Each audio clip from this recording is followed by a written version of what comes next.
Batman: The Dark Knight, Book 2 of the Dark Knight Trilogy. Written by Dennis O'Neil, based on the screenplay by Jonathan Nolan and Christopher Nolan, story by Christopher Nolan and David S. Goyer. A light shines over Gotham, a light that projects the symbol of a bat. The citizens who embrace it have accepted a masked crusader as their protector, while the criminals and corrupt who shun it are prey to the Dark Knight. The Batman continues to wage his war on crime, reigniting hope in the city and inspiring others. Like newly elected District Attorney Harvey Dent. Regarded as the White Knight who will be at the center of the city's resurrection, Dent is ready to carry on Batman's fight. But before Batman steps aside, he sets his sights on dismantling all of Gotham's organized crime. With the help of his trusted allies, Alfred, Lucius Fox, and Lieutenant Jim Gordon, Batman corners the mob, giving Dent the opportunity to convict them all. But in the mob's wake, a new class of criminal is on the rise, one that can't help but laugh as he drives Gotham's elected savior to the edge of insanity and forces the Dark Knight ever closer to crossing the fine line between hero and vigilante. Chapter 1. It was both a memory and a nightmare. Batman reached the lead car, swayed for a moment as he considered his options, and decided that he could not afford to waste time strategizing.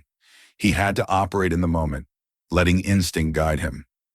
He might have only seconds left.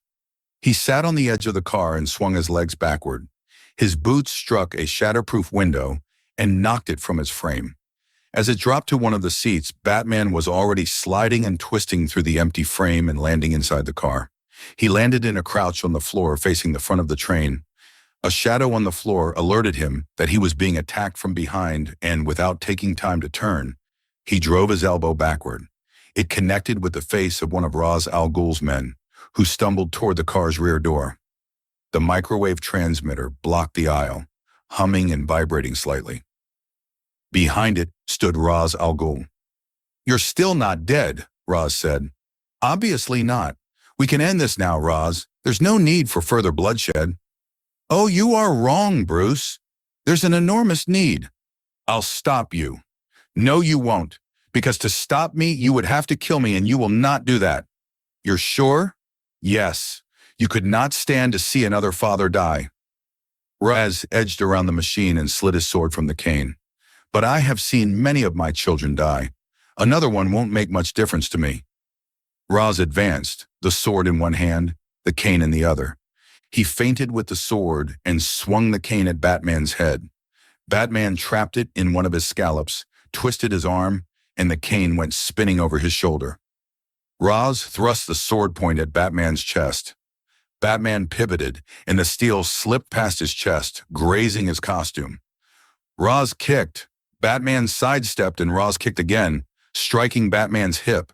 As Batman stumbled, trying to regain his footing, Raz arced the blade downward toward Batman's head, but he crossed his wrists and trapped the steel in the scallops of both gauntlets. "Familiar?" Raz said. "Don't you have anything new? How about this?" Batman yanked his arms in opposite directions, and the blade snapped it in two. Then Batman drove the palm of his right hand into Ra's al Ghul's chest, and, as Raz stumbled backward, Batman jumped onto a seat and passed Raz to the train controls. He looked out the front window and saw Wayne Tower looming ahead. He grabbed the brake lever, but before he could pull it back, Raz shoved his cane into the mechanism, jamming it. Before Batman could free it, Raz swung his clenched fist at the back of Batman's head, bouncing it off the windshield. Raz struck again, and Batman fell and rolled onto his back. Raz was straddling him, his hands clenched around Batman's neck, his thumbs pressing into Batman's throat. "Don't be afraid, Bruce. You hate this city as much as I do, but you're just an ordinary man in a cape. That's why you can't fight injustice in this city, and that's why you can't stop this train." "Who said anything about stopping it?" The train car shook, and Ra's al Ghul's grasp relaxed for an instant. He looked through the windshield at the track, twisted and smoking. "You'll never learn to mind your surroundings," Batman said, "as much as your opponent." He slammed his right gauntlet into Ra's al Ghul's face. Raz toppled sideways, and Batman scrambled to his feet.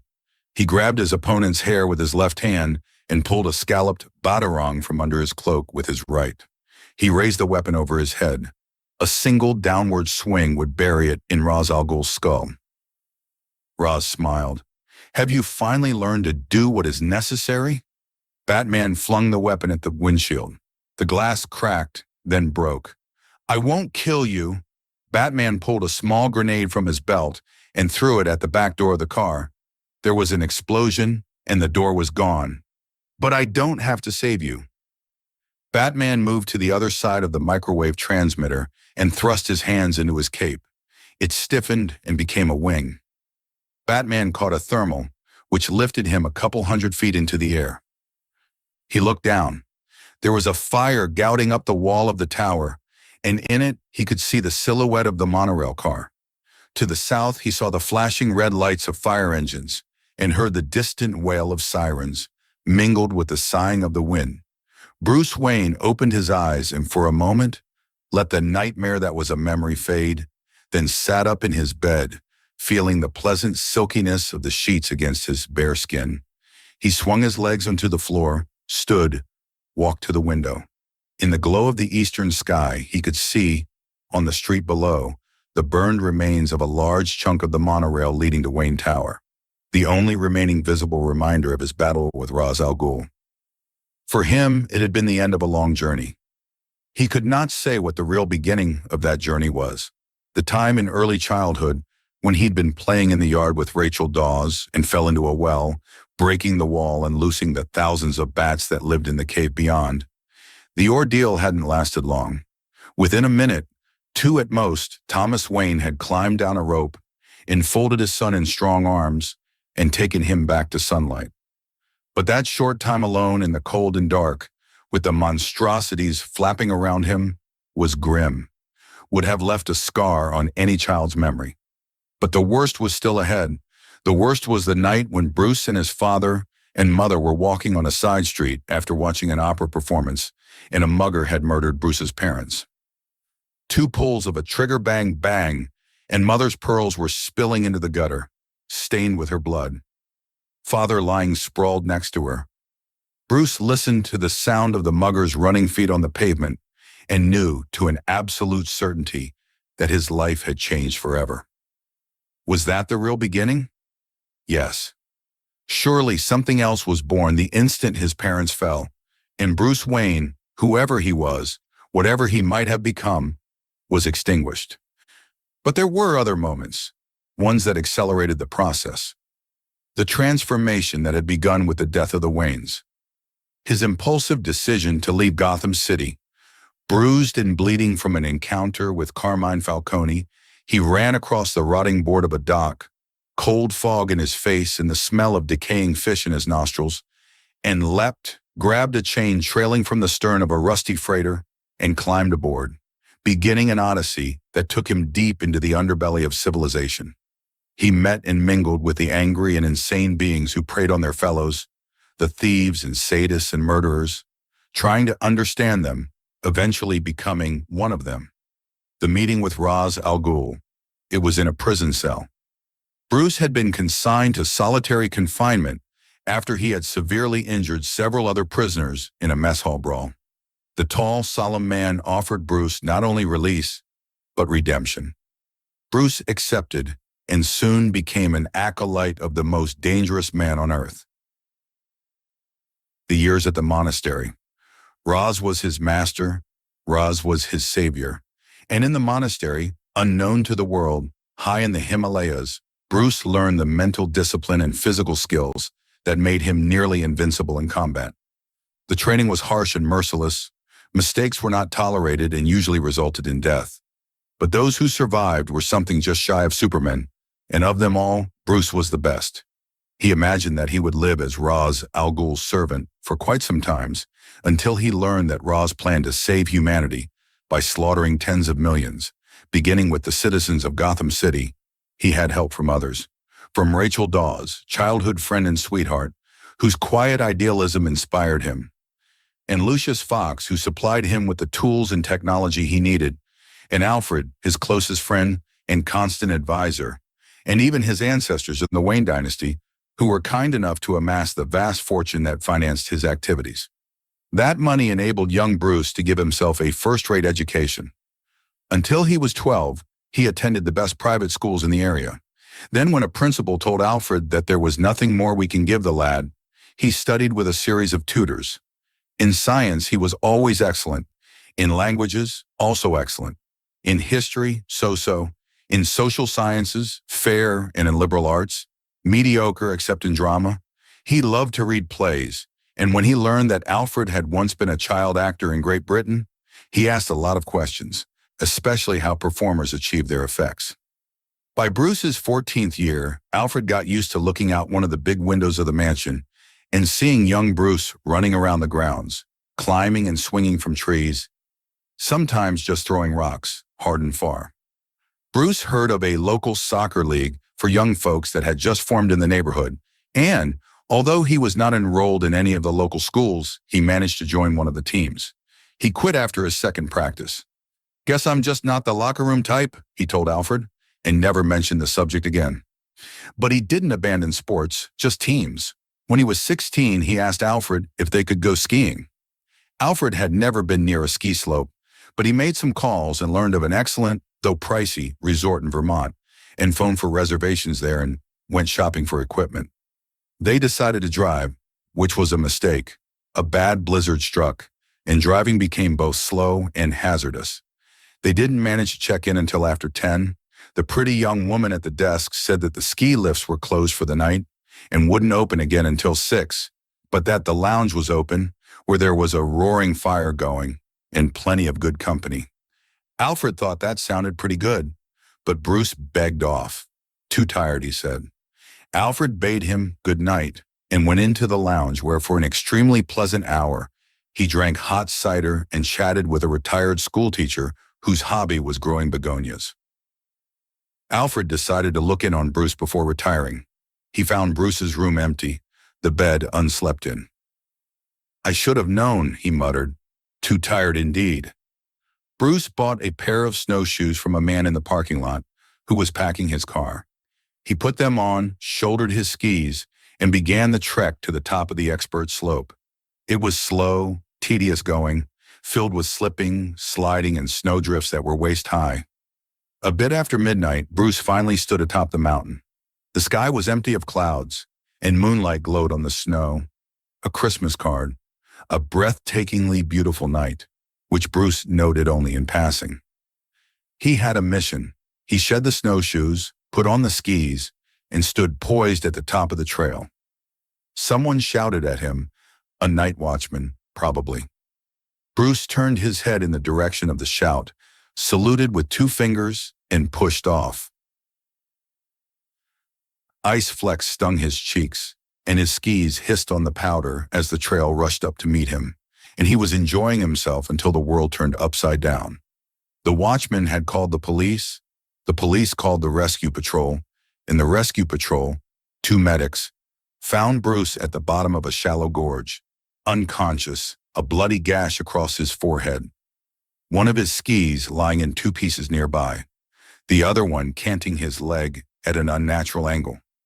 An hour later, Alfred entered the lodge's sick bay and found Bruce propped up in bed, his left leg encased in a cast, a white bandage across his forehead. "I trust you had a pleasant rest," Alfred said. "I'm afraid I don't have a comeback," Bruce said. "Head's pounding just a bit." "Rain check?" Alfred conferred with a doctor who had been summoned from a nearby town and learned that Bruce's leg was broken, but cleanly, and he had a slight concussion.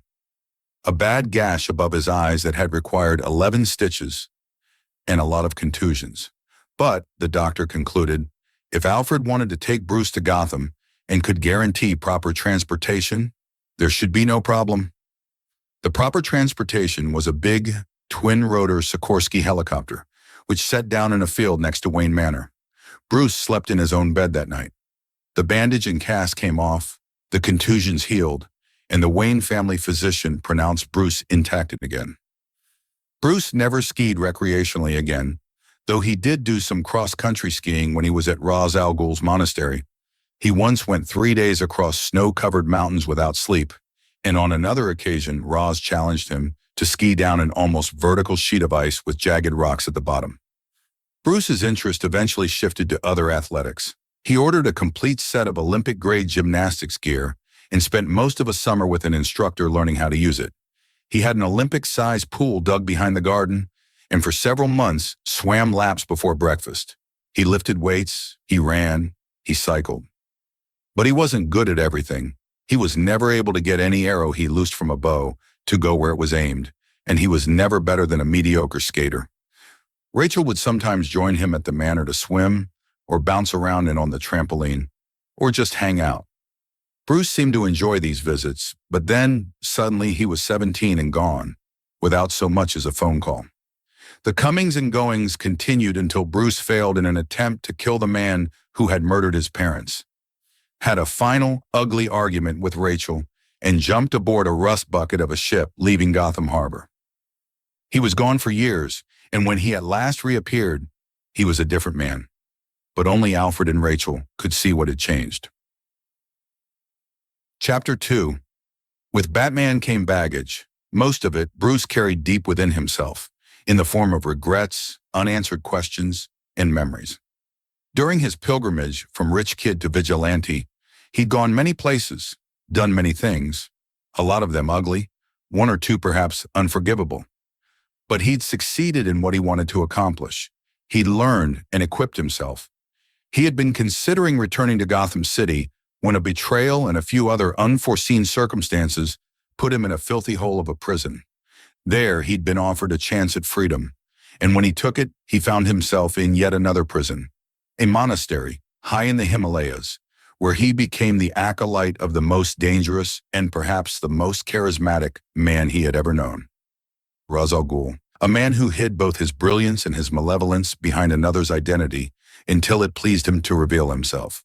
Bruce sometimes wondered if Ra's concealing himself behind another identity somehow lodged in his subconscious and, when the time came, prompted him to adopt a similar strategy. Even now, Bruce could not decide whether Ra's was truly insane. Bruce knew that, by his own reckoning, Ra's was an altruist, a savior who would restore social and, more importantly, environmental order to a stricken planet. He would do this by means that would make Vlad the Impaler seem like a Sunday school teacher. He would eliminate most of the human beings on the earth and force the rest to live according to strict rules. Ra's tolerated no disobedience, as Bruce learned when he ordered Bruce to execute a farmer who was guilty of theft. Bruce had refused, and in fleeing had set the monastery ablaze. But before he had made his way down the mountain, he had stopped to rescue his mentor. That had been a mistake. Ra's had followed him to Gotham City and initiated a scheme to drive everyone there into hallucinating madness, and had partly succeeded. You sometimes see them around town, Bruce thought. The ones I couldn't save, the ones the doctors gave up on, hollow-eyed, unaware of their surroundings. And those are the fortunate ones. The others, they're behind walls. They're fed and sheltered and clothed, and they scream and scream. It all came to an end on a train speeding toward the center of the city. When student and mentor confronted each other a final time, some Gothamites, confused by conflicting reports, thought that the Batman had caused the crash. Others regarded him as a hero, and still others, perhaps the majority, doubted his existence. When Alfred Pennyworth carried a tray of toast and coffee into Bruce Wayne's bedroom area, he found it empty, though the bed had been slept in. Not always the case where Alfred's employer was concerned. He went down a long, empty corridor. Twice he had to flatten himself against a wall and inch past cartons that were still unpacked and were in the way. They had occupied this penthouse for less than a month, and there was still work to do before Alfred could pronounce it livable. Bruce Wayne was in an empty area performing one of the strange, dance-like routines Alfred knew was called a kata, and whose purpose was to train in Asian martial arts. "Something Ra's al Ghul taught you?" Alfred asked. Bruce finished his exercise before answering, leapt and kicked simultaneously, and landed lightly on the balls of his feet. "Nope," he said. "Korean master. Last I heard, he was living in the Changansan Mountains. Does this resumption of martial arts practice indicate that you plan further nocturnal forays?" Not necessarily. I'm used to being in shape. Makes me feel good. I tried just sitting around yesterday, and it gave me the crawlies. Bruce looked at the tray. That for me? Alfred nodded and put the tray on a windowsill. Bruce poured himself a cup of coffee. May I assume, Alfred asked, that you're done with busting heads? Bruce sipped his coffee. I prefer to use the term vigorous persuasion. What you're really asking is, am I done with Batman? I've given it a lot of thought these past few days, and no, I'm not. Ra's al Ghul is dead. But there are others, close to home, who are just as dangerous. The job isn't done. For openers, there's the Maroni thing. The Rossi thing, I'm far from done. Alfred sighed. I suppose I should begin to shop for some new equipment. For here? No, this room isn't nearly big enough. No room in the penthouse is. May I remind you that the cave beneath the mansion is temporarily inaccessible? Yes, finished Bruce. That's something that has a high priority. What I have in mind will take a lot of hard work. You can expect a whopping Christmas bonus this year. Splendid. In the meantime, if you insist on continuing your nocturnal exploits, what will you do for a headquarters? You can hardly wear the cape and mask and pass the doorman downstairs without being noticed. I think I've got that covered. I'll show you the place this afternoon. With a little elbow grease, we should be able to transform it into a bunker of sorts. My life, Alfred said, becomes fuller and fuller. Bruce finished his coffee as Alfred carried the empty tray to the kitchen. Chapter 3. It was what most of Gotham's citizens thought was a typical afternoon in the life of Bruce Wayne, Playboy. A quick stop at a gallery opening, where he ignored the photographs on display, but managed to get the phone number of the pretty receptionist. Lunch at a hip downtown bistro. A dash out to the country club, where he decided not to play golf, but instead chase the female employees around with his clubs. A trip back to central Gotham, waving at passers-by from the window of his steel-gray Lamborghini Murcielago. Bruce drove the Lamborghini into the basement garage of the tall building he currently lived in, managed to knock over a Vespa scooter on the way to his parking slot, paid the Vespa's owner twice what it would cost to replace it, stashed the Lamborghini next to the other Wayne vehicle, a Rolls-Royce, and rode the private elevator to his penthouse. There he found that Alfred had company. He and Rachel Dawes were perched on stools in the kitchen, facing each other across a marble countertop, clutching mugs of what Bruce was sure was tea, deep in conversation. Both looked at him when he entered, and he called out a greeting. "What brings you uptown?" he asked Rachel. "Or do you come downtown? I can never remember where that office of yours is." "Uptown, as you well know." "I thought you'd be busy middle of a weekday and all." "The case I was trying was plea bargained. No court time needed." "Tell me, is that good or bad? This law stuff's so confusing." "You don't have to do your act with me, Bruce. In fact, I wish you wouldn't. It annoys me." "Sorry," Bruce said. "I hope so. What are you and Alfred up to?" "I came to see you." "Okay. Shall we go into the living room?" "Here is fine." "More tea?" Alfred asked. "That would be nice," Rachel said. Alfred refilled Rachel's cup and poured one for Bruce, then excused himself. Bruce looked at Rachel across the counter. She had aged, but no one could complain about that. She had always been cute. Now she was, by any reasonable criterion, beautiful. Beautiful and strong and ferocious, compassionate and brave. "What you're doing is wrong," she said. "Wrecking sports cars? Dating debutantes? What exactly?" "Please, Bruce, no masquerade, not with me." "Fair enough. There's something else. I'd like you to abandon your other masquerade." "Which one would that be?" "The Batman." Bruce hesitated and sipped tea, then set down the mug. "Okay, what's your objection to my new life?"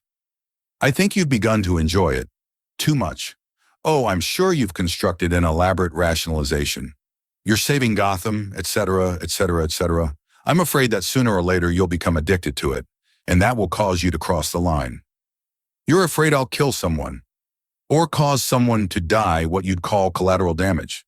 And you'll rationalize, tell yourself that it was necessary, It couldn't be helped. You were only following the dictates of the moment. Does that sound familiar to you? No. Should it? You should read history books. Then you might recognize some of the excuses war criminals offer. I'll be careful. You'll try to be careful, at least at first, but you'll be creating situations that you won't be able to control, situations in which people panic. I deal with cops and crooks all day, every day. I know what can happen to a person. With all due humility, I'm not just any person. You're richer than most. You're also incredibly intelligent, athletic, handsome, determined, motivated. But you swim in the same gene pool as we lesser mortals. You're fallible, and you're going to fail, and someone will die. Then you'll either destroy yourself with remorse or become a homicidal sociopath. I don't know which would be worse. Sometimes violence is necessary. Yes, to save your life or someone else's life, but not as policy. You're proposing to use violence to solve enormously complex problems. And when has that ever worked? And it's been tried. Oh, has it been tried? Remember the old definition of insanity, doing the same thing over and over and expecting a different result. Rachel, I promise you I won't go off the deep end. I think you will.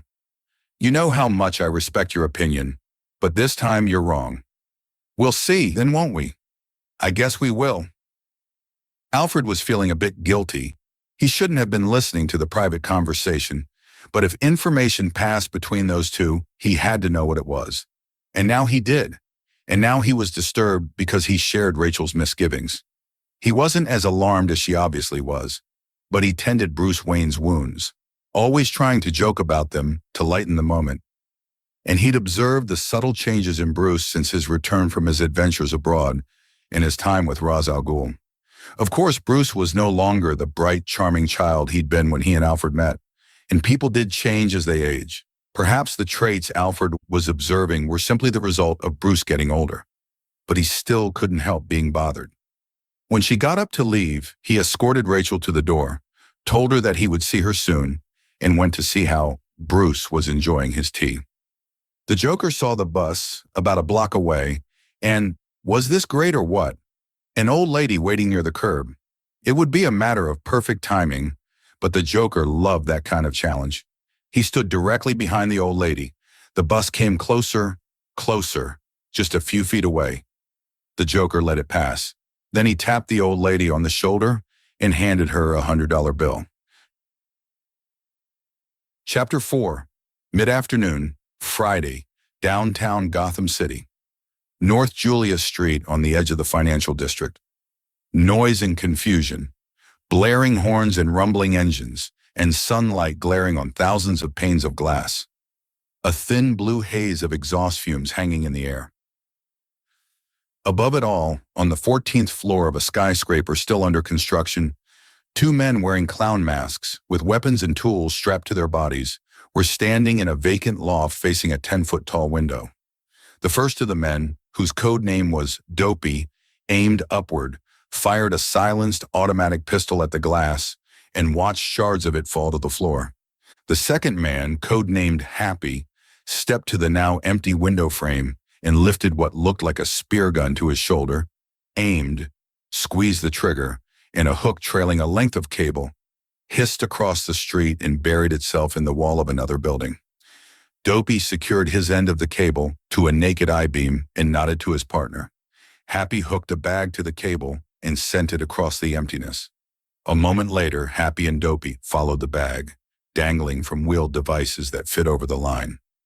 If anyone happened to look up and see them, "Hey, this is Gotham City, Whack Job Central. Just another pair of loonies doing something loony, and if it's interesting, maybe it'll be on the 11 o'clock news."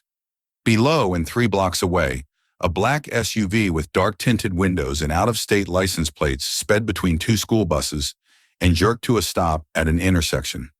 The front passenger door opened, and a tall man wearing coveralls dashed from a doorway and climbed into the vehicle.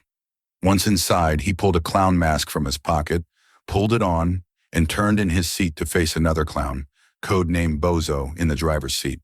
"Three of a kind. Let's do this," he said, now going by the name Grumpy.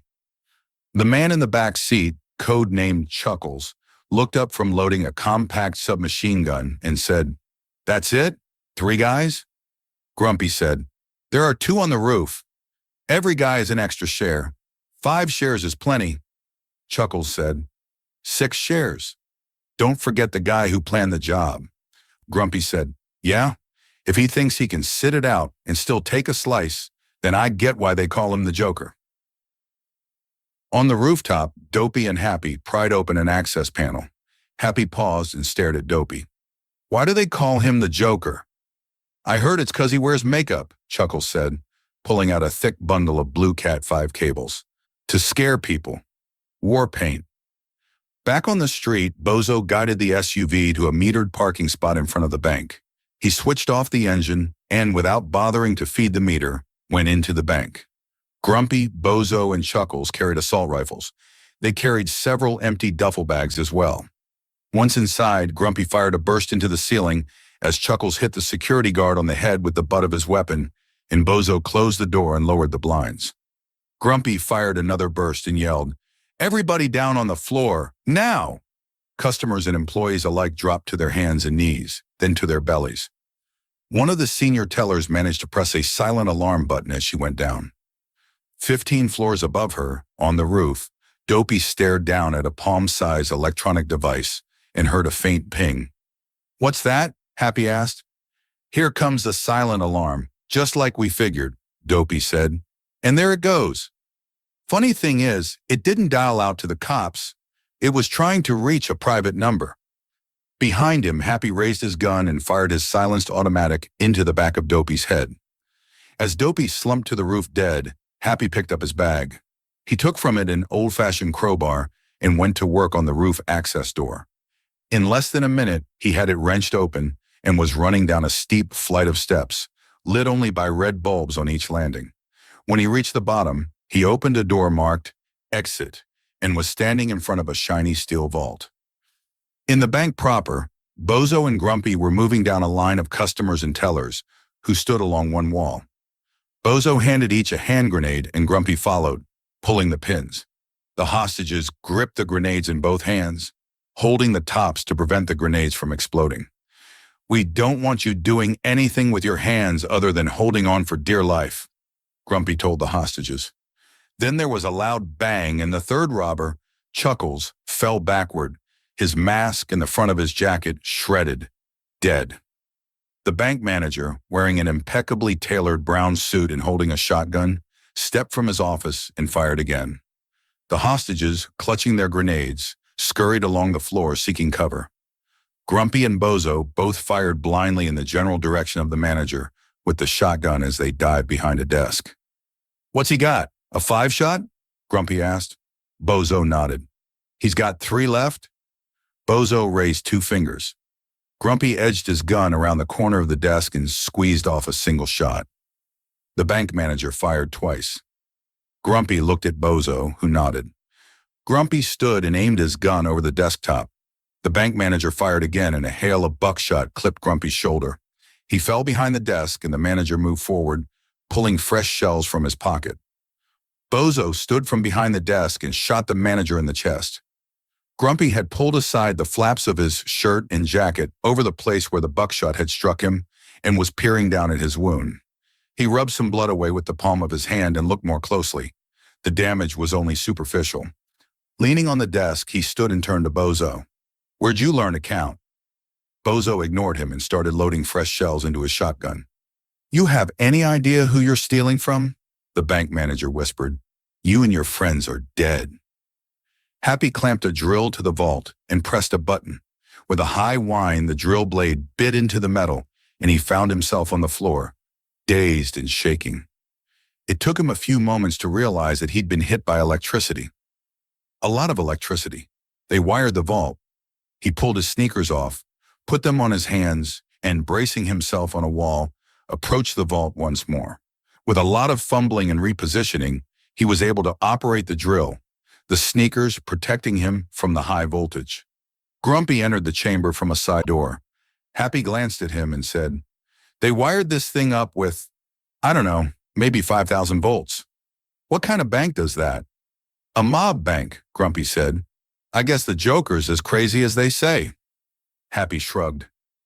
The noise of the drill changed from a whine to a grinding sound. We're almost home, Happy said. He grabbed the large wheel and spun it.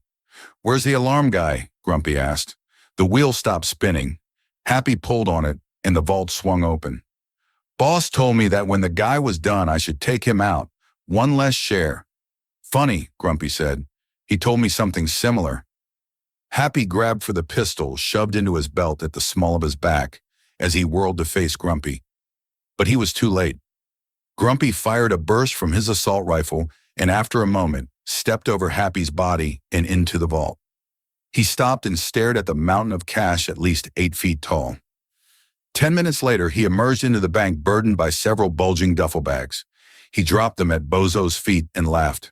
Come on, he said. There's a lot to carry. The hostages, clutching their grenades, watched as the robbers disappeared into the vault. Some of them glanced nervously at their neighbors.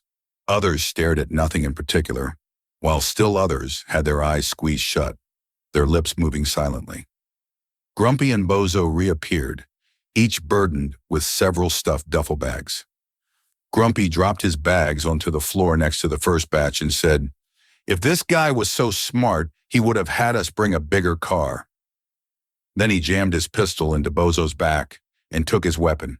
I'm betting the Joker told you to kill me soon as we loaded the cash. Bozo shook his head. No, I killed the bus driver. Bus driver? What bus? Bozo glanced at the nearest window and jumped back.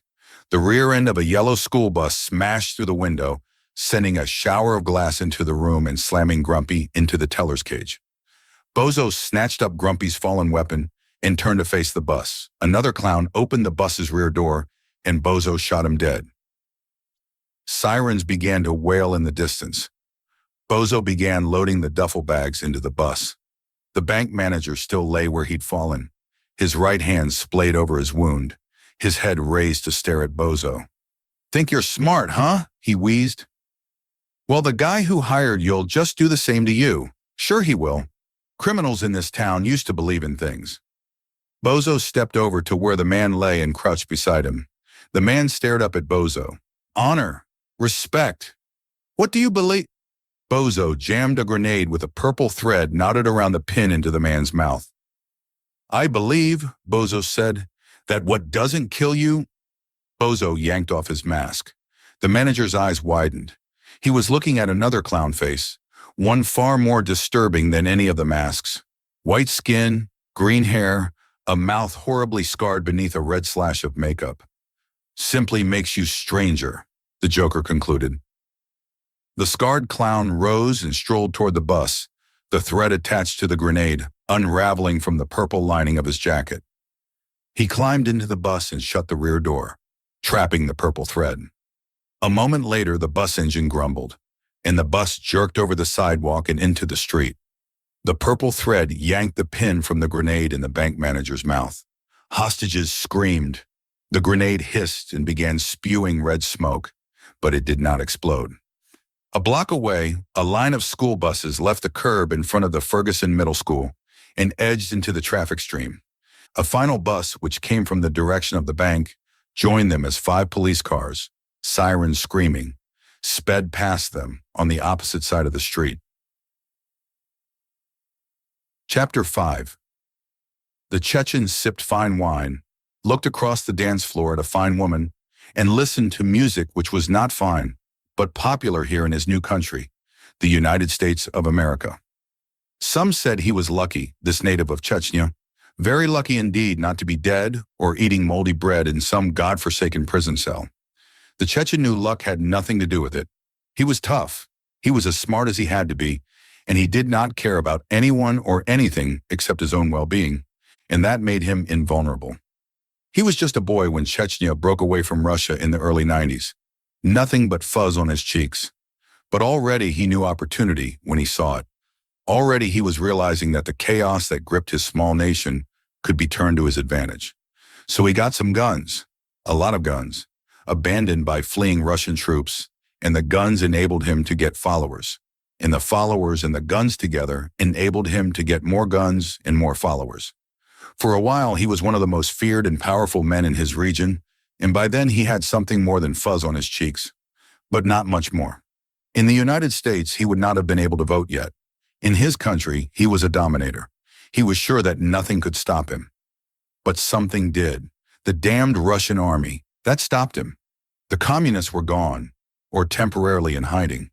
But the politicians and generals, were they about to let tiny Chechnya make a mockery of the mother country? No. And so tiny Chechnya was reinvaded. And this time, the Russians were victorious. That was fine with him. Russians, the bosses, deal with them. Not selling them guns and rockets, perhaps. They seemed to have plenty of guns and rockets. But there were other things. Drugs? Yes, people always wanted drugs. And as long as the authorities were so stupid as to outlaw drugs, money could be made from them. By now, he despised the name he was born with because it reminded him of his parents, a pair of weaklings, a pair of fools who deserved the squalor they lived in. But he was not good at things requiring imagination, things such as thinking of a new name. Boris, too Russian. Peter, too Christian. In the end, he told people to call him the Chechen. He went into the business of supplying drugs to Russian troops, both officers and enlisted men, but mostly officers because they had more money. Then something happened. He never learned exactly what it was, but one night, sitting in the rear seat of his car as one of his hirelings delivered cocaine to a major general, he saw police emerge from a van and storm into the major general's quarters. There were shots. Police cars blocked both ends of the street. The windshield of the Chechen's car shattered, and his driver's head fell back, a widening splotch of blood on his forehead. The Chechen got a machine pistol from under the seat, rolled out the car door, and bent over, staying low, ran for a narrow passageway between two houses. He heard yelling and footfalls behind him. When he reached the end of the passageway, he turned around and sprayed bullets at the policemen who were chasing him. There were 4 of them, and they all fell, and he ran again. He found a culvert beneath a roadway and squeezed into it, gasping, spit running down his chin. He waited and listened. There was the distant rumble of traffic, but no footfalls, no sirens.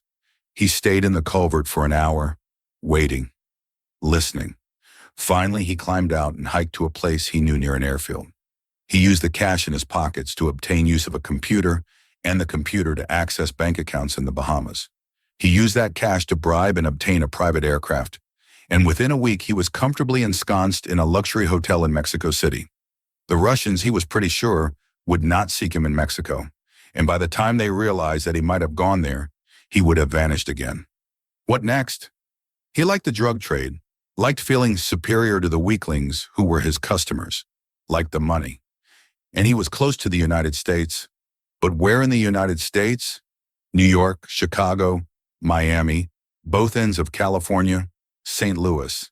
It would be difficult to establish himself in places like those because businessmen such as he already had both monopolies and small armies of enforcers. And his own army was gone, its members either dead or behind bars. But this Gotham City he had heard of? From what he already knew and was able to learn through telephone calls, Gotham City had been a paradise of corruption and a marketplace for his kind of goods.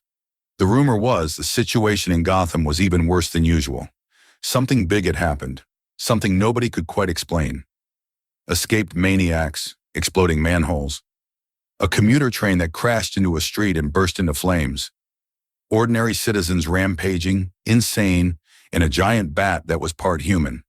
That last, the bat, it had to be something made up, perhaps to sell newspapers. The Chechen did not believe in human bats, but the rest was true, at least most of it.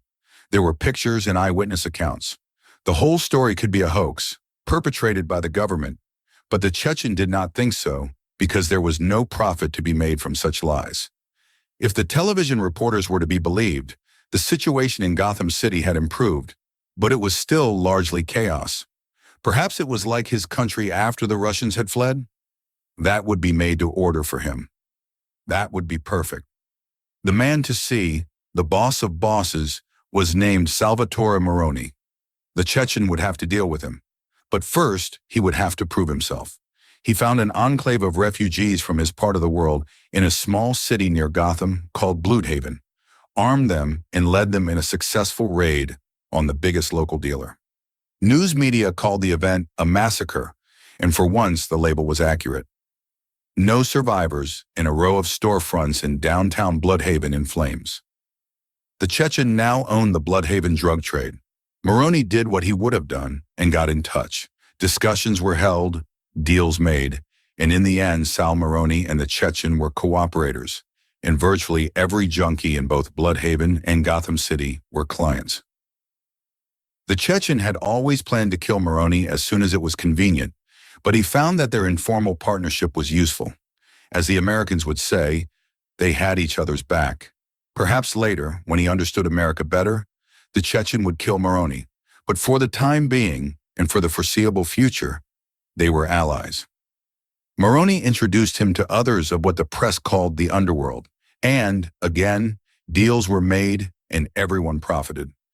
The Chechen bought himself a nice house in a Gotham suburb, one with a high fence and living quarters for his bodyguards, and large, luxurious kennels for his dogs. The Rottweilers were the animals he favored, big and nasty and ferocious, like himself. Next, he sought recreation. None of the night spots were to his liking, nothing like the clubs he'd seen in old Hollywood movies, except for the one owned by Maroney, and the Chechen didn't want to get too close to his partner because, well, perhaps Maroney planned to kill him. It was surely possible, and if he allowed himself to be distracted by the pleasures of a nightclub, the killing would be easy, and that was to say nothing of poison in the food and drink. The Chechen's solution was the obvious one, a nightclub of his own, and it proved to be an excellent solution. His nightclub was where he preferred to do business, surrounded by his Rottweilers, bodyguards, and lady friends. And it was in his nightclub that he met with a small-time dealer named Burton. It was a Tuesday night, not a big night in the nightclub business. There was only one couple on the dance floor, a man with white hair and a woman who looked to be in her late teens, and no one at the bar. Burton came in with his two bodyguards who took up stations opposite the Chechen's bodyguards, and the two sets of men glared at each other, hands near the lapels of their jackets, while their bosses sat in a circular banquette, upholstered in rhinoceros hide, and conferred. Burton had news. He had discovered a new source of product he felt the Chechens should know about, a highly trained man with doctorates in both chemistry and medicine, who was able to synthesize a product that would put the average user into orbit. "This man has name?" the Chechen asked. "Most people do," Burton said. "This guy has two. The one he was born with is Jonathan Crane. Sounds like Sissy," the Chechen said. "But the one he likes to use is the Scarecrow. Sounds like Sissy at costume party. Why we can trust him? He has this little problem with the cops. They'd like to hang his ass on a flagpole. You maybe heard about what happened in Gotham last year? A lot of people going nuts. Crane was part of the reason. Nobody knows all that happened, but Crane was in on it. We give him a place to work, a cut of the profit. He delivers us the goods, and we don't have to worry about foreign suppliers. Nice little domestic operation. Good for us, good for America. You vouch for him? I ain't gonna go that far. What I'm saying is he's a solution to a problem. He stops being a solution. He ain't bulletproof. Know what I'm saying? You in or out? In. What you need from me? Right now, money. A couple days, I'll call, set up a meet with you and Crane. Deal. The Chechen leaned back and almost smiled. You hungry? Thirsty? You want drink? Food? Steak? In your place? Do you think I'm crazy? Chapter 6. Rupert Casterball was what some people, the charitable ones, would have once called a remittance man.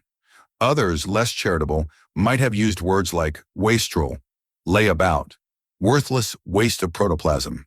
He had no job, no relationships, no prospects, and, truth to tell, no idea how he landed in Gotham City. But land there he did, in a studio apartment in an expensive building. This gave him a fixed address, a place for his mother to send a monthly check that paid the rent on the studio, and Rupert's other, quite modest, living expenses, and his single major need, the stuff he absolutely could not live without: drugs. Rupert Casterbaugh was an addict, a junkie to the uncharitable, and a bright young man with a problem to his mother, and he could and did easily blow 100,000 a year feeding his habit. He was nice, polite, well-spoken, even funny. The few women who drifted in and out of his life found him sad and in profound psychological pain, but they couldn't help him, and neither could the platoon of therapists his mother employed from time to time. So he wandered from city to city, country to country, befogged and lonely and not caring. Gotham City? Why not? It was as good a place as any, and a man he'd met in Tangiers had set him up with a supplier, which meant that Rupert would not lack for life's necessities once there. The first meeting between merchant and customer was the usual, furtive and fast. But the drug, whatever it was, a white powder, the drug was way better than anything he'd ever tried, and he didn't know why. A lot of his drug use was about, at first, killing pain, and later about simply quelling the need. But this, it was always impossible to convey to lucky non-addicts, and he admitted that they were lucky. Why putting the liquid into a vein, or sniffing the powder, or puffing the pipe was happy-making. But this he couldn't explain it even to himself. When the high was done, he became worried that something that powerful must have damaged his body somehow. But he could detect no new problems. He'd been undernourished for years, and pale, and a bit yellowish in certain light, and he still had all those symptoms, but no new ones. Oh, he desperately wanted some more of the white powder, but after a high, he always wanted and needed more. Maybe the wanting and the need were a bit more intense, but hey, small price to pay, right? The second transaction was better than the first, more civilized, more friendly. The merchant came to Rupert's apartment. No meetings on dark street corners, parks, bars. No, a call from the doorman, a doorbell ring, and in came a pleasant-looking fellow in his early 30s who introduced himself as Crane. They shook hands and Crane asked if he might trouble Rupert for a glass of water. Water was all Rupert could supply because, as usual, his pantries and refrigerator were empty. But that was okay.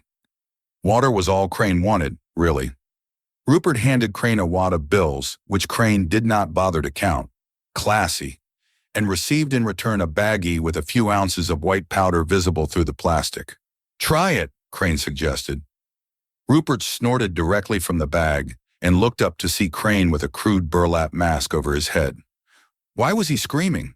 And why was Crane putting tape over his mouth? He slid over an edge, and drowning or burning or being torn apart would be better than this namelessness. And no. Rupert was dead. Crane used a cell phone to call for help in removing the body. "I want to examine it more closely," he told somebody. The so-called authorities would have said that Jonathan Crane wasn't qualified to conduct an autopsy since his license had been revoked after his activities as the Scarecrow became known. He knew this because the information appeared in the last paragraph of a story in the Gotham Times about the chaos in Gotham City that ended somehow when a commuter train car exploded. Crane had fled to Arkham Asylum by then. He was in hiding and not himself at all certain what had happened after he'd been thwarted by that insane meddler in the bat costume. That was why he was bothering to read news reports. Crane wondered exactly where he would examine Rupert's body, and more particularly, Rupert's brain. It would have to be a place with plenty of light, and yes, plenty of running water. Autopsies could be messy. If he were still in residence at Arkham, he would have no problem. Although the asylum was, in most ways, a bit old-fashioned, even Gothic, someone somewhere along the way had equipped it with a first-rate morgue. That morgue was just one of the reasons Crane had found a home at Arkham. He'd found the institution's relaxed attitude toward the silly rules of ethical practice congenial, not like his previous place of employment. Not that rules didn't have their place, but they were for those of limited intellect who needed them. And Jonathan Crane did not need them because he had known from an early age that his intellect was anything but limited. He was a visionary. He was a genius. To hamper him in any way was to do a disservice to mankind. The fossils he'd associated with earlier in his career were too dense, too involved in procedure, to comprehend the benefits Crane's work could eventually confer on the herd known as humanity. Not that anyone doubted his brilliance.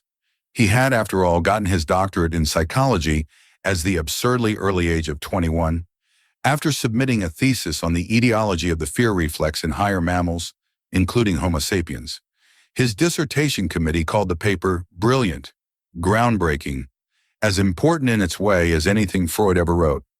Jonathan Crane, now Dr. Jonathan Crane, was hired by Gotham University, the same university that had given him his degree, and ensconced in the psychology department, where many predicted for him a long and distinguished career. Many, but not all. He did have a habit of annoying his colleagues, mostly by showing open contempt for achievements, ambitions, and occasionally even their physical appearances. And he generally described his students as dumber than pond scum. But he was a professor, and weren't professors supposed to be eccentric? For a while, Dr. Crane's bad manners merely enhanced his mystique, for he did have a mystique woven from his intelligence, youth, and yes, personal beauty. He was as handsome as he was smart, and he knew it, and let everyone else know he knew it. Then the rumors began. Only Dr. Crane and 5 of his grad students knew they were more than rumors, these hushed tales of illicit experiments. Some said it was just a retelling of what had happened to Richard Allport and Timothy Leary at Harvard in the 60s. Certain favored youngsters fed illegal drugs by a charismatic teacher. They stopped being rumors and became facts when one of Dr. Crane's students ran through the A-plate glass window of a department store on Christmas Eve and tried to dismember the Santa Claus mannequin who was hoeing to a bunch of mannequin elves. At the emergency room, she told the admitting nurse that she was only trying to face her fears. Further questioning revealed her connection to Dr. Crane. She had taken a shot of what Dr. Crane called a party potion an hour before her collision with Santa. That was the beginning of the end of Dr. Crane's academic career. His situation got worse, and quickly. One of the other professors, a man Dr. Crane had treated with particular scorn, had been quietly investigating Crane's vaunted doctoral thesis and discovered that the research was either plagiarized or faked. Crane was called before a meeting of the university staff and asked for an explanation. He had one. He said that he knew his conclusions were valid because his insight was so much deeper than that of his inquisitors and had chosen not to waste his valuable time doing the dreary, boring chores that would constitute proof. Most of the faculty wanted to fire him immediately and as publicly as possible. They were overruled by the school's president, Dr. Titus V. Blaney, and some of them guessed why. Dr. Blaney, whose own doctorate was in psychology, had been especially voluble in praising young Crane, and had personally vouched for the dissertation. "I'd stake my reputation on this young wizard's achievement," he had told the Gotham Times. In making this statement, he had in fact staked his reputation on Crane, who now appeared to be more than an egotistical braggart. He was a fraudulent, egotistical braggart. Not good for the university, not good for the fundraising effort and the repute of the president. A compromise was reached. Crane was quietly dismissed at the end of the semester. The Public Relations Office distributed a press release stating that Dr. Crane was reluctantly leaving his post to pursue other opportunities, including research in the private sector. Goyer, members of the academic community, knew the real story, of course. All the men and women who had been mocked by Jonathan Crane fired up their computers and spread the word gleefully. Apparently, the doctors at Arkham Asylum didn't get the bad news about Dr. Crane. They hired him as chief of research and gave him license to experiment on the inmates. There, at Arkham, he had discovered that putting on a mask furthered those experiments, and gradually he developed an alter ego he called the Scarecrow. By then, some fellow psychologists might have said that Crane himself was insane. Crane was willing to admit the possibility that he was, by clinical standards, unbalanced to the point of insanity. But what he was not ready to admit was that those standards, while relevant to most humans, were not relevant to him. He vowed to leave his brain to science when he died because he knew that he was extraordinary, and his immense gifts probably originated in his brain. In the meantime, he was content to be Arkham Asylum's resident genius. He was sure that in 5 years, maybe less, he would arrive at a grand theory, one that would prove that fear was the basis for all of humanity's errors, and that he could cure fear and thus usher mankind into a true Garden of Eden, one that would endure until the sun cooled. Crane envisioned himself as the benevolent ruler of the entire planet once the fear-induced borders and barriers had been eradicated and the earth became truly a brave new world. He would begin by learning to induce fear, and with the knowledge he gained would learn to inoculate against it. He just needed a little more time. Then everything was ruined. A foreigner who called himself Raz Al Ghul offered Crane a chance to test his drug on a huge cross-section of the human species, the entire population of Gotham City, as a matter of fact, and Crane thought he had found his own particular paradise. By observing the effects of his experiment on millions of diverse people, he could shave years from his timeline. He eagerly accepted the foreigner's offer. And then the Batman came, the meddling, obtuse Batman, and wreaked havoc, destroyed his facility at the asylum, compromised his test subjects, ruined most of the work he was doing in the city at large. Only a few thousand Gothamites were affected by his drug, not the millions he needed to confirm his hypotheses. And worst of all, this masked vigilante drove Jonathan from his comfortable existence to poverty and degradation. He was forced to abandon his cozy apartment in Gotham Heights and the asylum that he'd spent months investing in and hide. That's what he did, hide.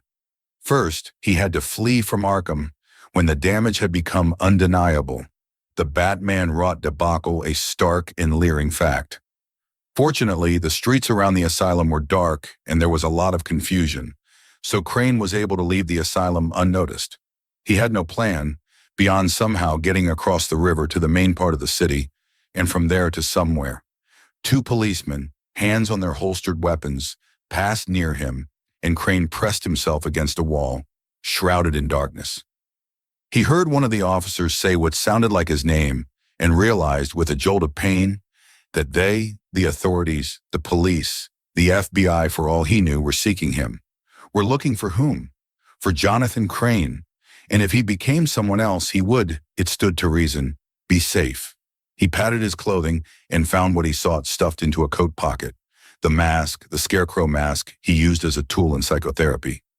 He pulled it on over his head and felt a shift deep inside himself, felt Jonathan Crane shrink and diminish and almost vanish entirely, felt another self swell within him, fill him, seize him. And who was this newcomer? Why, the scarecrow, of course. He stood still, alone in the dark, his senses alive and tingling. Then he heard a sound, a clop-clop, the sound of hooves on the ancient cobblestones, and saw a policeman riding a brown horse around a corner, barely visible in the moonlight, and stopped not 10 feet from him. Crane crouched. No, not Crane. Scarecrow crouched, hoping to make himself less likely to be seen. For a moment he lost his balance and thrust out an arm, hoping to right himself. His hand fell on something round and hard and cold. A paving stone, somehow loosened from the street. The scarecrow lifted it, weighed it, liking the solidity and heft. The policeman was leaning down, patting his horse's flanks, looking for something, a scratch, some sort of injury. The scarecrow became the kind of being Jonathan Crane had never been, a creature of pure action. He stood and sprang and struck the policeman with the stone, and after the policeman's cap had fallen off, struck again and yet again. The policeman slumped but did not fall completely off his mount. His boot was caught in the stirrup, leaving only half of him on the street.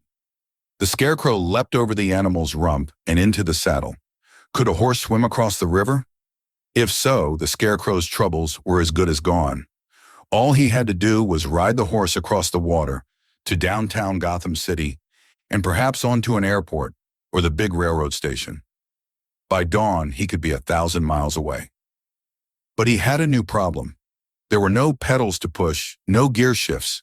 He remembered seeing actors in cowboy movies halt horses by pulling on those straps, the reins. But how did one make a horse go? "Giddy-ap," he said. The horse began to move slowly, dragging the policeman's body. "Faster," the scarecrow said. The horse ignored him, but at least it was moving. Then it stopped. The street was blocked by about a dozen men and women. In the dim glow of the moon, now blurred with a thick fog, the scarecrow could see that the people in front of him were all wearing the orange jumpsuits of Arkham Asylum inmates. Some sat, some stood motionless, others walked in tight circles. "Out of the way," the scarecrow shouted. "Where should we go?" an inmate asked. The Scarecrow considered. Could Jonathan Crane's former patients possibly be of any use, perhaps? "Follow me," he said to the group and to the horse. "Giddy-ap." The horse remained motionless. "Hit him with your heels," an inmate suggested. The Scarecrow did, and the horse began to trot, dragging the dead cop and followed by a small troop of inmates. Ahead and to his right, the Scarecrow saw someone he recognized, even in the dim light, a woman he had dealt with at the asylum, Rachel Dawes. She was standing next to a child. "Dr. Crane," she shouted. "How dare she? How dare she call him by his old name?" "Not Crane," he screamed. "Scarecrow!" The woman, the insolent Dawes person, grabbed the child and began to run. The Scarecrow struck his heels against the horse and followed her. She stumbled but continued running. She turned into an alley and stopped. Blank wall, a dead end. She was trapped. The Scarecrow pulled on the reins and the horse stopped. Several of the inmates who had been trotting behind the animal also stopped and crowded around it. "Let me help you," the Scarecrow said, his voice muffled by the mask. Rachel pulled the boy behind her and reached into her shoulder bag. The horse reared back, front hooves pawing the air. "Try shock therapy," Rachel said, and pulled a taser from her bag. She shot it at Crane and the barbs caught in the sacking of his mask. Electrical sparks arced across Crane's face. He screamed and went limp. The horse whinnied and galloped back the way it had come. The inmates scattered. Scarecrow didn't know when he fell off the horse or how long he had lain on the cobblestones. When he opened his eyes, the fog had thickened even more, and the moon was only the faintest of blurs. Leaning against the pavement, he got to his feet and wobbled for a moment. Where to go? Not the asylum. The place would be full of police, and worse, much worse, the Batman might still be there somewhere. No, the asylum was out, but where else? His original destination had been the riverfront, and that might yet be a good idea. Maybe he could find a boat or hire someone to ferry him across. A new problem. Where was the river? His fall had completely disoriented him, and the thick fog hid landmarks, anything familiar to him. He had to do something, though, so he began walking, simply walking. A voice from behind. "Doc? That's you, Dr. Crane?" "No," he wanted to scream. "I'm Scarecrow." But was he? No, not exactly. He was both the Scarecrow and Jonathan Crane right now, which was actually nice. The ruck of humanity had only a single identity. It was fitting that a superior man have more than one. He pulled off the burlap mask and became Crane again. "Yes, it's Crane," he called back to the voice. A silhouette appeared in the fog, a dark shape in the mist, and approached. When it was only a few feet away, Jonathan could see the orange jumpsuit and recognize the smudgy face. A patient named Hooper. "I come back to see if you was okay," Hooper said. "I feel bad about leaving you. You was always nice to me." "Was I? I don't remember. What did I treat him for?" "That's kind of you," Crane said. "Can I do something for you? You wouldn't have some place I could stay for a few days?" "Sure, that's where I was headed. My uncle's got a garage down by the river. Won't be fancy, but it'll be warm." "Lead on," Crane said. For the next 15 minutes, Crane was utterly lost. He had no idea where he was. All he could do was follow Hooper through the narrow, winding streets and hope for the best, and also hope that Hooper wasn't a homicidal maniac. Then he heard the lapping of water, and Hooper stopped in front of a 2-story building with a sign that Crane couldn't see clearly enough to read. It was hanging over a door wide enough to accommodate 2 cars. Hooper knocked on a smaller door, waited, and when it opened said, "Hello, Uncle Joe." The door opened wider, and Crane followed Hooper inside, into a garage much larger than Crane had thought. 2 cars were partially disassembled, and a third was stripped down to the chassis. There were tools scattered on the greasy floor, stacks of tires and workbenches along the walls. No windows, no amenities. A stench that made Crane want to gag. Hooper gestured to a thin, bald man wearing a tank top and a torn, rolled-down, grease-stained gray jumpsuit, who needed a shave and a bath and was holding a pistol against his leg. "Dr. Crane, this is my uncle. Uncle Joe, this is Dr. Crane." "Yeah," Uncle Joe said. He did not offer to shake hands, which was fine with Crane. Pleased to meet you, Crane said. No, you ain't, the uncle said to Crane, and to Hooper. They let you go or you run. We ran. Him too? I'm a fugitive, just like your nephew, Crane said. You better be. If you ain't, I'll kill you. We need a place to stay till things cool down, Hooper said. What I figured, the uncle said. Okay, your family. You can stay out back. Out back was a tool shed. There was a canvas army cot, 2 blankets, a sleeping bag, a hot plate, an electric space heater, and hundreds of bits of scrap, wire, metal, paper, cardboard, wooden boards, irregular chunks of aluminum siding. You're the guest, Hooper said. You take the cot. Hooper, still wearing his Arkham jumpsuit, climbed into the sleeping bag and curled into a fetal position. Crane lay on the cot, pulled one of the tattered blankets over himself, and did not sleep, did not dare to sleep, with a possible madman snoring loud enough to rattle windows a few feet away and a tide of god-awful stink washing over him. The next morning, Crane followed Hooper into the garage where, standing at a workbench, they ate cold cereal and drank instant coffee. The chassis and one of the partially stripped cars were gone, and 2 men who did not acknowledge Crane's presence were using torches and saws on an SUV. The screech of the saws was horrendous, and the stench had not abated. Hooper did not seem to mind any of it. There was a plastic radio on a shelf above the bench, cracked and yellowing. Crane reached to it, then hesitated and asked Hooper, "May I?" Hooper nodded. The sound quality of the radio was no better than its casing, full of static, but Crane could hear enough to know he had tuned into the local all-news station. He heard his own name and moved his ear closer to the speaker. Among the missing, Dr. Jonathan Crane, who is believed to have perished in the chaos at the asylum. For a moment, he was outraged. Dead? Me? I'm not dead. But then he smiled. If he were dead, they wouldn't be looking for him. Being dead might afford him great freedom. He smelled Hooper's uncle before he turned to greet the old man. Good morning. No, it ain't. The boy says you're some kind of doctor. True. You know anything about drugs? Crane's suspicions were confirmed. He was in the midst of an illegal enterprise and speaking to a criminal. Better and better. As a matter of fact, I know most of what there is to know about drugs. Yeah? I got some contacts, be happy to hear that. If it's true, if it ain't, they'll kill you. Or I will. I'd like to meet them. It can happen. And it did, but not immediately. Gotham City was still trying to recover from whatever it had been that drove all those people around the bend. For the next 2 days, the bridges and tunnels were closed, except to police and emergency vehicles, and public transportation did not exist. But by the end of the week, what might have passed for normality was restored, and the city resumed most of its routines. Hooper's uncle drove Crane into Gotham City to a dimly lit restaurant near the piers. There, they met 2 men in suits and dark glasses and discussed illegal drugs. Crane had a sense that he was not talking to anyone significant in the underworld hierarchy, but that did not bother him. These oafs would do. The meeting ended with Crane giving the men a long shopping list, things he needed to synthesize several of the more popular narcotics. Nobody shook hands.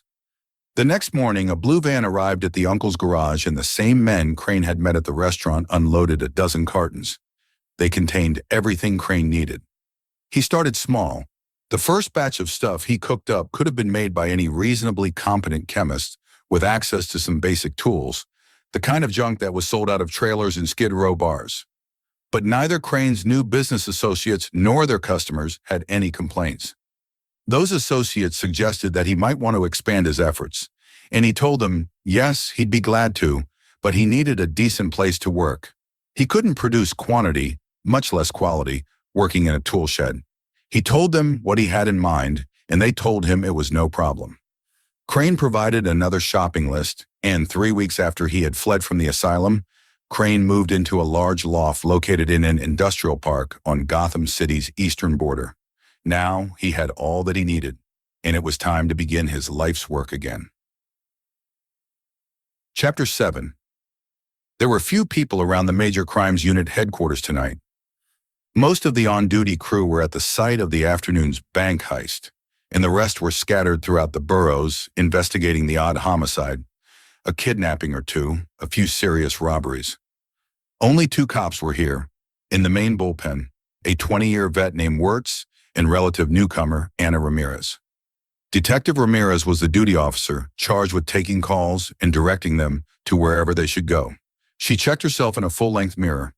She nodded, satisfied, and switched on the office television. She turned to the all-news channel and sat down in a chair near a bank of telephones. Mike Engel, a local hotshot reporter, was on the screen, giving the mayor hell. "Mr. Mayor," Engel was saying, "you were elected on a campaign to clean up the city. When are you going to start?" The mayor rubbed his lapel between a thumb and forefinger and said, "Well, Mike," Engel ignored him. "Like this so-called Batman, a lot of people say he's doing some good, that criminals are running scared. But I say he's not.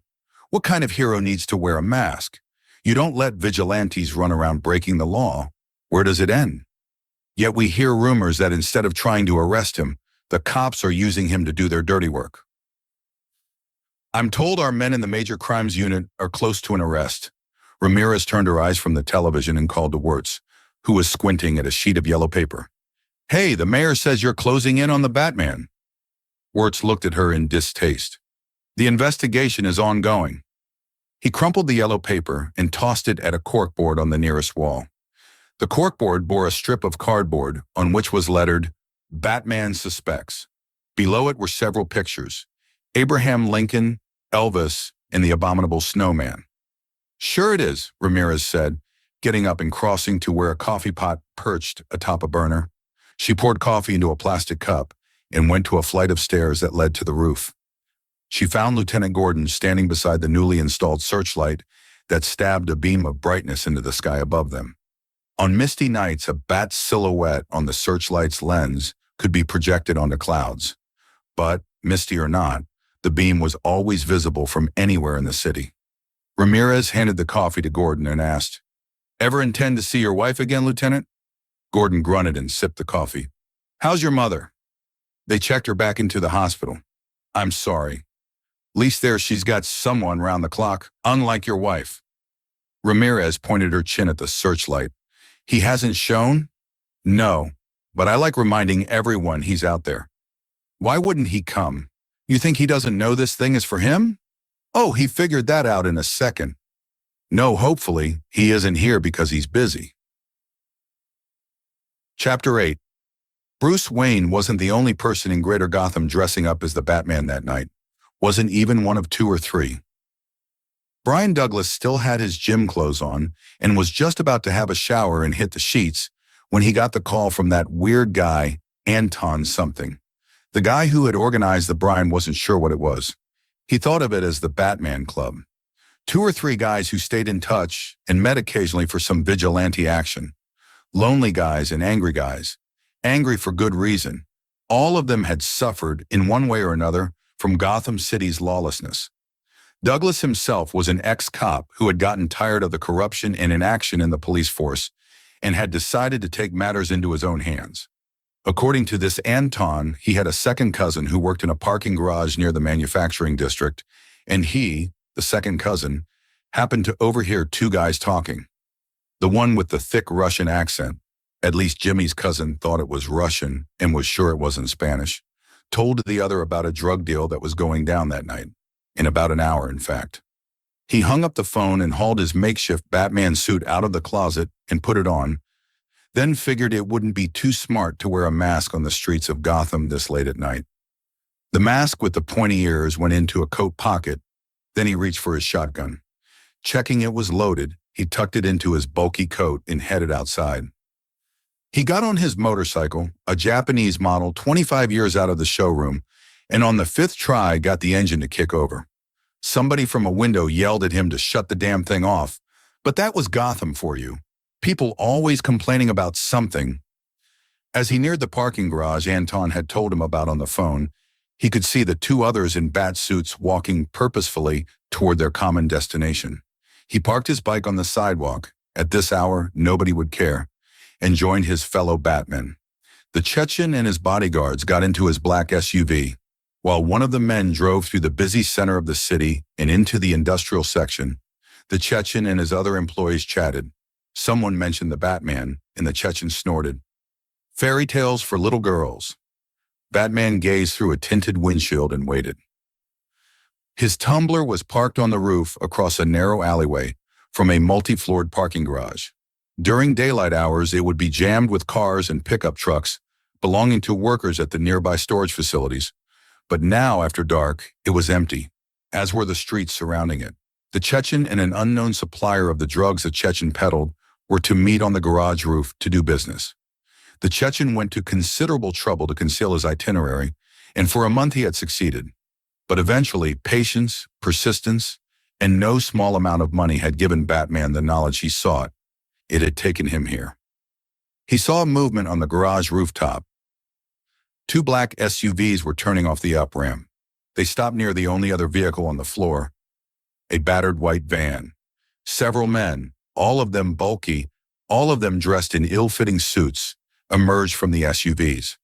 The bulkiest of them looked out over the rooftops and suggested that there might be a night watchman on the premises. The Chechen shrugged and said in Russian, "That's why we bring the dogs." He opened the back door of the nearest SUV, and three enormous Rottweilers sprang out, their claws clicking on the concrete floor.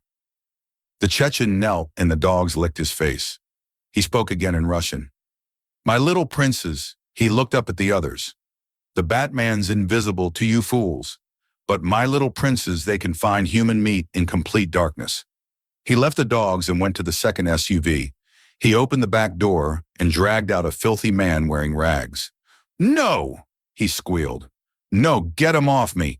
Off me!" The Chechen dragged his prisoner to the white van. The van's side door slid open, and two newcomers dressed in coveralls emerged, carrying metal kegs, guns strapped to their backs. In heavily accented English, the Chechen said, Look what your drugs did to my customers." From inside the van, "Buyer beware." A tall, thin figure wearing a wrinkled blue suit and a burlap mask emerged from the van. "I told your man my compound would take you places. I never said they'd be places you wanted to go. My business is repeat customers," the Chechen said. "If you don't like what I have to offer, buy from someone else," the Scarecrow said. "Assuming Batman left anyone else to buy from." Both of the dogs began barking in unison. The barking grew louder. "Come on out, son of a bitch, whoever you are," the Chechen shouted, gazing around. "My dogs are hungry." Suddenly, a rising Batman silhouette appeared from around the corner. There was the roar of a shotgun, and a ragged round hole appeared in the SUV, inches from the Chechen. More guns roared. "Loose the dogs!" the Chechen screamed. When nobody immediately obeyed him, the Chechen knelt by the Rottweilers and snapped the leashes free from their collars. The dogs raced into the darkness. From an alcove leading to an elevator, a figure wearing a mask and cape stumbled toward the down ramp. One of the dogs leapt at him and closed its teeth and jaws on the Batman's neck. The Scarecrow climbed into the driver's seat of the pellet-pocked van and stopped. The barrel of a shotgun was pressing into the back of his head. A mask with pointed ears was visible in the rearview mirror. The Scarecrow groped between the seats and lifted an aerosol can. He fingered a button, and a cloud of spray filled the van. The masked man dropped his shotgun and rolled, screaming, out the door. He lay crying at the Chechen's feet. The Scarecrow stuck his head out and said to the Chechen, "Not the real Batman. How you know?" "We're old friends, the Batman and I." "The other one ain't real either, I bet," a bodyguard said. The Chechen kicked the whimpering man on the floor and was drawing back his foot to kick again when he stopped, startled by a loud crashing sound as four large wheels smashed down onto the concrete in front of him, dust and floor spraying everywhere. "That's more like it," said the Scarecrow. Batman knew he had to be quick and effective and try not to hurt anyone too severely, especially not the fools in the costumes, whoever they were. One of those fools stood nearby, lining up his shotgun on a fleeing bodyguard. Batman grabbed the weapon barrel and bent it upward as the faux Batman looked into the face of the Red Deal. He stumbled backward as Batman opened his hand to reveal a pneumatic mangle hidden in his palm. He bore down on a pair of Rottweilers, mauling another costume fool. Batman lifted his arm and drew a grappling gun. A monofilament shot out and wrapped around the fake Batman's ankle, and Batman pulled him away from the dogs. Now the animals! A Rottweiler was already in the air, leaping at Batman's throat. Batman kicked it in the belly, and the dog fell away, whimpering. The second dog closed its jaws on Batman's gauntlet, but the Kevlar armor proved impenetrable. Batman swung the animal over his head and it fell to the concrete, whimpering. While Batman had been busy with the Rottweilers and the imposter Batman, he saw Scarecrow climb into a van. He jumped aside as the van sped toward him. Then, as it passed, he put his fist through the driver's window. His armored knuckles grazed the Scarecrow's mask. Startled, the Scarecrow leaned away, unintentionally twisting the wheel. He righted it just in time to avoid smashing into a retaining wall, and the van skidded onto the exit ramp and began to descend it. Batman sprang to the edge of the ramp and waited, staring down at the corkscrew-shaped ramp. If he went after the Scarecrow, the others might have time to run. If he didn't, the Scarecrow would certainly lose himself in the dark streets. 6 of one, half a dozen of the other, but the Scarecrow was the known evil. Batman made his decision. He jumped. A second before he would have struck the ground, his cape expanded into glider wings that slowed his fall. The Scarecrow's van swerved out of the exit ramp, and Batman landed atop it, crushing the cab.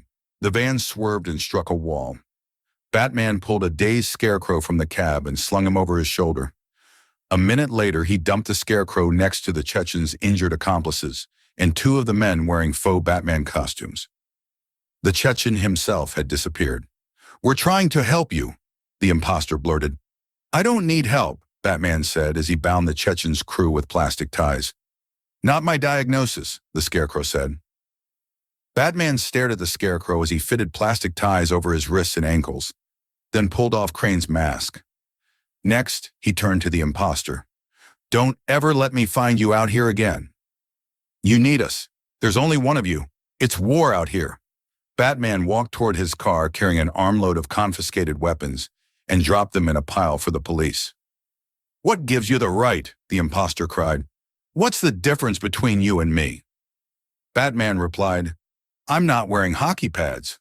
The imposter looked down at his ridiculous outfit as Batman sped from the area. At the last minute, Brian Douglas had decided not to join the other 2 Batmen in the parking garage. After all, he wasn't one of them. He was just an observer, and if he heard any kind of ruckus inside, maybe then he'd check it out. But otherwise, why hang around with a bunch of jerks? So Brian planted himself against a wall and waited. When he heard gunshots, he still waited. Maybe somebody will come this way and I can ask them. There's no point in getting my ass shot off. That would be foolish. That was why Brian saw Batman capture the Scarecrow, saw a distinctive silhouette swoop down to land atop the van, and, without hesitation, without pausing for a second, reach into the damaged vehicle, haul the Scarecrow out, fling the criminal over his shoulder, and stride back into the garage. How long had the whole thing taken? Seconds, and then and there, Brian Douglas had an epiphany. Suddenly he believed. He had seen something, someone he had doubted. He was real, and he was magnificent, and Brian needed to know more. The Chechen was furious, as angry with himself as with anyone else for allowing himself to become mixed up with such fools as the Scarecrow. Where were mobsters, thugs, greedy killers? The kind of criminal he understood, the kind of criminal he was himself. But he could not linger for revenge now. Everything had gone sour, and there was nothing for a sane man to do but escape. The Chechen had gotten behind the wheel of his SUV and roared away. The cops waited until they were back at the station house before cutting the plastic ties from Jonathan Crane's wrists and confiscating his burlap mask. "Well, well," a cop said, waving the mask. "We got us a celebrity." "I think I liked him better with his face covered," another cop said. Chapter 9. Jim Gordon in his unmarked squad car heard someone he knew was Batman use police frequencies to call for patrol cars and ambulances, so it had been right what he'd told Ramirez. Batman had been busy. Good, but Gordon had other things on his mind, namely the bank heist that had happened earlier that day. He'd hoped to get Batman's insights into the crime. That's why he'd wasted an hour standing next to the searchlight. But Batman hadn't shown, and that shouldn't get in the way of Gordon doing his job, so it wouldn't. He parked near a row of patrol cars. Ignoring shouts from reporters and gawkers, he entered the bank lobby. For a while, he watched the forensics crew do its job. Then he called to a detective named McFarland and asked, "We get anything from the surveillance cameras?" McFarland handed Gordon a sheaf of grainy photographs. "He can't resist showing us his face." Gordon looked at the pictures, a leering clown with a scarred mouth. Then he raised his eyes and glimpsed movement in the shadows near the teller's cage. "Be back in a minute," he told McFarland, and moved away. He joined Batman in the darkness. "You made it." Batman nodded and peered at the photos. "Him again?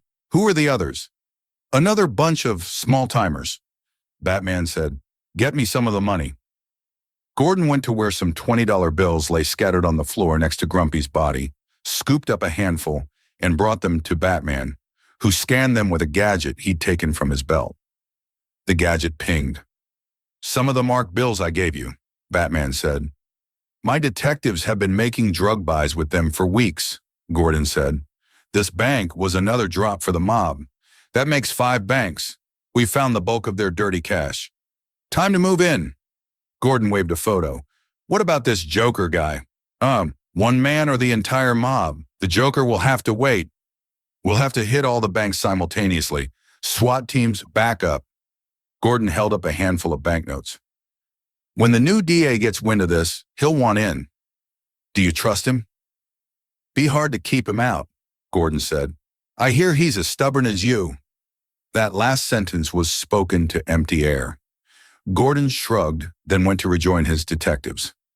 Alfred Pennyworth, whistling an old music hall ditty, moved through the Wayne penthouse, opening blinds, raising shades, stopping occasionally to admire the truly spectacular view from any of the windows. He went into the kitchen, placed a bowl of oatmeal and a cup of coffee on a tray, and carried it to the bedroom. He stopped in the open room and frowned at the still-made bed. Then he returned to the kitchen, filled a silver thermos with coffee, and took the elevator down to the building's garage.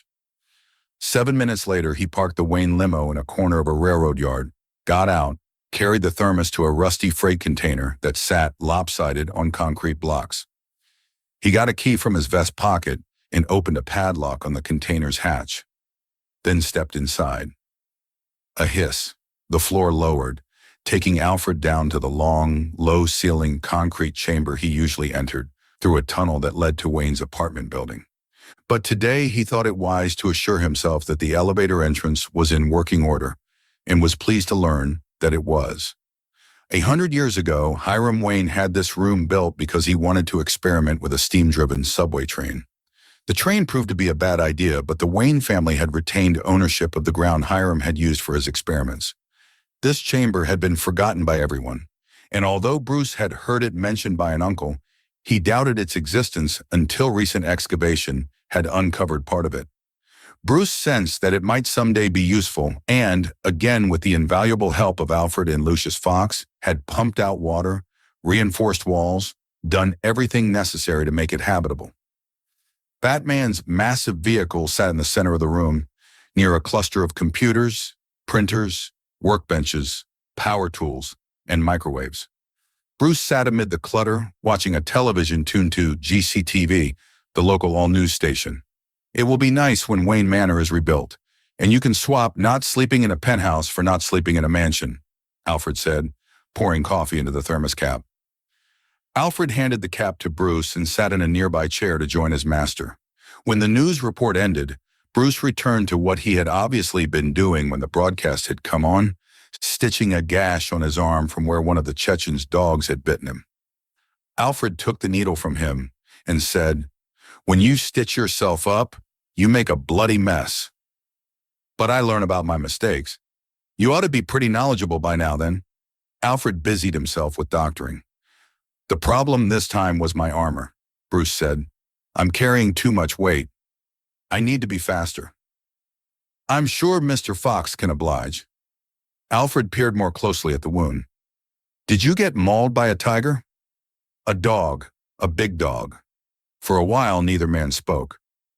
Finally, Bruce said, There were more copycats last night, Alfred, with guns.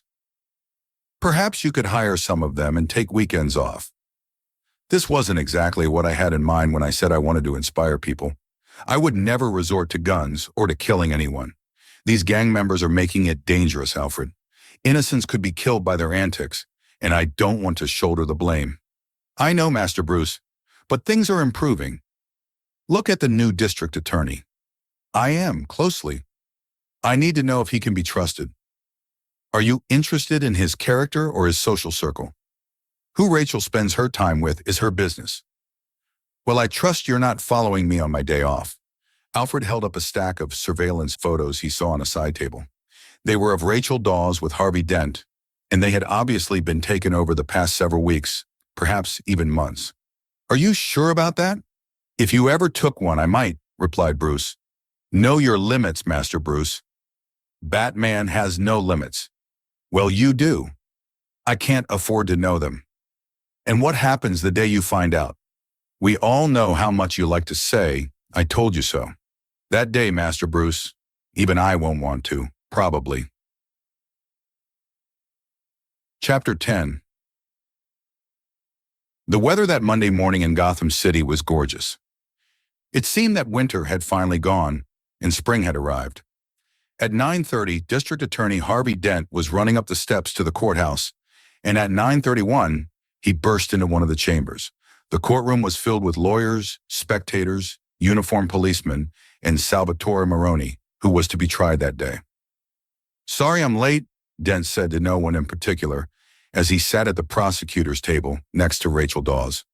Where were you? Rachel whispered. Worried you'd have to step up? Dent grinned and opened his attaché case. I know the briefs backward. Dent's grin widened, and he pulled a silver dollar from a pocket. Well then, fair is fair. Heads, I'll take it. Tails, he's all yours. Dent flipped the coin in the air, caught it, slapped it on his wrist, then uncovered it and displayed it to Rachel. Heads, Dent said. You lose. You're flipping coins to see who leads? My father's lucky coin. As I recall, it got me my first date with you. I'm serious, Harvey. You don't leave things like this to chance. I don't, Dent winked. I make my own luck. From the defendant's table across the aisle, Maroni said, I thought the DA just played golf with the mayor, things like that. Tee-off's 1:30. More than enough time to put you away for life, Sally. The bailiff told everyone to rise and court was in session. The judge entered and took his place at the bench, banged his gavel, and told Dent to call his first witness. I call Wilmer Rossi, Dent said. Two uniformed guards brought in a thin man wearing a shabby suit. This was Wilmer Rossi. He sat in the witness box, was sworn in, and gazed at the approaching district attorney. Dent leaned toward Rossi. With Carmine Falcone in prison, someone must have stepped up to run the so-called family, right? Rossi nodded. Is this man in the courtroom today? Again, Rossi nodded. Dent turned his head to stare at Maroni. He was smiling. Could you identify him for us, please? You got me, counselor, Rossi said. It was me. Dent turned back to Rossi, no longer smiling. I've got a sworn statement from you that this man, Salvatore Maroni, is the new head of the Falcone crime family. Maroni, he's the fall guy. I'm the brains of the organization. There was a brief burst of laughter from the gallery. Dent looked up at the judge. Permission to treat this witness as hostile. Hostile, Rossi screamed. I'll show you hostile. Rossi lifted his hand from his side, and somehow it was holding a gun. He aimed at Dent's face barely 4 feet away and pulled the trigger. There was a click as the gun's hammer fell on the firing pin, but there was no shot. Dent took a single step forward, grabbing the gun with his left hand as his right, curled into a fist, struck Rossi in the mouth. Rossi slumped back into the witness chair and spat blood. Dent ejected the clip from Rossi's weapon, letting it fall to the floor, and crossed to where Maroni sat. He dropped the empty gun onto the table in front of Maroni and said casually, Ceramic .28 caliber. That's how it beat the metal detectors. Made in China, I believe. Turning back to the witness box, he said, Mr. Rossi, I recommend you buy American. Dent straightened his tie and watched the bailiffs wrestle Rossi from the witness box. Your Honor, Dent said to the judge, I'm not done with this witness. An hour later, Dent was striding through the courthouse lobby with Rachel, who was panting slightly as she struggled to keep up with him. We'll never link that gun to Maroney, she said, but I'll tell you one thing. The fact that they tried to kill you means we're getting to them. Glad you're so pleased, Rachel, Dent said. Oh, by the way, I'm fine. Rachel tugged at Dent's sleeve until he stopped. She smoothed his lapels. Harvey, you're Gotham's DA. If you're not getting shot at, you're not doing your job. Of course, if you said you were shaken, we could take the rest of the day off. Can't. I dragged the head of the major crimes unit down here. Jim Gordon? He's a friend. Try to be nice. Dent and Rachel kissed goodbye, and he resumed walking. Dent turned down a short corridor and entered his office. James Gordon was already there. He stood and shook hands with Dent. Word is you've got a hell of a right cross, Gordon said. Shame Sal's going to walk. Well, good thing about the mob is they keep giving you a second chance. Dent went to his desk and took a sheaf of currency from a drawer. Lightly irradiated bills, Gordon said. Fancy stuff for a city cop, Dent said. Have help? We liaise with various agencies. Save it, Gordon. I want to meet him. Official policy is to arrest the vigilante known as the Batman on site. And that floodlight atop headquarters? If you have any concerns about malfunctioning equipment, take them up with maintenance, counselor. Dent tossed the bills onto his desk, his annoyance visible. I put every known money launderer in Gotham behind bars, but the mob is still getting its money out. I think you and your friend have found the last game in town, and you're trying to hit them where it hurts, their wallets. Bold. You gonna count me in? In this town, the fewer people know something, the safer the operation. Gordon, I don't like that you've got your own special unit, and I don't like that it's full of cops I investigated at Internal Affairs. If I didn't work with cops you'd investigated while you were making your name in IA, I'd be working alone. I don't get political points for being an idealist. I have to do the best I can with what I have. Look, Gordon, you want me to back warrants for search and seizure on 5 banks without telling me who we're after? I can give you the names of the banks. Well, that's a start. I'll get you the warrants, but I want your trust. You don't have to sell me, Dent. We all know you're Gotham's White Knight. Dent grinned. I hear they got a different name for me down at MCU. A mile uptown, Lucius Fox was presiding over a board meeting of Wayne Enterprises. Despite his impeccable suit and trim haircut, Fox did not much resemble what he, in fact, was, the CEO of Wayne Enterprises. There was nothing of the fat cat in his manner or appearance. Rather, he seemed to be what he really was, an inventor who also happened to have an IQ that was off the charts. Until his boss, Bruce Wayne, had returned from wherever it was he'd gone for 7 years. Lucius was quite comfortable being a non-entity. He was known to be a favorite of Thomas Wayne, Bruce's father, and so the new cadre of executives who gradually took control of the company after Wayne's death didn't trust Lucius any more than he trusted them. They didn't fire him outright. He neither knew or cared why.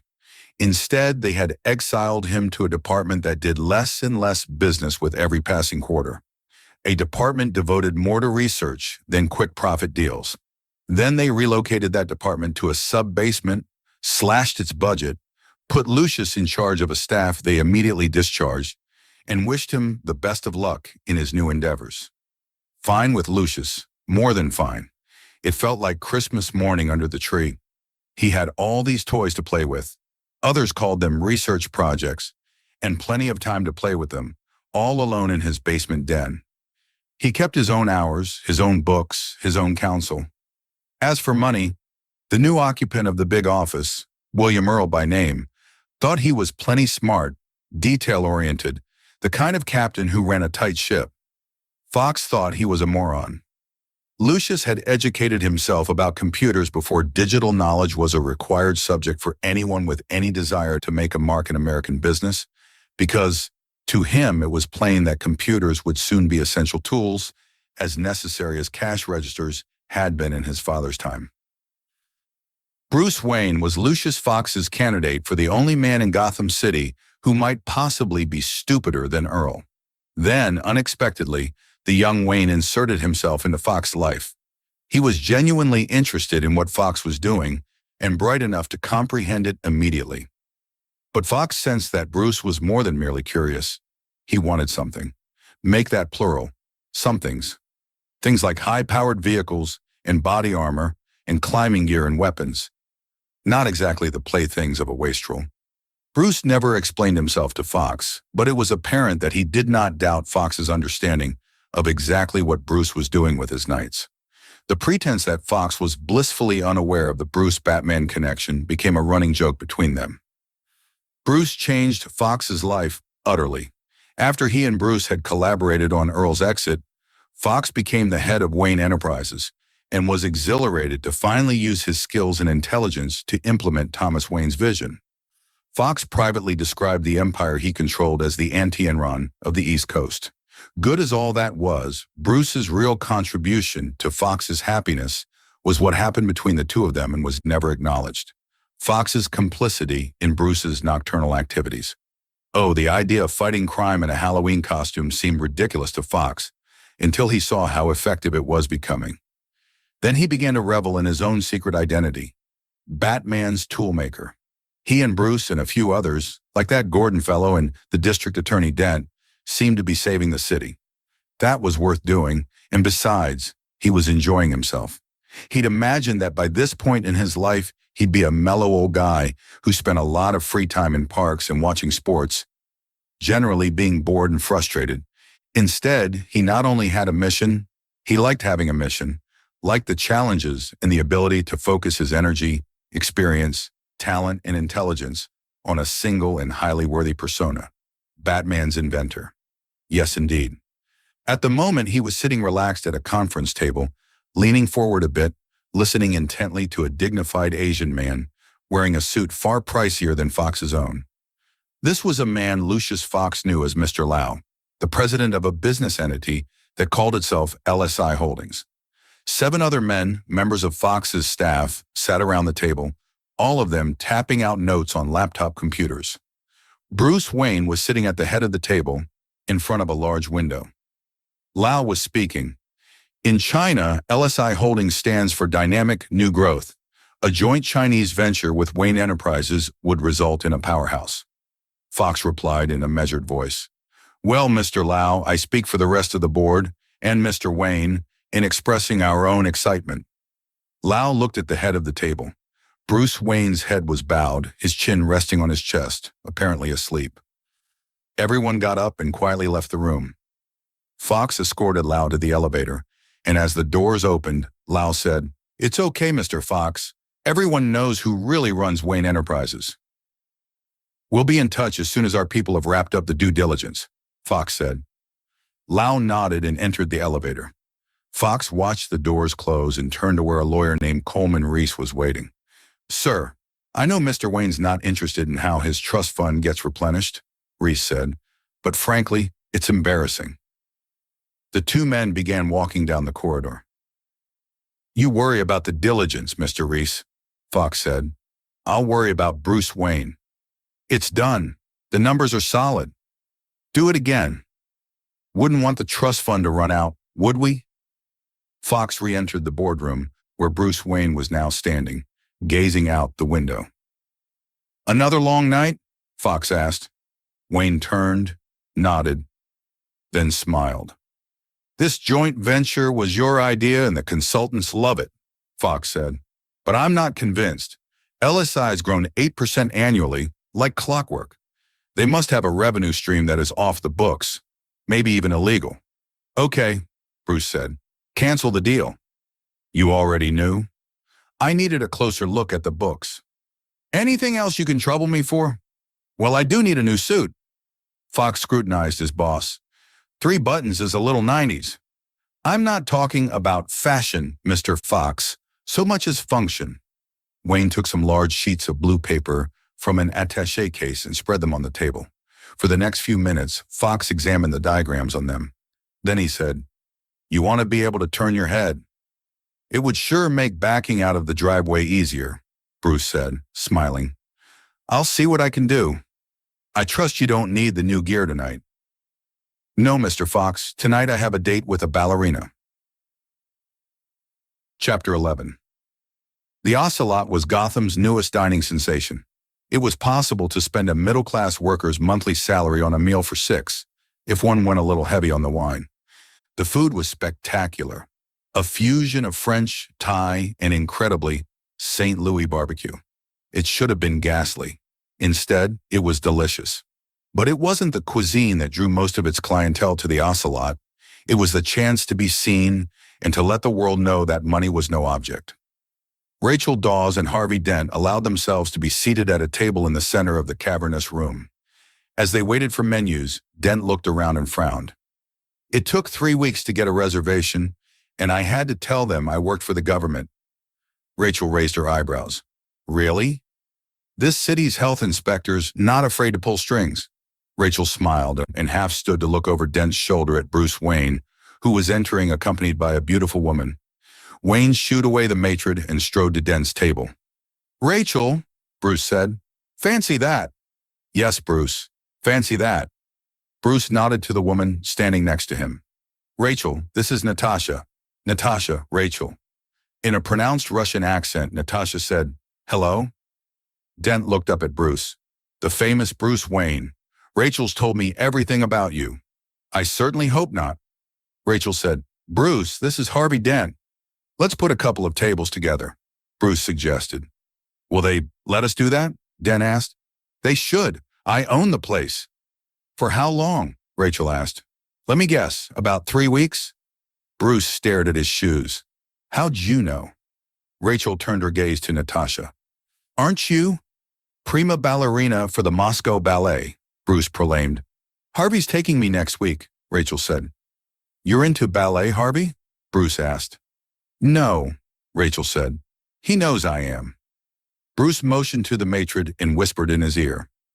A minute later, 2 busboys carried an extra table from the kitchen area and placed it next to Dent's. Let me order for everyone, Bruce said. It was almost 11 when the 4 of them ate their last bite of dessert. The Ocelot was empty except for the waitstaff and a handful of late diners. Natasha dabbed at her lips with a napkin and continued the conversation they'd been having. No, come on. How could you want to raise children in a city like this? I was raised here, Bruce said in mock outrage, and I turned out okay. Is Wayne Manor in the city limits? Dent asked. Sure. You know, as our new DA, you might want to figure out where your jurisdiction ends. I am talking about the kind of city that idolizes a masked vigilante, Natasha said, her voice rising. Gotham's proud of an ordinary man standing up for what's right, Dent said. Natasha shook her head. No, Gotham needs heroes like you, elected officials, not a man who thinks he is above the law. Exactly, Bruce said. Who appointed the Batman? We did, Dent said. All of us who stood by and let scum take control of our city. But this is a democracy, Harvey, Natasha said. Dent leaned forward, his elbows and forearms on the table. When their enemies were at the gate, the Romans would suspend democracy and appoint one man to protect the city. It wasn't considered an honor. It was considered a public service. Rachel said, and the last man they asked to protect the Republic was named Caesar. He never gave up that power. Well, I guess you either die a hero or live long enough to see yourself become a villain, Dent said. Look, whoever the Batman is, he doesn't want to spend the rest of his life doing this. How could he? Batman's looking for someone to take up his mantle. Natasha looked directly into Dent's eyes, smiled and purred. Someone like you, Mr. Dent? Maybe, if I'm up to it. Natasha leaned over the table and covered the top half of Dent's face with her flattened hands. What if Harvey Dent is the Caped Crusader? Dent took Natasha's wrists and gently drew her arms away from his face. If I were sneaking out every night, someone would have noticed by now. Rachel glanced quickly at Bruce. Well, you've sold me, Bruce said to Dent. I'm going to throw you a fundraiser. That's nice of you, Bruce, but I'm not up for re-election for 3 years. That fundraising stuff won't start for... I don't think you understand. One fundraiser with my pals, you'll never need another cent. The next day, the Gotham Times' headline was, "Who is Harvey Dent?" The paper tried to answer the question in a 6-column profile that filled the entire front page of the Metro section. It began with basic biographical stuff: public school education, middle-class parents, father a cop, mother a housewife, scholarship to Gotham University with history and pre-law majors, law school at the State University, both parents dead while Harvey was still a teenager, clerk for a Supreme Court judge, appointment to the Gotham City Internal Affairs Division, and from there on, Harvey was a meteor. Then he snared one of the big prizes. He had been promoted to district attorney following the death of the previous DA. He wasn't the most popular man who ever held the job. The cops and courthouse guys hung nasty nicknames on him, but he was the most effective. He was sometimes slow to prosecute, but when he did, he won, period. He dated. No commitments, nothing that could be called a relationship, but he had no trouble finding attractive young women to share an evening with. No surprise there. He was a man on his way up, and who knows, the last stop might even be the White House. And he was handsome as any leading man, as handsome as Bruce Wayne, and though he wasn't much of a dancer and not awfully good at small talk, he was socially adept enough to get through any reasonable social situation. Hobbies? Well, he ran around the reservoir daily, and 3 times a week he used a gym near his office. But those activities weren't exactly recreational. They were like his high-protein, low-fat diet, tools to maximize his effectiveness. So, the answer to the hobby question was no. The Times article was accompanied by a 4-column color photo of Harvey Dent's head and shoulders. Handsome? Oh, yes, indeed. Rachel, knowing that Harvey seldom had time for newspapers, gave him a copy of the Times, which he tucked into his briefcase but did not actually forget about. He was curious about the profile, but he didn't want anyone to know he was curious. So the folded paper remained nestled among briefs and warrants until Dent was alone in his apartment a bit after midnight. He checked his voicemail, listened to a message from Rachel, and debated calling her back, then decided not to. Rachel was an early-to-bed, early-to-rise kind of woman. He shucked his clothes, got into bed, and only then removed the Times from his briefcase and read about himself. It didn't take long. Dent had taught himself speed reading in law school. He threw the paper aside. There were no errors of fact, but they got it all wrong. Take Dad, for instance, and for openers. Police officer, member of Gotham's finest. Badge and gun and nightstick, and pressed blue uniform. Check. That's what the world saw. That's what made young Harvey the envy of kids whose fathers did things like drive trucks or tend bars.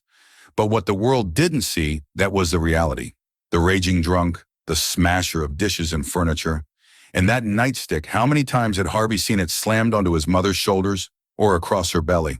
And when the neighbors called 911 and the uniforms arrived and saw Harry Dent, their brother in blue, they apologized for bothering him and left, and the beatings began again. Once Harvey was hiding in the stairwell outside the apartment, he heard cops talking about his mother, about how before she married Harry, she'd been one of them, and probably deserved everything Harry gave her.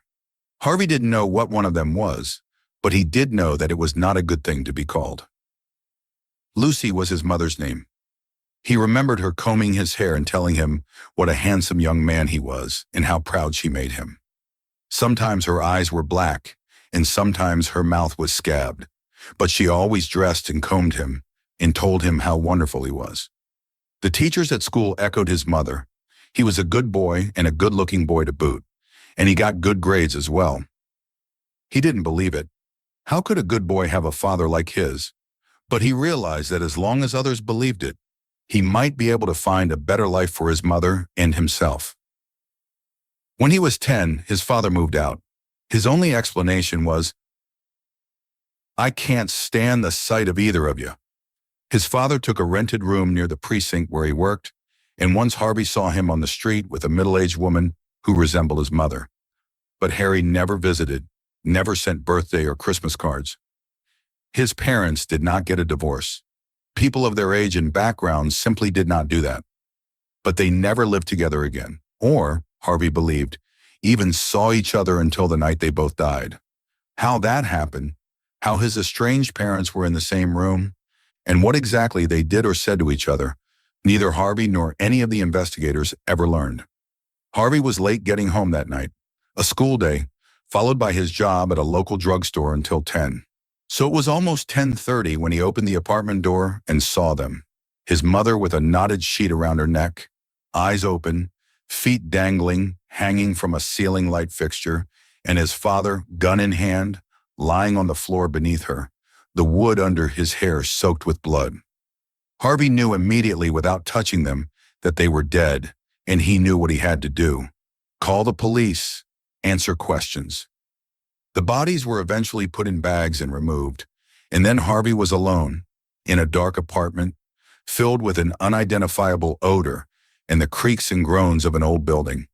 Alone because he had no one, no relatives, no friends who could be awakened at 3 in the morning. He didn't even try to sleep. He just sat staring out the front window at an empty street lined with tenements and tried to understand. Why had they done it?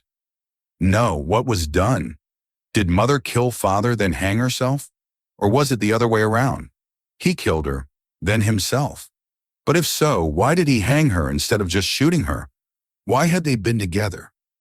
None of it made sense, and for Harvey, that was the worst part, the not making sense.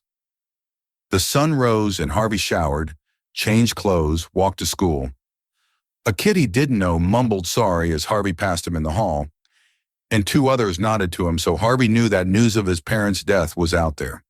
Concerned teachers sent him to the guidance counselor, a kindly older woman who tried to get through Harvey's distant look. She made him promise to see a counselor. Then Harvey asked to be excused. He remained silent and by himself for the remainder of the school day. After school, he went to his job at the pharmacy. His boss stopped him as he was tying on his apron and said it was too bad. What happened to the Mr. and Mrs.?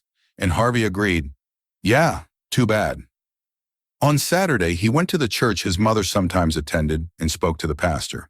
The pastor said, "The Lord's plan is mysterious, all right, but someday you'll know this was all for the best. You just have to have faith." Harvey never returned. He didn't attend the prom or any dances or any football or basketball games, but he did study and he did get those scholarships. And somewhere in there, he discovered the law, and he knew he'd found his profession. No, not merely profession, his vocation. The law made sense. The law transformed the chaos of human existence into logic, fairness, rules that were reasonable and could be obeyed. The law offered stability and structure, not only for Harvey Dent the citizen, but for Harvey Dent the orphan. It was about the time that the law revealed itself to Harvey that he became aware of what many thought was his greatest asset, his looks. He was, by any criterion, an extraordinarily handsome man. He himself could see that every morning when he looked in his bathroom mirror. It was odd. He could see it, but he didn't believe it. Well, okay, he didn't have to believe in something to use it. His face became a tool, like his intelligence and memory, and he would show it to the world and reap whatever benefits the display conferred. He rose rapidly, playing by the rules, but playing hard. Part of the game was being seen with women, having the occasional romance, and he did these things too, but he never found a female who interested him until he was introduced to Rachel Dawes. At first, Harvey Dent was nothing more than a name to Rachel. He was the new guy working in association with the Internal Affairs Division, and, she heard, a wise ass and a fast gun. Not her type. She did not actually meet him until he began working in the DA's office, and that first time was briefly in court, and she had to like his looks. He was an extraordinarily handsome man, which was another strike against him, really. By then, Rachel had had enough experience in the dating game to know something about men. One of the things she'd learned was that beautiful men tended to be more self-involved and egotistical than beautiful women. Their idea of a good time was to lean back and be admired. Not Rachel's idea, not at all. But that day in court, the attorney and her had to admire his easy command of case law and the assertive way he presented his case. If he was impressed with his appearance, he concealed it well. He seemed totally focused on the business at hand, and, again, the Rachel the lawyer liked what she saw. Later in the hall outside the courtroom, she caught up with him, told him she was an observer from the DA, and if her office could help in any way. Actually, there are a couple of items we should discuss, Dent said. Buy you a cup of coffee? Rachel glanced at her watch. 5:30. She was officially off duty. Okay, she said, but we go Dutch. We'll see, Dent replied. They strolled through rush hour crowds to a diner favored by the courthouse set, went inside, ordered, then waited in a booth for their food. Dent took out his wallet. I said we'd go Dutch, Rachel reminded him. Okay, Harvey said. Let's let fate decide. He took a coin from his pocket, flipped it in the air, and as it was falling said, Heads, I pick up the bill. Tails, it's yours. He caught the coin and showed it to Rachel. Heads. He gave the waitress a 5. After several more cups and a shared piece of pie, Rachel told him, I'm not impressed by your looks. Just so you know. We have something in common then.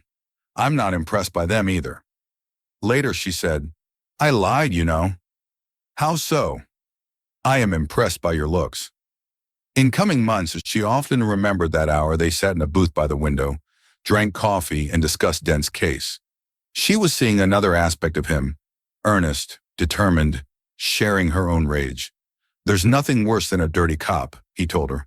My job, prosecuting them, doesn't win me any popularity contests, but it's necessary, and I love it. Love it? Rachel asked, raising her brows. Funny way to put it, huh? But yeah, love is the word. Guess that makes me pretty weird. They sat and sipped in silence, watching pedestrians scurry past the window. After Dent's declaration, there seemed to be nothing more to say, but Rachel didn't want the conversation to end. That was when Rachel told Dent she was impressed with his looks after all.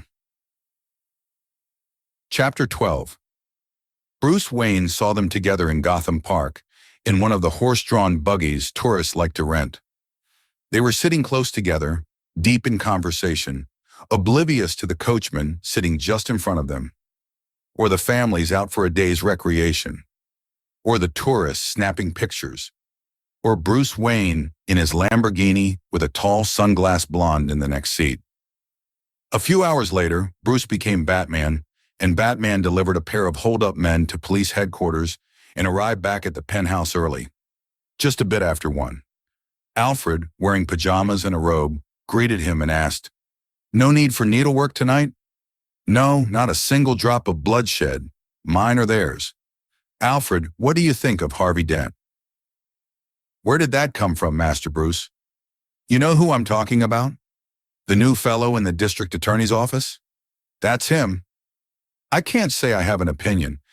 As the great Will Rogers said, all I know is what I read in the papers. What is your opinion of Mr. Dent, Master Bruce? He's too good to be true. His bio reads like, I don't know, like something a press office made up. That worries you? Yes, it does. He's in a position where he could do a lot of harm. Miss Dawes works with him, doesn't she? Perhaps she could offer insight. I don't want to bother Rachel with it. She's got enough on her mind. I'll look into it myself. Bruce Wayne had acquired a lot of skills, including superior detective skills. Some he'd gotten during the years he had bounced from university to university, preparing himself for a mission he had not yet defined for himself. Some from his years with Ra's al Ghul. It's always useful to know as much as possible about your enemy, Ra's had once told him. Now Bruce put everything he had learned to the task of getting to know Harvey Dent. What he got from hacking into computers was next to useless, but not quite. He didn't care about Dent's university grades or the apartments he'd rented, but Bruce was glad to see the financial stuff. Glad, but disappointed. Dent's bank accounts and credit card activity were impeccable. He had neither spent nor received a single dollar that couldn't be accounted for. His police record was not quite as impeccable. He'd actually had a speeding ticket and 3 parking violations, none of which he'd questioned. All of which he'd settled promptly.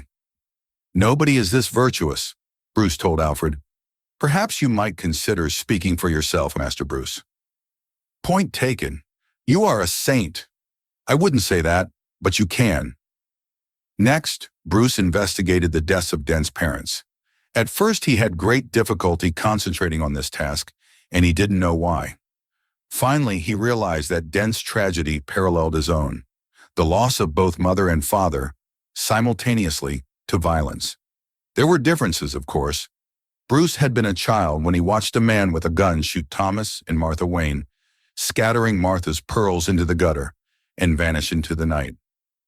Dent had been well into his teens, perhaps old enough to have committed the crimes himself. It was an avenue worth pursuing, but that was not easily done. Any case more than 10 years old was more than cold.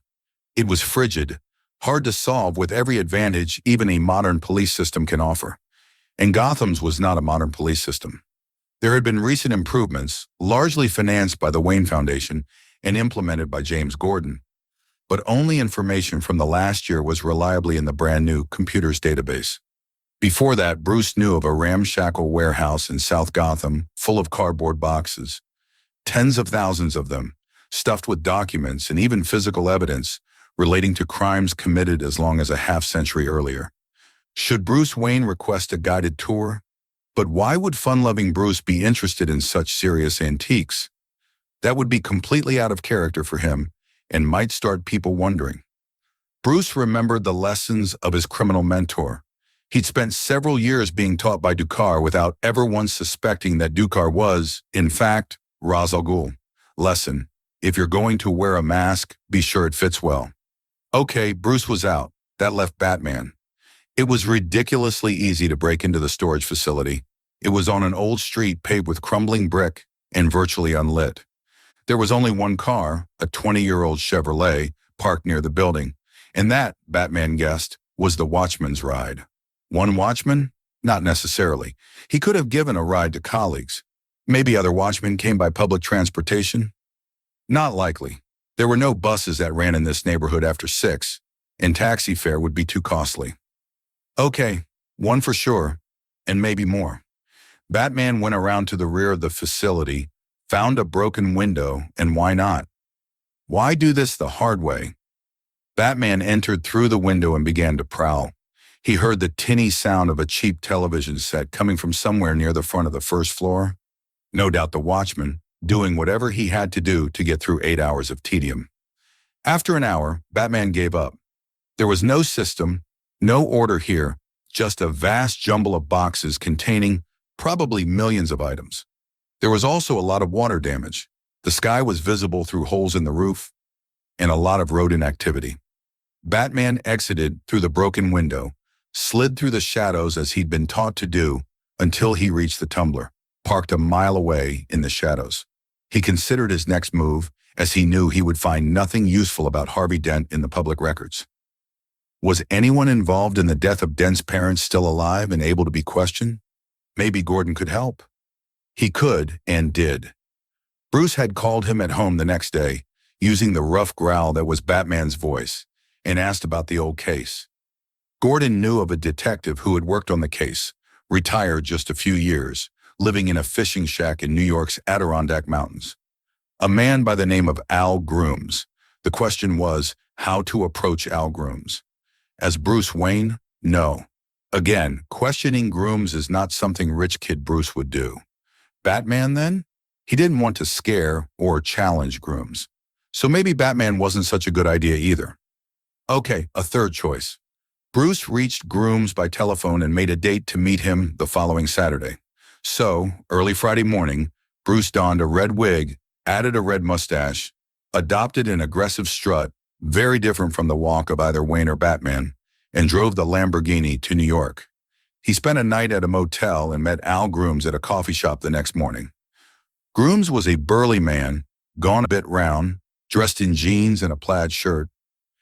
In his day, he must have been tough and frightening. Bruce introduced himself as Charles Malone, a freelance journalist doing an article on Harvey Dent. At first, Grooms seemed reluctant to talk. Then suddenly it was as though a dam burst and the words poured out of him. Yeah, he remembered the Dent case. They wanted to pin it on the kid, him and the other officers working the case, but the kid, Harvey, really was at that damn drugstore all night, and they couldn't get enough to hold him. Even in those days when justice in Gotham was pretty much touch and go. Or maybe lucky'd be a better word. Now, Harvey's old man was a perfect son of a bitch. Worst cop on the force, and there was no shortage of skells like to put him down, And maybe a couple of decent citizens too. But the truth was, he'd done the old lady, then he'd done himself, and good riddance to the both of them. None of which answered the question of why they had gotten together. Bruce thanked Al Grooms, paid for his lunch, gave the counterman an extra 20 to pay for Al's dinner, then drove south. By evening, he was having tea with Alfred. He told Alfred about the meeting of Charles Malone and Al Grooms. "Have you decided that Mr. Dent is the paragon he seems to be?" Alfred asked. "No, there has to be something wrong with him. Perhaps what's wrong with him is that he seems to have captured the affections of Miss Dawes." "I won't dignify that with a reply. Anything happen here while I was away?" Bruce exhausted every possibility in investigating Harvey Dent. Interviews, usually as Charles Malone, with teachers, classmates, old girlfriends, recent girlfriends, fellow prosecutors, defense lawyers, even convicts. He checked Dent's school transcripts as far back as junior high. He checked Bar Association documents. Nothing. Harvey Dent wasn't a saint, but he was a person of enormous integrity, courage, and ability. Then he concentrated on Dent himself. For weeks, although he didn't know it, Harvey Dent had an unseen guardian angel. Batman followed him to and from his office, as well as the various courtrooms Dent frequented. Bruce Wayne, pretending to be interested in a female defendant, watched Dent conduct a major trial, and disguised as Charles Malone, watched Dent conduct several minor trials. All successfully, all with the utmost reticence. Finally, on a rainy Friday evening, Bruce saw Dent meet Rachel in the lobby of her apartment building. She kissed Dent quickly but deeply on the lips, and Bruce realized that they were on another date. Then he had an epiphany. "I'm jealous," upset and angry and jealous. He was in no condition to conduct surveillance, and Harvey Dent didn't need surveilling. Harvey Dent was exactly what he seemed to be, and what that was a thoroughly admirable human being, and just possibly the savior of Gotham City. "I give up," he told Alfred. "I was wrong. The guy is a paragon, a much better man than I." "Care to elaborate, Master Bruce?" "He and I were dealt the same rotten hand, parents dead through violence. But I had advantages. I had you and Rachel, and now Lucius. I had a huge house and every option in the world. My financial resources were virtually unlimited. May I remind you that not everyone who pretended to be your friend was." "You mean Earl?" "Yeah, he was a bad one, and there were a few others. But suppose they'd succeeded in getting my family's companies away from me. Do you think I'd have found myself begging for quarters on street corners? No, I'd have still lived very comfortably. By now, I'd be married to Rachel, and we'd have 3 kids and be deliriously happy. You can't be certain of that." "No, but believe me, I wish I could. Well, maybe not the 3 kids part, but the rest, yes. It could have happened. Now look at Dent, as I said. Same bad deal. Dead parents just like mine. No, wrong, not just like mine, because I know what happened. It was tragic and ugly and pointless. But something like that occurs every day in every big city on Earth. There's really nothing mysterious about it. But Harvey, he'll go to his grave without being able to answer the biggest question in his life. And that's not the worst of it. I dug into his parents' finances. Know how much his mother had in the bank when she died? $114. Even back then, that was a pittance. His father was flat broke. He had nothing more than the few dollars in his pocket. No bank accounts, months behind on his rent. Harvey had no resources at all, yet look what he accomplished. High school, college, law school, all on his own. Between studying and jobs, he couldn't have gotten more than 4 hours sleep a night for years. But he persevered, and he achieved everything he set out to do. And now he wants to clean up Gotham City. Not just clean it up, Alfred, remake it. Create a real Camelot. Small wonder Miss Dawes is attracted to him. Rachel is Dent's one failure. This thing between them, it isn't real. No? I know Rachel. She's biding time, waiting for the right person. And that would be? Bruce shrugged. Chapter 13. Harvey Dent became the flavor of the week. The story in the Times was picked up by other papers, including some from other nearby states. The 3 local magazines did pieces on Dent, which prompted the big television stations to pay attention. The Harvey Dent story was featured on all the cable news outlets and even merited a 30-second spot on two of the network's evening news shows.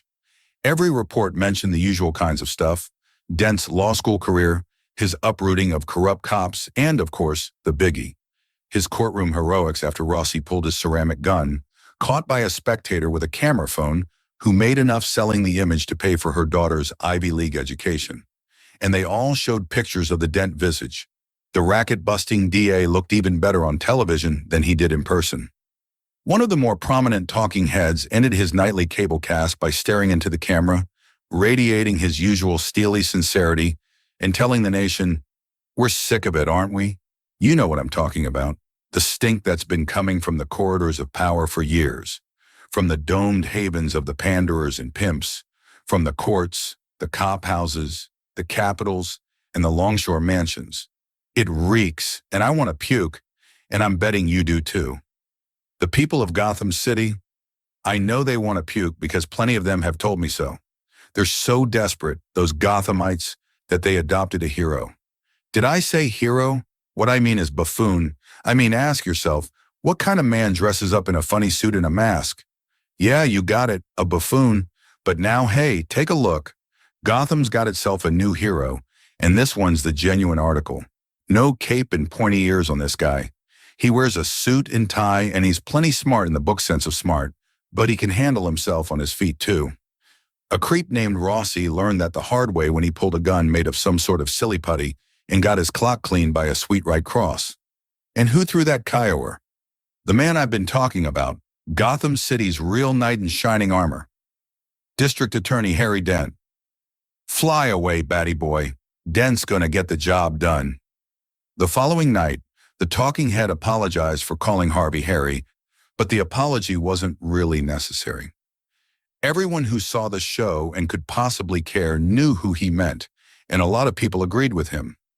Alfred Pennyworth did not agree, but his boss did. I think the only buffoon involved here is the one making the noise, Alfred said. I think there's a lot in what he says, Bruce said. Alfred waited for Bruce to elaborate, and when that didn't happen, excused himself to attend to household chores. Harvey Dent didn't agree with the talking heads either. He didn't express his reservations publicly, and in fact cooperated with the media's veneration of him.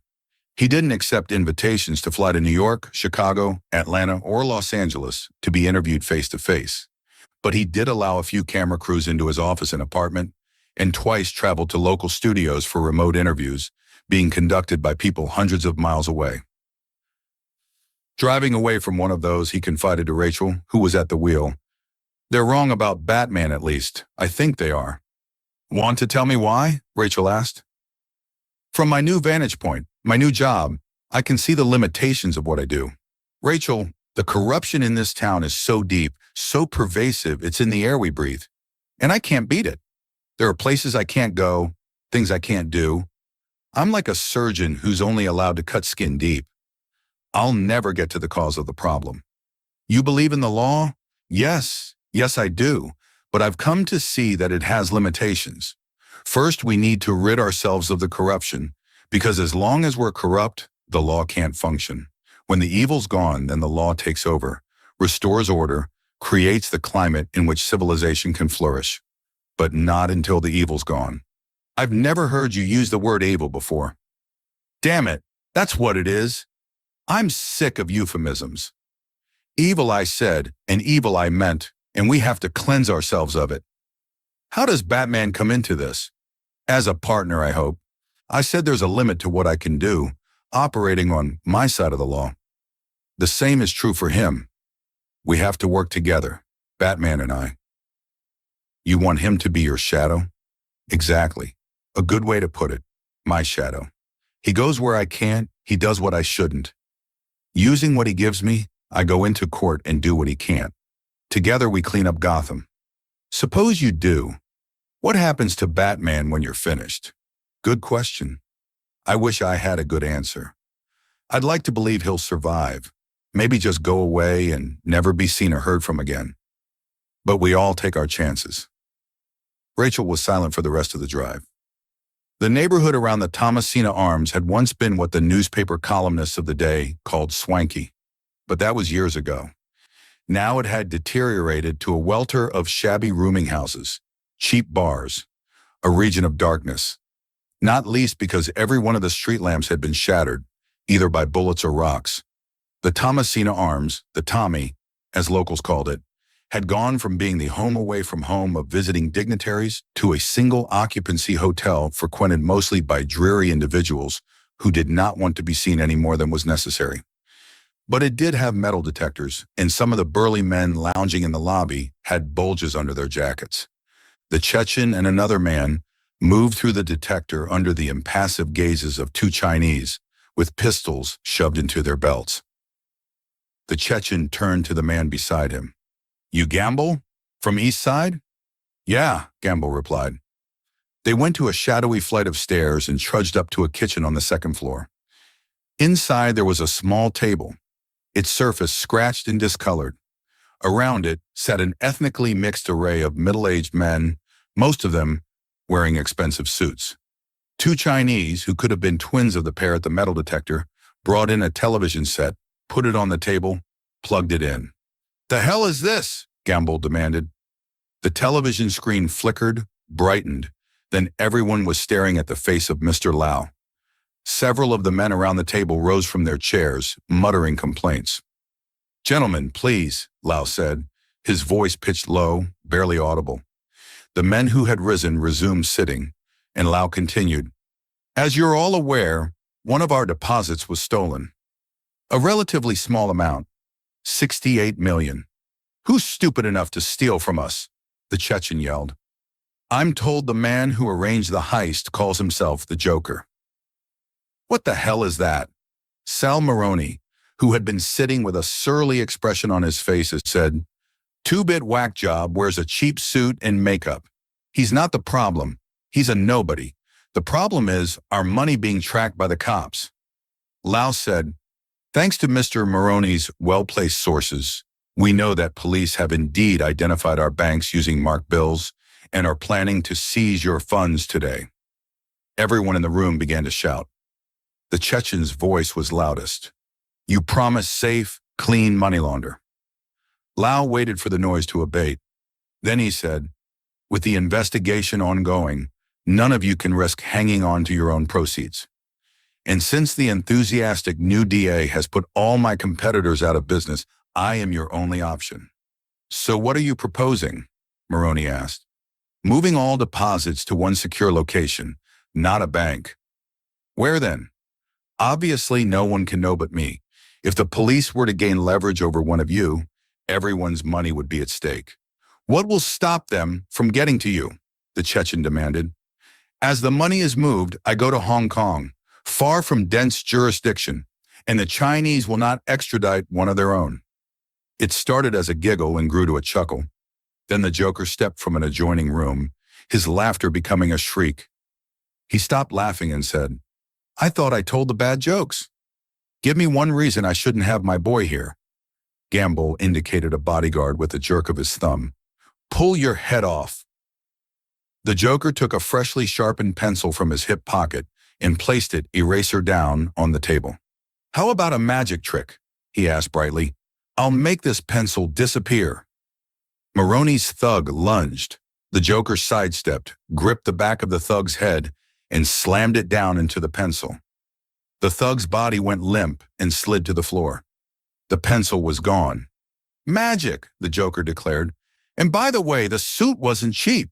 You should know. You bought it." "Sit," the Chechen said to the Joker. "I want to hear deal." "A year ago, these cops and lawyers wouldn't dare cross any of you," the Joker said. "What happened? Did your balls drop off? See, a guy like me?" "A freak," Maroney said. The Joker ignored him and continued. "A guy like me, I know why you're holding your little group therapy session in broad daylight. I know why you're afraid to go out at night. Batman, he's shown Gotham your true colors, and Dent's just the beginning." He pointed to the television set. "And as for his so-called plan, Batman has no jurisdiction. He'll find him and make him squeal." He smiled at Lau's image on the screen. "I can tell the squealers every time." What you think we should do? The Chechen asked. It's simple. Kill the Batman. If it's so easy, why haven't you done it already? Maroney growled. Like my mother used to tell me, if you're good at something, never do it for free. How much you want? The Chechen asked. Half. The men around the table laughed. The Joker shrugged. You don't deal with this now. Soon Gamble won't be able to get a nickel for his grandma. Gamble bolted to his feet. Enough of the clown! He came around a corner of the table and stopped. The Joker had opened his coat, revealing explosives strapped to his chest. Let's not blow this out of proportion, the Joker said. Gamble moved a step closer. You think you can steal from us and just walk away? I'm putting the word out. 500 grand for this clown dead, 1 million alive, so I get to teach him some manners first. Let me know when you change your minds, the Joker said, and strolled from the room. How soon can you move the money? Maroney asked Lau. I already have. For obvious reasons, I couldn't wait for your permission. But rest assured, your money is safe. Sal Maroney decided he didn't like some fruitcake he knew nothing about sticking his nose where it didn't belong. He knew this private eye ex-cop kicked off the force for taking bribes. Not for lack of ability. Ability-wise, he was as good as they get. Name of Hamlin. Did some jobs for Sal now and then. Charged plenty, but always delivered.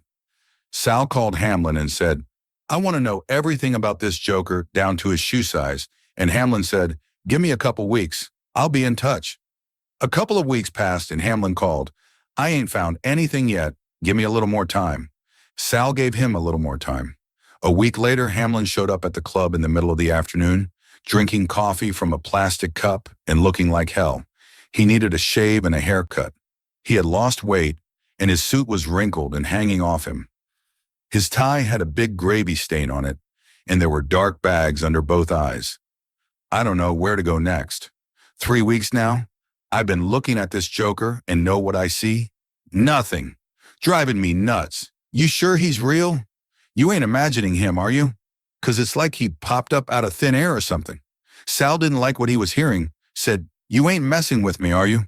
I'm thinking maybe this Joker gets to you, slips you a little something to keep your mouth shut.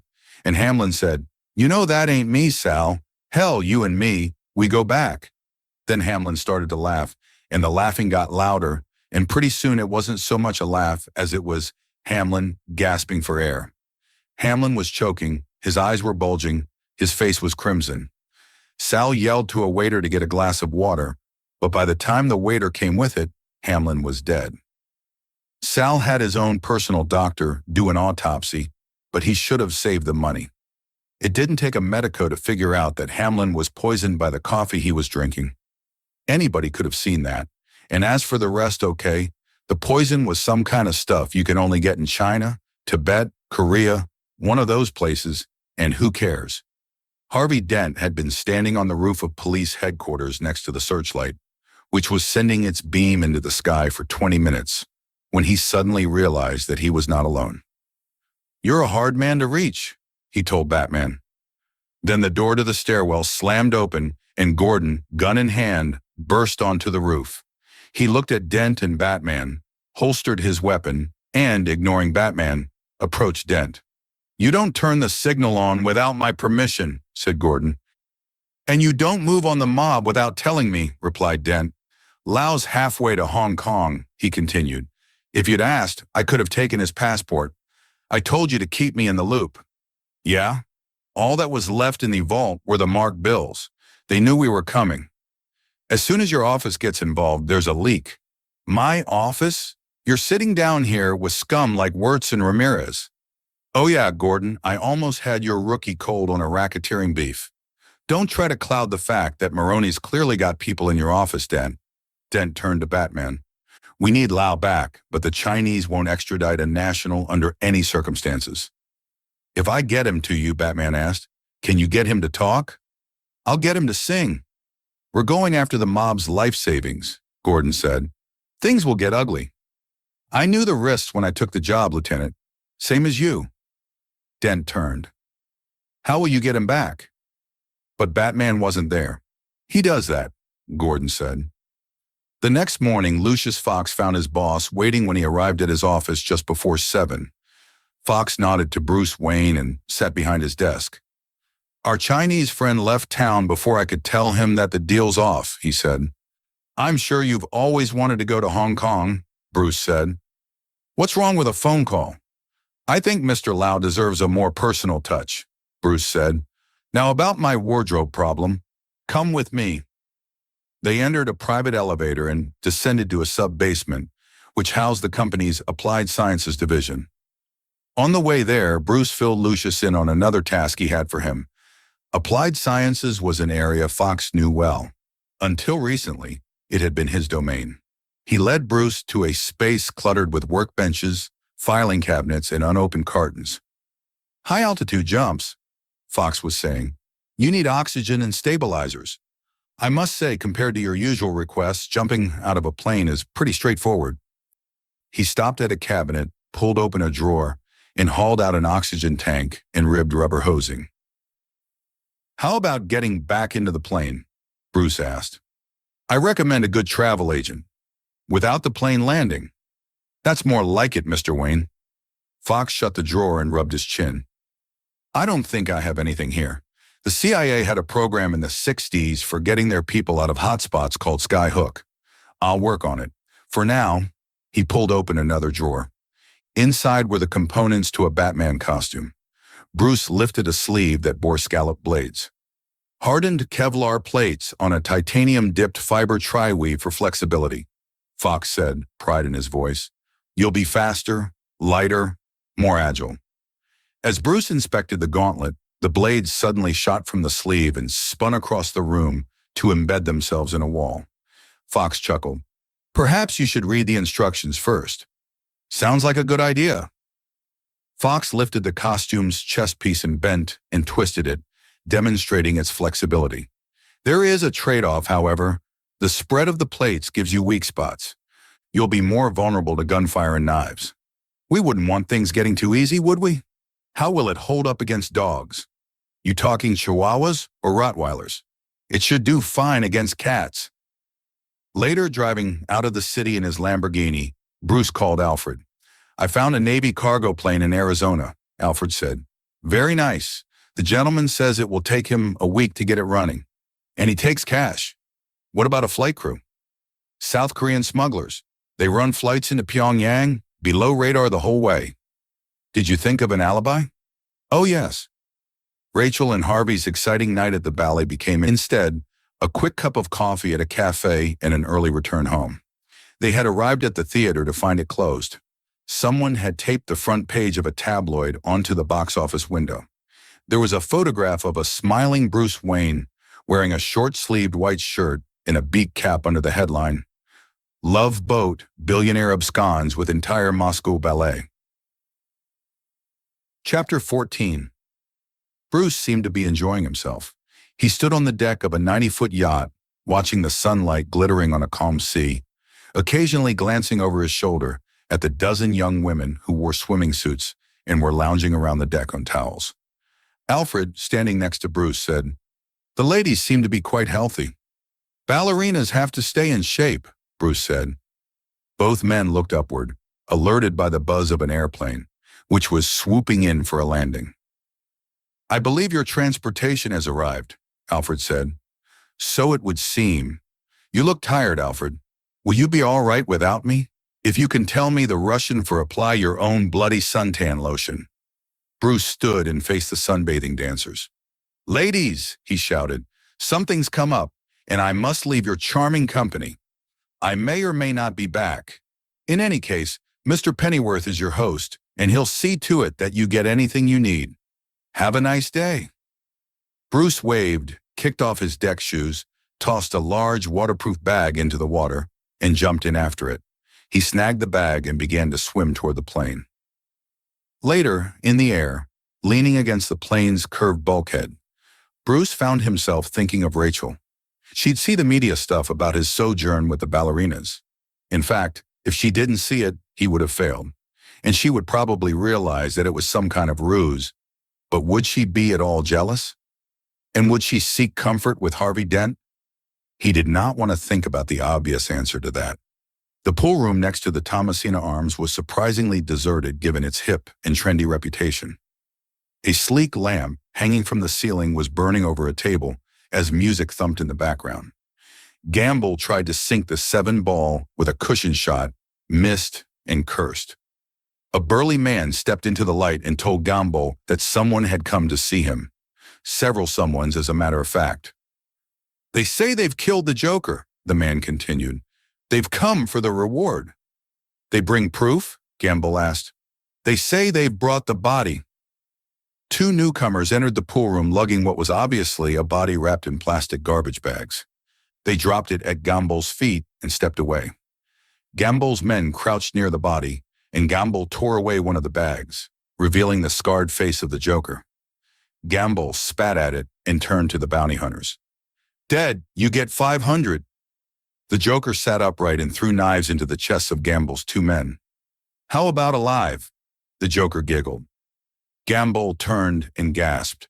The Joker thrust an open switchblade into Gamble's mouth and pushed against a cheek. "Want to know how I got these scars?" the Joker asked, moving his face forward until it almost touched Gamble's. "My father was a drinker and a fiend. He'd beat Mommy right in front of me. One night, he goes off crazier than usual. Mommy gets the kitchen knife to defend herself. He doesn't like that. Not one bit." The Joker pivoted the blade to Gamble's other cheek. "So, me watching, he takes the knife to her, laughing while he does it, turns to me and says, 'Why so serious?' Comes at me with the knife. 'Why so serious?' Sticks the blade in my mouth. Let's put a smile on that face." And the Joker stared into Gamble's eyes. "Why so serious?" The Joker quickly moved the knife, and Gamble gurgled blood and fell to the floor.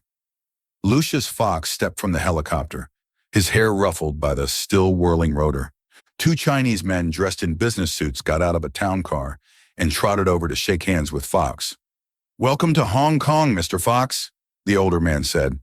"Mr. Lau regrets he is unable to meet you in person, but with his current legal difficulties—" "I understand," Fox said. They all climbed into the town car and were soon gliding through the city, the men pointing out places of particular interest to Fox. The car stopped in front of a very modern building with two glass towers called IC1 and IC2. The men led Fox into the lobby to a desk where uniformed guards stood waiting. "I'm afraid for security reasons, I have to ask for your mobile phone," a guard said to Fox. Fox nodded, smiled, and gave the guard his cell phone. Then Fox and his escorts went to a second-floor dining room, where they were met by Lau.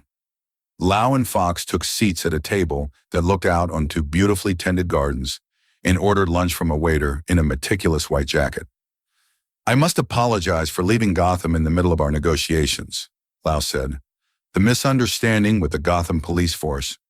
I couldn't let such a thing threaten my company. A businessman of your stature will understand, but with you here, we can continue." "It was good of you to bring me out here in such style, Mr. Lau," Fox said, "but I've actually come—" Fox was interrupted by the tinkling sound from his side pocket. He pulled out a phone identical to the one he had given the guard. Lau said, visibly irritated, "We do not allow telephones." "Sorry," Fox said. "Forgot I had it." He turned off the phone and placed it on the table in front of him. "Where were we?" "Oh, yes. I've come to explain why we're going to have to put our deal on hold. We can't afford to be seen doing business with, well, whatever it is you're accused of being. A businessman of your stature will understand." Lau rose. Fox put his phone back in his jacket and stood up. "I think, Mr. Fox, that a simple call might have sufficed," Lau said. "Well, I do love Chinese food, and Mr. Wayne didn't want you to think we'd been deliberately wasting your time." "Just accidentally wasting it," Fox laughed. "That's very good." "Accidentally. Very good. I'll be sure and tell Mr. Wayne that he was wrong about you not having a sense of humor." Fox nodded pleasantly and went alone to the elevator. In the lobby, the guard tried to return his phone, but Fox shook his head no and pulled the identical working phone from his pocket. The guard frowned after him as Fox left the building. Bruce Wayne stood on a public escalator, aiming a camera at the skyline and behaving like a tourist. Lucius Fox joined him. "There's a better view from the Peak tram," Fox said. How's the view from LSI Holdings? Restricted. Lau's hold up there good and tight. Fox held out his cell phone. What's this? Bruce asked. I had R&D work it up. It sends out high frequencies and records the response time to map an environment. Just like a submarine, Fox said quickly. Like a submarine. And the other device? In place. Bruce began sauntering away. Mr. Wayne, Fox called. Good luck. Bruce spent the rest of the day behaving like a tourist and, to his surprise, actually enjoying himself. It wasn't his first visit to Hong Kong, but it was far more pleasant than his earlier sojourn here. That had been a lifetime ago, when Batman did not yet exist, except as the dimmest of notions, and Bruce was hopping from country to country, city to city, learning the ways of the world's criminals, and occasionally, inevitably, participating in their activities. He had come late at night the hard way, by rowing a dinghy from a freighter anchored 2 miles offshore and tying the boat to a small pier sometimes used by fishermen. He was supposed to meet a Chinese national who would give him a package. He was to return the package to the freighter, and that would end the deal.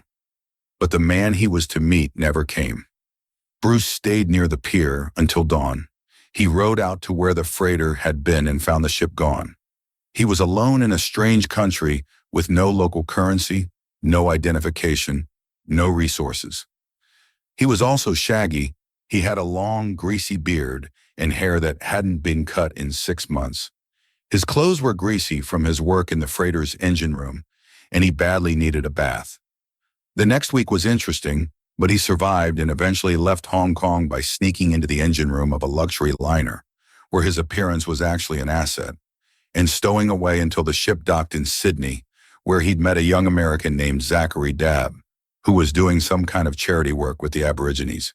Bruce left after a week, but Dabb was on his Christmas gift list, along with 10,000 other close friends. He sometimes wondered what Dabb did with the kind of gifts Wayne Enterprises mailed out. The adventure had taught him a lesson. He'd gone into it knowing nothing about what was in the package, who was supposed to deliver it to him, what he should do in the event of a snafu. He had been stupid. The Boy Scouts had it half right. Be prepared. Ra's al Ghul supplied the other half, but don't count on your preparations. Just after dark, he got his bag from the public locker where he'd stored it and went to Lau's office complex. There were 2 towers. One had less security than the other, a few guards patrolling the grounds, and a handful of security cameras, all of which were ridiculously easy to avoid. The more secure tower was where Lau had his offices and computer stations, and that was bathed in light from lamps spotted every few feet along its foundations. Bruce could see motion detectors and a veritable army of guards, weapons on their belts and slung across their backs. All this confirmed what Fox had described. He climbed to the taller tower across from the shorter tower. Fox had visited earlier, the one with all the protection. There, he removed his Batman suit from his bag and put it on. From a distance, it would look like the costumes he wore in Gotham City, but instead of a cape, Batman had what looked like a hard plastic pack on his back. He removed 2 black boxes from his utility belt, and with a few clicks, put them together to form a device that resembled a rifle. Batman lifted it to his shoulder, scoped the shorter tower, and squeezed the trigger 4 times. 4 small, sticky bombs shot from the barrel and adhered to windows of the top floor of the smaller tower. Each had visible timers that were counting down the seconds rapidly. In the lobby below, the phone Fox had left behind began to glow. The top floor lights dimmed and suddenly all the doors hissed open. A guard looked around, then used his radio to call for help. Batman launched himself into the empty air between the buildings. His backpack burst open and reformed itself into wide, stiff glider wings. His descent slowed and he streaked around the shorter tower, then banked hard to line up with a window in the rear. He cannonballed into Lau's office, a hail of shattered glass surrounding him, and with the flick of his wrists, his wings again reformed themselves, this time into a soft cape he wrapped around himself. He hit the floor, rolled, then stood upright and removed Fox's second phone from his belt. He took only a second to glance at the screen, on which was a diagram of the building he had just entered, then moved quietly into a corridor. He could hear shouts from below and the wail of approaching sirens. Lau did not know what was happening, but he did know that whatever it was couldn't be good. He decided that caution was his best response and locked himself in his office. From a desk drawer, he took a .50 caliber semi-automatic pistol and a flashlight. He switched on the light and swept it around the office. Nothing. Nobody here. Then the door exploded inward and fell into the rug, and something struck the flashlight from his hand, extinguishing it. Lau fired in the direction of the door, then fired again. Below, a dozen policemen, wearing helmets and holding assault rifles at port arms, swarmed into the building. One of Lau's guards pointed first to an elevator and then to the fire stairs. Half the cops ran to the elevator, the other half to the stairs. Lau was on his feet, shooting into the blackness that surrounded him, the muzzle flashes from his weapon lighting the office for less than a second each. He fired his last round and in the brief red blaze saw a black silhouette, a giant bat swooping toward him.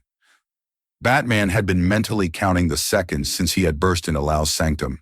He hit the man once, feeling a flush of satisfaction as Lau immediately fell. He removed a pack from under his cape, a smaller version of the one that had converted into wings, then the cape itself, and strapped it onto Lau. Still counting seconds. 10, 9, 8, almost time, 5, 4, 3, 2. The 4 small, round, sticky bombs Batman had launched onto the wall exploded simultaneously, rending steel, glass, and cement, opening a jagged gap to the dawn sky over Hong Kong. Just as the 6 cops who had ridden the elevator up followed their flashlight beams and gun barrels into the room.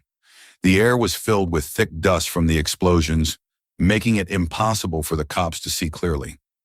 But they could hear a low rumble, coming closer. Batman jerked a cord attached to the pack he'd fixed to Lau, and a weather balloon exploded out and began inflating, unreeling high-test nylon. The cops flashed their weapons as the weather balloon now swayed gently in the breeze, 200 feet above them. Suddenly, a massive C-130 cargo plane, flying much too low, swooped over Lau's complex, its engines a deafening roar. The large V on its nose snagged the line stretching from the balloon, and Lau and Batman were yanked through the hole in the ceiling. The C-130 began to climb, trailing the balloon and, lower, its 2 human passengers. Lau screaming as he and Batman were slowly being reeled into the cargo hold of the plane. Chapter 15. Several hours later, James Gordon was sitting at his desk, leafing through a sheaf of reports inscribed on yellow flimsies. Detective Ramirez rapped on the open door, told Gordon there was something he'd want to see.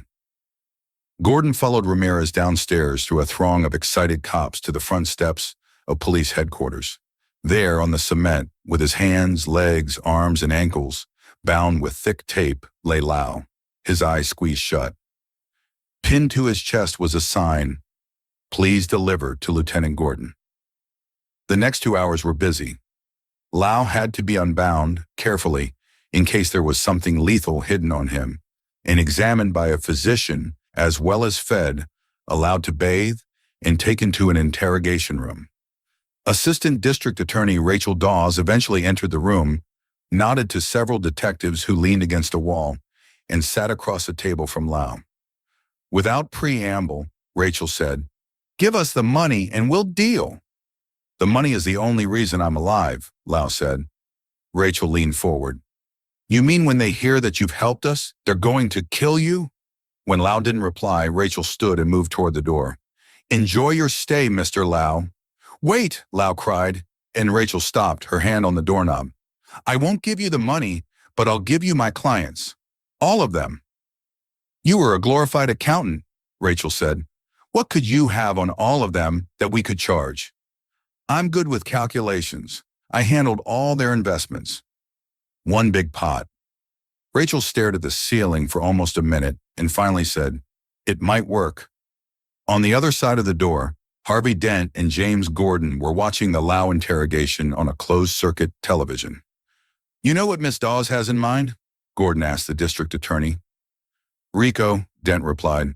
"Racketeer Influenced and Corrupt Organizations Act. If their money was pooled, we can charge all of them as one criminal conspiracy." "Charge them with what?" The door opened and Rachel joined them. Dent smiled at her and continued, "In a RICO case, if we can charge any of the conspirators with a felony, we can charge all of them with it," Rachel said. "Want to keep going?" Dent asked Rachel. "Love to." "Then he's all yours." Rachel went back into the interrogation room and stood at the table, looking down at Lau and Evans. "Mr. Lau," she said, "do you have details of this communal fund? Ledgers, notebooks?" Lau raised his face until he was staring into Rachel's eyes. Immunity, protection, and a chartered plane back to Hong Kong. "Once you've testified in open court. So with your clients locked up, what happens to the money?" "As I said, I'm good with calculation." Outside the room, Gordon looked up from the television screen. "He can't go to the county lockup. I'll keep him here in the holding cells." "What is this, Gordon, your fortress?" Dent asked. "You trust them over at county?" "I don't trust them here." "Lau stays." "It's your call, Lieutenant. Be right." "I am, Counselor." Chapter 16. Sal Maroni and the Chechen were eating rare steak in a midtown restaurant and watching a newscast on the television above the bar.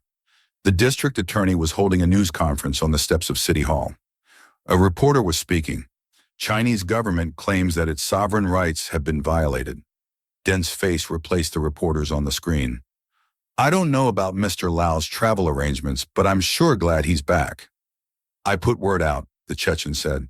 "We hire the clown. He was right. We have to fix real problem." "Batman," the Chechen chuckled. The street door swung open, and James Gordon entered, a pair of handcuffs dangling from his right index finger.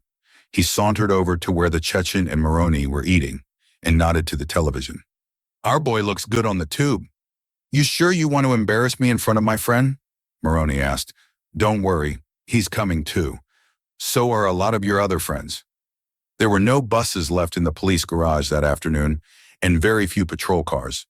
The men and women of Gotham's finest were busy, arresting people in every one of the city's dozens of neighborhoods, loading them into vehicles, unloading them at stations and jails, processing them, photographing them, slamming barred doors behind them. At 4 o'clock, when the courts would normally be closing for the day, the judicial session in the Civic Center was just getting started. A dozen newly arrested prisoners were brought before the Honorable Janet Cirillo for arraignment.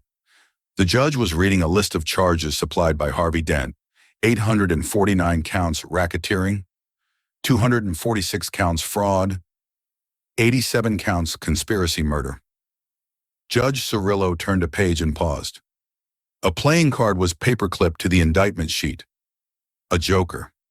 The judge pushed it aside with little thought as to how it got into her files and turned her attention to the group in front of his bench. "How do the defendants plead?" Then there was bedlam as an army of defense lawyers all began talking at once. Across the street at City Hall, Harvey Dent entered the mayor's office to find Police Commissioner Loeb, Lieutenant James Gordon, and the mayor himself waiting. "Dent," the mayor snapped, "what the hell's going on over here?" "I asked Lieutenant Gordon to make some arrests." Loeb scanned a report he was holding. 549, sir," Gordon said. 549 criminals at once," the mayor shouted. "How did you convince Cirillo to hear this farce?" "She shares my enthusiasm for justice," Dent said. "After all, she is a judge. Even if you blow enough smoke to get convictions out of Cirillo," the mayor said a bit more calmly, "you'll set a new record at appeals for the quickest kick in the ass. It won't matter. The head guys make bail, sure, but the middle-level guys, they can't. And they can't afford to be off the streets long enough for trial and appeal. They'll cut deals that include some jail time. Think of all you can do with 18 months of clean streets." The major shook his hand in the direction of Loeb and Gordon. "I want a word alone with the district attorney." After the door had closed, the mayor said, "The public likes you, Dent. That's the only reason this might fly. But that means it's on you. They're all coming after you now. Not just the mob politicians, journalists, cops, anyone whose wallet is about to get lighter. Are you up to it? You'd better be." The mayor stood, turned, looked out a window at the now quiet evening. "They get anything on you, those crooks will be back out on the streets. followed swiftly by you and me. A dark shape struck the glass directly in front of the mayor's face, cracking it. Dent strode to the mayor's side, looked outside, and gasped. A man in Batman garb was dangling from a rope around his neck. He had to be dead. There was a playing card, a joker pinned to his chest with a knife. Dent could read the writing on the card. "Will the real Batman please stand up?" It took most of the night to identify the murdered pseudo-Batman. The fingerprints weren't in the system, and nobody seemed to have a dental chart for him. At midnight, someone got around to checking the missing persons file, and there it was, the identity they'd all been seeking. Brian Douglas, late of North Gotham. Chapter 17. Across town, Bruce Wayne was entering the living room of his penthouse where Alfred was arranging canapes on a sideboard. A television in the corner tuned to a newscast and turned very low. "How's it going?" Bruce asked. "I think your fundraiser will be a great success, sir." "Alfred, why do you think I wanted to hold a party for Harvey Dent?" "I assumed it was your usual reason for socializing beyond myself and the scum of Gotham's underbelly, to try to impress Miss Dawes. Oh, and perhaps to prepare Mr. Dent for taking on that mantle you mentioned." "Very droll, but only half right. Actually, it's Dent. You see," Bruce's voice trailed off as something on the television caught his attention. A Batman hanging from a rope with a question splashed across the bottom of the screen. "Batman dead?" Bruce picked up a remote and raised the volume. The image changed from the macabre corpse to a well-coiffed anchorman who was saying, "Police released video footage found concealed on the body. Sensitive viewers be aware. It is disturbing." The anchorman was gone, and in his place, a badly lit picture of a blindfolded man wearing a makeshift Batman costume. The man's face beneath the mask and blindfold was bruised and bloody. He spoke in a rasp.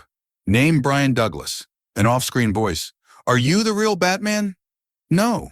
Why do you dress up like him?" "He's a symbol that we don't have to be afraid of scum like you." "But you do, Brian. You really do. You think the Batmans help Gotham?" Brian nodded. "Look at me, Brian. Look at me." Brian looked up, and the camera panned from him to the Joker, in chalk-white makeup, a red smear of lipstick across his scars. The Joker cackled and said, "This is how crazy Batman's made Gotham. You want order? Batman has to go. Batman has to take off his mask and turn himself in. Every day he doesn't, people will die. Starting tonight. I'm a man of my word." The screen was blank for a moment. Then the anchorman resumed his report. Bruce and Alfred looked at each other, but neither said a word. Finally, Bruce asked, "Your computer setup recorded what we just saw?" "The device would have been activated by the word Batman," Alfred replied. "Good. Let's pull the Joker's voice from the tape. It might come in handy later." At 10 minutes after 9 that night, Harvey Dent and Rachel Dawes got out of an elevator. Dent stopped, scanning the area in front of him, a lavish room almost as big as a basketball court filled with dozens of people, each wearing thousands of dollars worth of clothing and jewelry. Tuxedoed waiters circulated through the crowd offering food and drink from silver trays. Rachel looked up at Dent. "Now I've seen it all. Harvey Dent, scourge of the underworld, scared stiff by the trust fund brigade." Rachel waved at someone. Dent couldn't tell who, and scurried off. Alfred appeared at Dent's elbow, holding a tray of drinks, and asked, "A little liquid courage, Mr. Dent?" "No, thanks. You're Alfred, right?" "Yes, sir. Rachel talks about you all the time. You've known her whole life?" "Not yet, sir." "Any psychotic ex-boyfriends I should be aware of?" "Oh, you have no idea." Alfred left Dent still standing in front of the elevators and went off to mingle with the partygoers. There was a chup-chup-chup sound that grew steadily louder, and the crowd moved to the French doors that opened onto a wide terrace. A twin-rotored helicopter descended from a cloudy sky and, with a slight shudder, came to rest on a helipad above the terrace. A side door slid back, and Bruce Wayne, accompanied by a bevy of tall, sleek women wearing colorful cocktail dresses, crossed the terrace and entered the penthouse. He smiled and waved, and when he saw Dent, still standing by the elevators, strode across the room and shook the district attorney's hand. "Sorry I'm late," Bruce said. Glad you started without me. Where's Rachel? Bruce saw Rachel talking to a woman with silver hair piled high atop her head and raised his voice to address the room. Rachel Dawes, my oldest friend. When she told me she was dating Harvey Dent, I had one thing to say, the guy from those god-awful campaign commercials. There was a ripple of laughter. Dent shifted his weight and stared at the floor. I believe in Harvey Dent, Bruce continued. The room was now quiet except for his voice. Nice slogan, Harvey. Certainly caught Rachel's attention. But then I started paying attention to Harvey and all he's been doing as our new DA. And you know what? I believe in Harvey Dent. On his watch, Gotham can feel a little safer, a little more optimistic. So get out your checkbooks and let's make sure he stays where all of Gotham wants him, all except the criminals, of course. Bruce took a glass from a passing waiter and raised it to the face of Gotham's bright future, Harvey Dent. Dent raised his eyes and smiled at the crowd, accepting the toast. While Bruce Wayne and Harvey Dent were basking in the approval of Gotham City's elite, James Gordon and Anna Ramirez were squinting down at a sheet of paper that lay flat on Gordon's desk. The card the Joker pinned to the murdered man's body, Ramirez said. Forensics found 3 sets of DNA. Any matches? Gordon asked. All 3. The DNA belongs to Judge Cirillo, Harvey Dent, and Commissioner Loeb. The Joker telling us who he's targeting. Get a unit to Cirillo's house, tell Wirtz to find Dent. Get them both into protective custody. Where's the commissioner? City Hall. Seal the building. No one in or out till I get there. Bruce Wayne's party was in full swing. Most of the glittering crowd were visibly enjoying the food and drink, air-kissing casual acquaintances, gathering in knots of 3 or 4 chatting quietly or laughing. Bruce himself was on the terrace staring out at the lights of the city. Rachel Dawes passed through the French doors and joined him. Harvey may not know you well enough to know when you're making fun of him, but I do, Rachel said. Bruce shook his head. I meant every word. He moved closer to Rachel and rested his hand lightly on her shoulder. The day you told me about, the day when Gotham no longer needs Batman, it's coming. You can't ask me to wait for that, Rachel whispered. Bruce grasped both of Rachel's upper arms and stared down into her face. It's happening now. Harvey is that hero. He locked up half the city's criminals, and he did it without wearing a mask. Gotham needs a hero with a face. Harvey Dent moved through the glass doors and onto the terrace. His voice was jovial. You can throw a party, Wayne. I'll give you that. Thanks again. Mind if I borrow Rachel? Rachel moved from Bruce to Dent and with a single, swift backward glance went inside. They threaded their way through the remaining partiers, pausing to shake a hand here, speak a word there, until they reached the kitchen. Dent stood leaning against a tall stainless steel refrigerator, and Rachel took a place across from him, her back to a butcher block. You cannot leave me on my own with these people, he said, smiling, but with an edge in his voice. The whole mob's after you, and you're worried about these guys, Rachel said, her brows rising.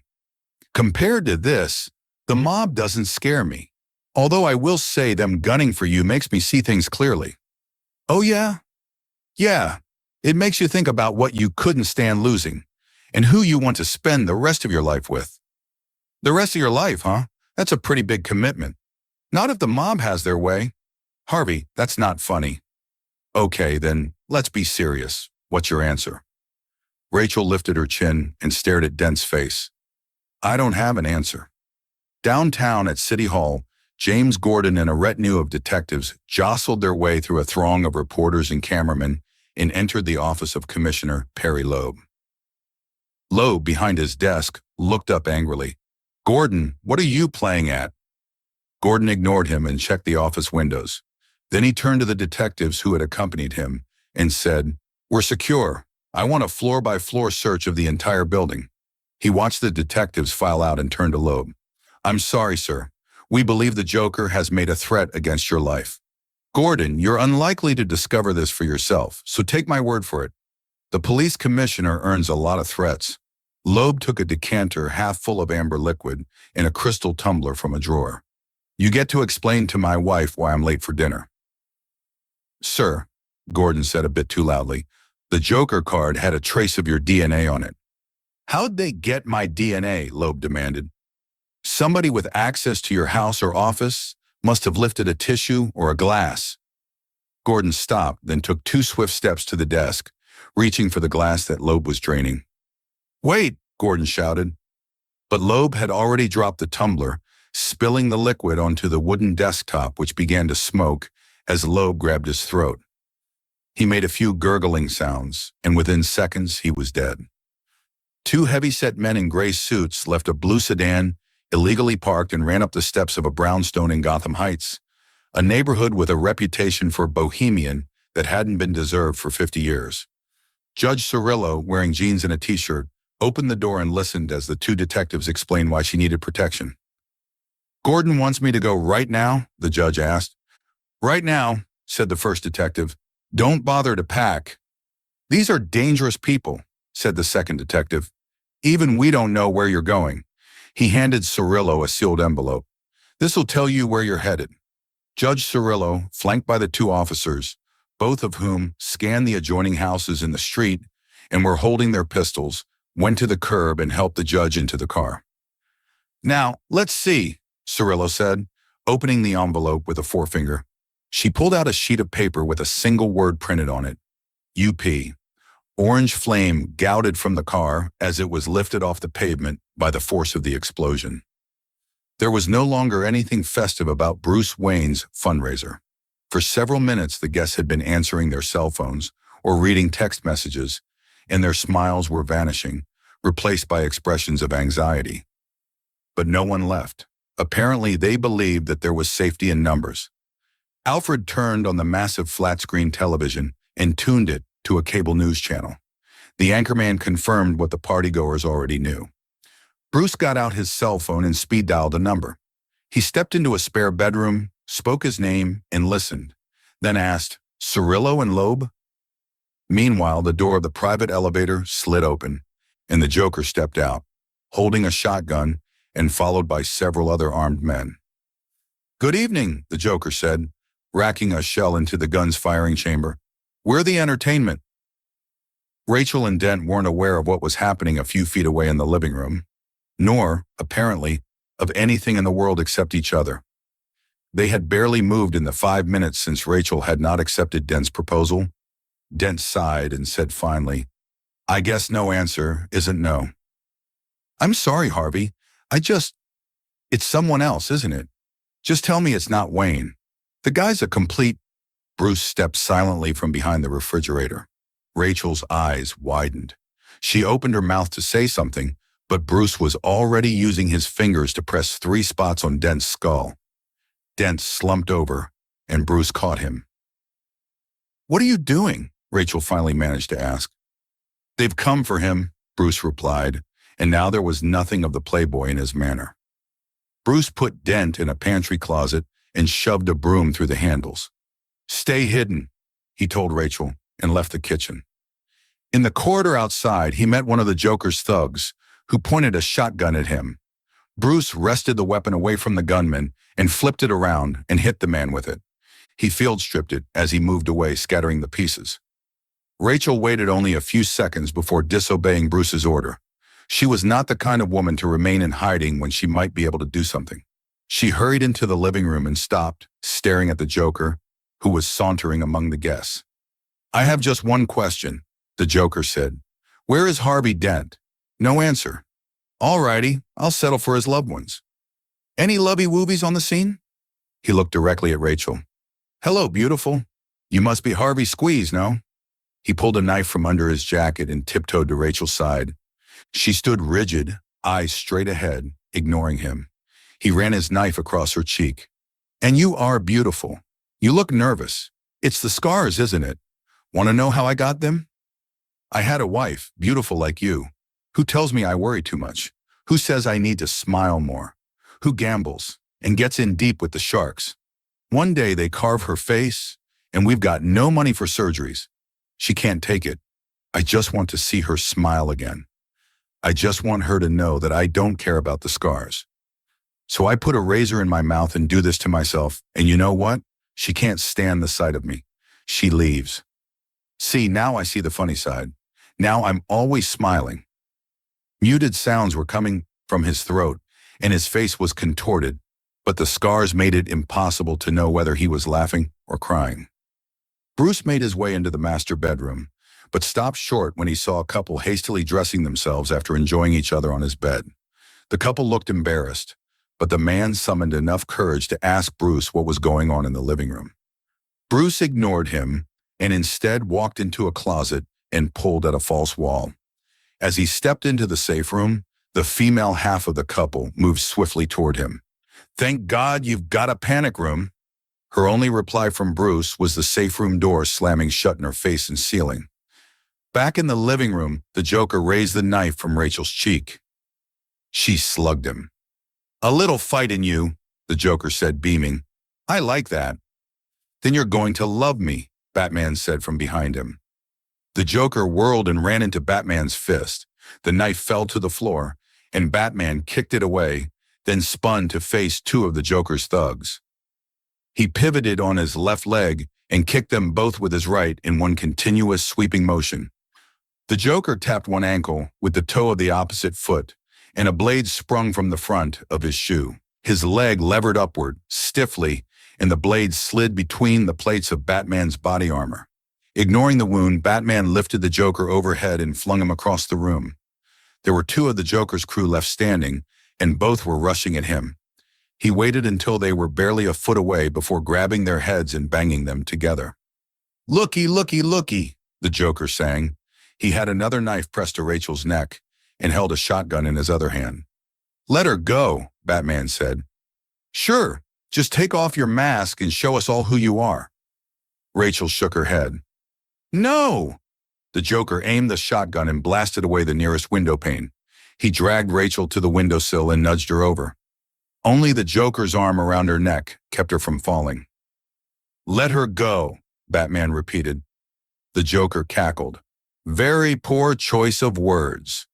He flung wide his arm and Rachel fell. Batman straight-armed the Joker aside and dived out the window after Rachel. She had hit a sloped glass roof belonging to the apartment below and was sliding toward the edge, her fingers unable to get purchase on the glass. Batman dove right behind her and fired his grapple, snagging Rachel's ankle as they pitched over the edge and began hurtling toward the dark street. Batman tried to get his cape stiffened so that they could glide to the street below, but only half of the cape responded. Batman grimaced and wrapped his arms around Rachel and twisted in midair so he would land first and his armor would cushion them both.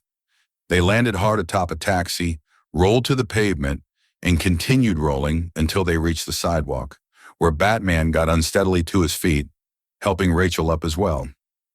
She was out of breath and very pale, but she gave him a smile of thanks. Batman and Rachel stood almost completely hidden under a shop awning and watched a black SUV speed away, almost certainly the Joker's getaway car. "Are you all right?" Batman whispered. Rachel said, "Let's not do that again, all right? What about Harvey? He's safe." "Thank you." In the back seat of the SUV, the Joker was alternately gasping for breath and laughing. He touched a streamlet of blood running down his makeup-smeared chin with a forefinger, licked it, and said, "Yummy! Did you see that? Did you love it a great big bunch? I tossed a lovely bird into the wind and out bats went. I wonder would the bats take a header for everyone? Or is that pretty little birdie someone special? Either way, we know one thing for sure now: Batman will always try to save the innocent. And that will be his downfall." "What about Dent?" the driver asked. "Oh, I'm a man of my word," the Joker said, smiling. Alfred inspected Bruce's body and found it intact. A back muscle was pulled, Bruce's left wrist sprained, but by and large he had survived the plunge from the penthouse to the street unscathed. "Tell me," Alfred said, "when you dived out that window, did you have a plan?" "If I'd stopped to plan, both Rachel and I would be dead. I didn't have time to do anything but act and hope my reactions would be the right ones. I had to trust to the moment. It's something Ra's al Ghul taught me." "Just how trustworthy is the moment?" Bruce laughed. "Not very. A random negative factor. A gust of wind, say, and you'd be planning my funeral." You seem to feel that this sort of thing might get you killed. This sort of thing will get me killed sooner or later if things keep going the way they are. Chapter 18. It was mid-afternoon at Gordon's office where nobody was happy. Gordon was behind his desk talking to a stout man with bushy gray sideburns named Gerard Stevens. "Jim, it's over," Stevens insisted. Gordon shook his head wearily. "As long as they don't get to Lau, we've cut off their funds."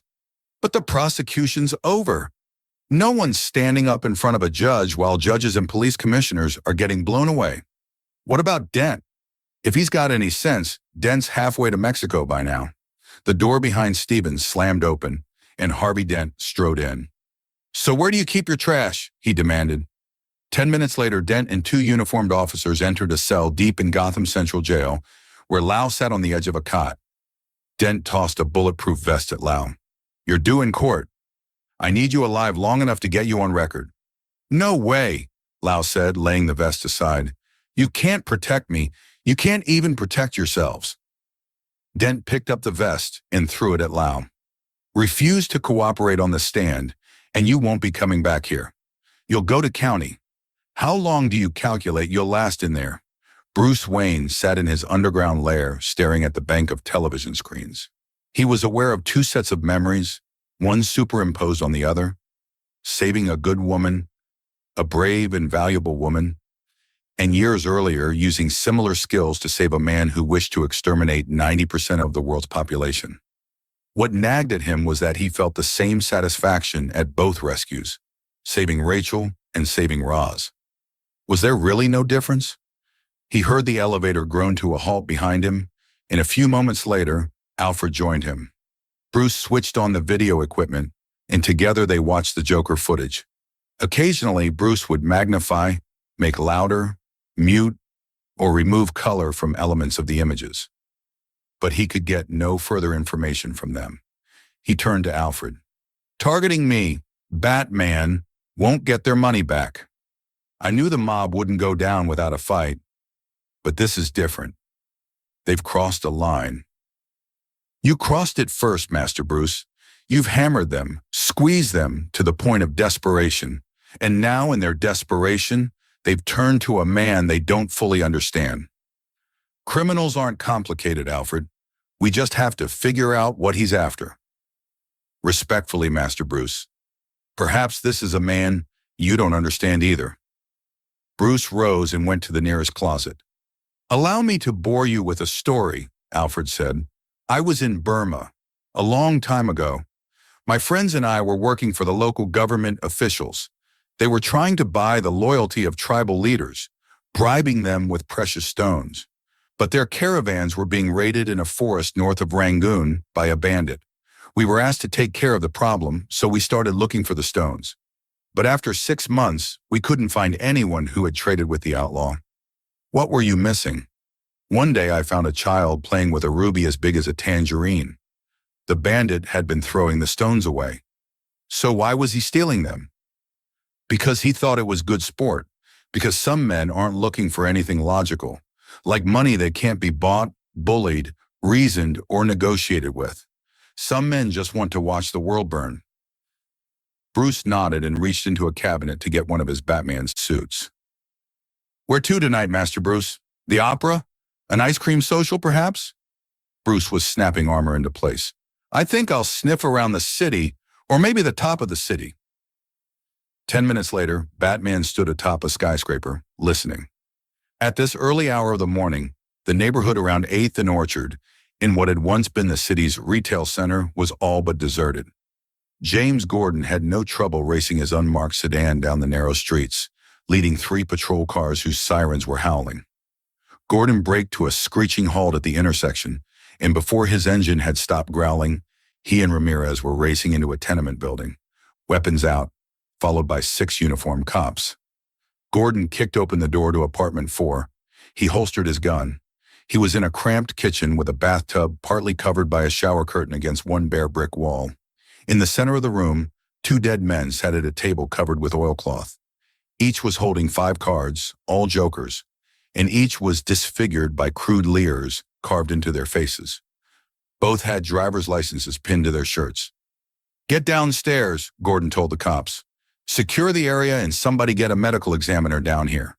The cops left, and someone spoke from behind the shower curtain. Check the names. Gordon bent over and peered at the driver's licenses. Patrick Harvey, Richard Dent.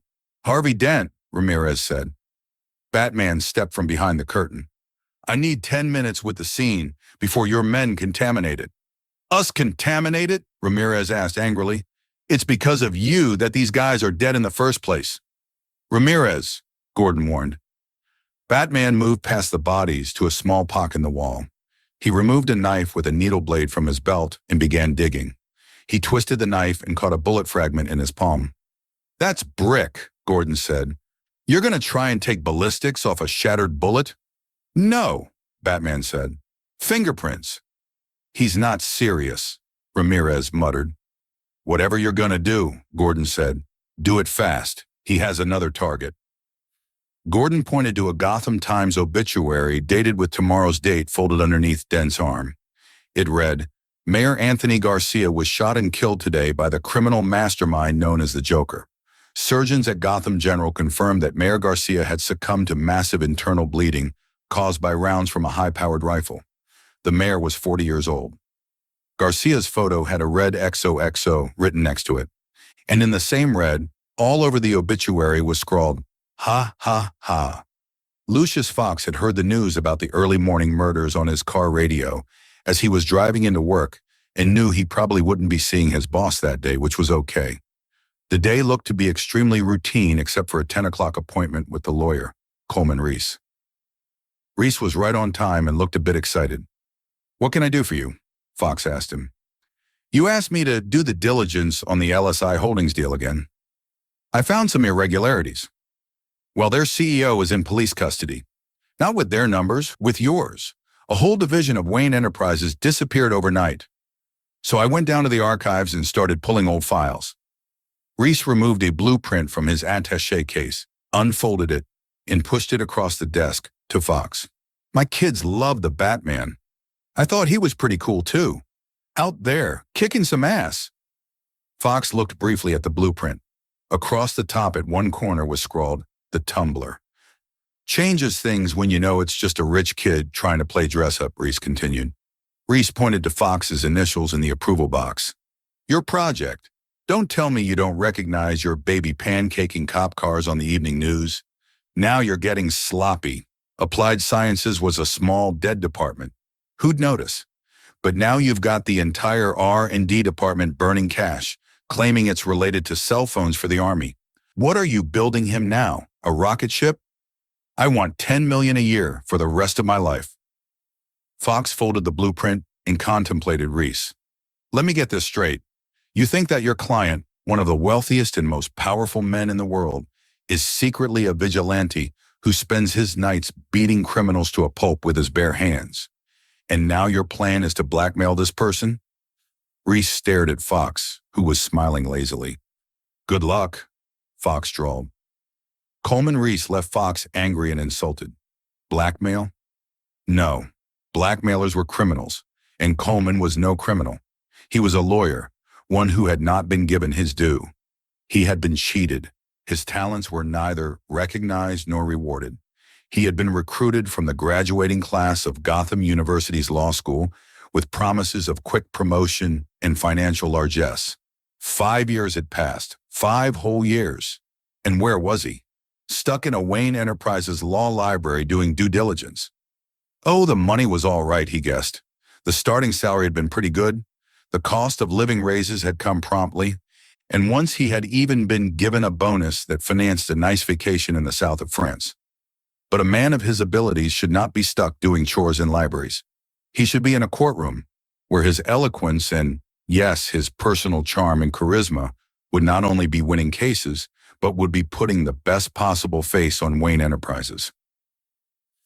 He was not done with Lucius Fox, or for that matter, with Bruce Wayne. Bruce and Alfred were busy testing firearms.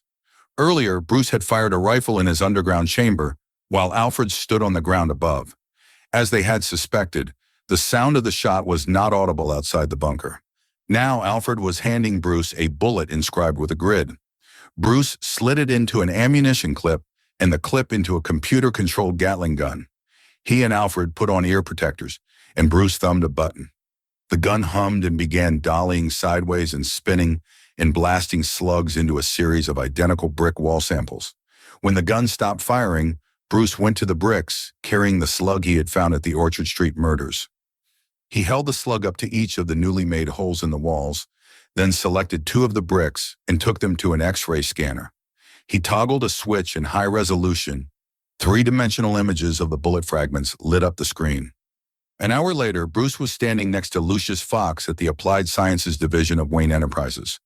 They were standing in front of another screen, and Fox was saying, "Here's your original scan," and he pushed a button and a second image appeared on the screen. "Here it is reverse engineered." Fox pushed another button, and the images began moving, seeming to assemble themselves into whole bullets.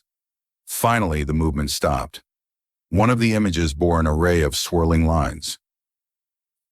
"And here," Bruce said, "is a thumbprint." "I'll make you a copy," Fox said. "Mr. Wayne, did you assign R&D?" "Yes, Government Telecommunications Project. I wasn't aware we had any new government contracts. Can you—" "Lucius, I'm playing this one pretty close to the vest." "Fair enough." Fox removed a copy of the thumbprint taken from the shattered bullet and handed it to Bruce. "Now, what about the matter of Mr. Reese I told you about when I called?" Alfred was waiting for his boss in the bunker, killing time by watching a cooking show on television. Alfred greeted him and watched as Bruce fed the thumbprint into a slot on one of the computers. Alfred sat in front of a keyboard and, looking over his shoulder, said, "I'll run it through all the databases. Cross-reference the addresses. Look for Parkside and around there." While Alfred busied himself, Bruce went into the shadows and returned wheeling a motorcycle, an MV Augusta Brutale, which he pushed onto the elevator. "Got one," Alfred said. "Melvin White, aggravated assault, moved to Arkham Asylum twice. He's at 1502. Randolph, just off State Apartment. Overlooking the funeral procession," Bruce said, climbing onto the motorcycle. "Not good." Chapter 19. It was the day of Commissioner Loeb's funeral. Not everyone had liked the commissioner, and he had certainly had his share of political enemies. But he was a Gothamite. His death had been unjust and untimely, and respect was his due. Just after sunrise, people began gathering along the curbs or staking out space in windows above the streets, some with folding chairs, some with picnic coolers full of snacks, many wearing black armbands. It seemed like everyone had their hands folded, their eyes staring at the ground. Except maybe the police. The event had been happening for about an hour. The marchers had traveled less than a mile. For some, this was their moment, their chance to show the world that they were good citizens, decent folk who honored the dead. The police presence was very visible. There was the GCPD marching band, of course, and hundreds of uniforms on the sidewalks and standing in the gutters and directing traffic at intersections. There were an equal number of non-uniformed officers pretending to watch the funeral and really watching everything else. And high above on the rooftops, tight-lipped men in fatigues peered through the scopes of sniper rifles. Gordon, standing on a corner, keyed his radio and growled, "How's it look on top?" One of the snipers, a 20-year veteran, Sergeant Raphael Mayer, keyed his own radio and replied, "We're tight, but frankly there's a lot of windows." Gordon looked up at the sun glaring off thousands of glass panes. "Yeah, a lot of windows, all right." Negotiating the streets of Gotham would have been impossible in a car, jammed as they were with mourners. But driving his motorcycle, Bruce could weave and turn and quite quickly get to where he was going. And if anyone recognized him, if he had been Batman, everyone would have noticed, followed him, tried to stop him. But Bruce Wayne? Hey, it's just billionaire Bruce up to one of his usual tricks. He braked in an alleyway between 2 medium-sized apartment buildings a dozen yards from a parade barrier. He dismounted, grabbed the lowest rung of a fire escape ladder, pulled himself upward. He continued on to the 5th landing. It took him only moments to open a window and begin stalking down a dimly lit corridor. He counted doors until he reached one marked 1502. He pressed his ear against the wood paneling and heard a voice, muffled and booming at once. The mayor's voice. His Honor must be making his standard fallen comrade's speech in the street, directly outside the building. And as we recognize the sacrifice of this brave servant, we must remember that vigilance is the price of the same old speech, the collection of cliches the guy mouthed every time a cop or a fireman or a politician died. But if Bruce were right about what was inside apartment 1502, it would be the mayor's last speech, unless he acted. He emptied his mind of expectation and speculation, because as Roz had taught him, he had to put himself fully in the present moment when going into combat. He kicked in the door and dived and rolled in a sniper scope on a tripod at the window. On the floor, 8 men, arms and legs and mouths wrapped in tape. Bruce went to the nearest one and pulled the tape from his lips. Gasping, the man said, "They took our guns, our uniforms. Guns and uniforms." Bruce sprang to the window and looked through the scope to see the mayor, his honor guard, 8 uniformed men who were raising their rifles, aiming at the mayor. Through the round lens, Bruce could see a face he thought he recognized, the hollowed eyes and gruesome scars. Gordon saw the scarred face too, and for a few seconds tried to place the man's face. Then he realized that the man's rifle was out of sync. Seconds later, he jumped as the rifles fired. Slugs slammed into his back as Gordon lurched into the mayor, and the 2 men tumbled to the pavement. On the rooftop across the street, Sergeant Raphael Mayer heard shots and saw through his scope sunlight glancing off a similar scope in a 5th-floor window. He squeezed the trigger of his weapon. The street was pandemonium. Shouts, screams, the merrymakers now a mindless mob, desperately afraid, running mindlessly, seeking any kind of safety. 2 of the patrolmen had the presence of mind to shoot at the murderous honor guard. One of the shots found a target, the leg of an honor guardsman, who groaned, dropped his rifle, and folded to the ground. Sergeant Mayer's slugs shattered the upper pane of the window and, as Bruce rolled away, splintered the window frame. He scanned the room to be certain that the bound men, the real honor guard, were out of the line of fire, then sprinted into the corridor. Harvey Dent had been with Rachel Dawes at the podium, standing behind Mayor Garcia along with a dozen other dignitaries, when the gunfire began. He pushed Rachel down and told her to stay put, then jumped from the platform and ran forward. The crowd, still mostly confused and in panic, made progress difficult. He was elbowed and jostled, and twice he fell. It took him several minutes to reach the area where the violence had occurred. He saw an ambulance parked in an alleyway between 2 buildings. He trotted to the ambulance and slipped through the open doors. Inside, the phony guardsman who had been shot was sitting on the edge of a gurney. A paramedic winding a bandage around his leg, and 2 uniformed cops stood nearby, their heads bowed under the low roof. Dent crouched by the guardsman. "Tell me what you know about the Joker," the man smirked. Then Dent noticed the name tag on his uniform, Officer Rachel Dawes. Dent glanced past the guardsman and saw through a small window that the driver's seat was empty and the keys were in the ignition. He told the cops to be sure the area was secure, and after they'd gone, he circled to the front of the ambulance, got in, and drove away. Clara Street, near the city limits, was a crowded block in a poor state, with rundown buildings, broken sidewalks, and very little green where the neighborhood's children could play. The Gordon house was a modest building in the middle of the block. Barbara Gordon stood speechless on the rundown front porch as Officer Gerard Stevens tried to console her. "I'm sorry, Barbara," Stevens said, placing a hand on her shoulder. Barbara brushed it off and stepped past Stevens. She looked out in the dark and shouted, "Are you there? Are you? You brought this on us. You did. You brought this." Her voice caught, she sobbed, and collapsed into Stevens's arms. Batman was nearby. He hung his head. It was dark in Gotham City by 8, and the streets were emptier than usual. All civic events and most theater and musical performances had been canceled following the afternoon shooting. The movie houses and multiplexes and nightclubs were still open, and a few citizens were inside them, determined to be amused no matter how far into despair everyone else had fallen. At police headquarters, all of the Gotham City Major Crimes Unit stood next to the searchlight, its beam vanishing into a cloudless sky. "Let's switch it off," Officer Stevens said. "He ain't coming. He doesn't want to talk to us. God help whomever he does want to talk to." Chapter 20. Salvatore Maroni fancied himself an old-time kind of guy, an old-fashioned crime boss, a mobster with class. He liked flashy clothes, flashy cars, flashy women, and flashy clubs. Tonight, he was in one of his favorite haunts, a nightclub near the waterfront, a joint he considered a lot classier than the dumps the Chechen owned. He was sitting in a booth next to his newest flashy woman and his bodyguards, listening to music with a beat a man could feel in the pit of his stomach, watching dancers whom he saw in half-second intervals, because just now, the entire place was lit by strobes. "Can't we go someplace quieter?" the flashy woman shouted. "We can't hear each other talk." "I don't want to hear you talk," Maroni shouted back.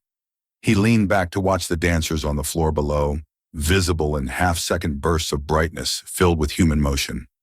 Two men with assault rifles were on the catwalk above the dance floor and across from Maroni's table, gazing down at the moving bodies, charged with watching for trouble.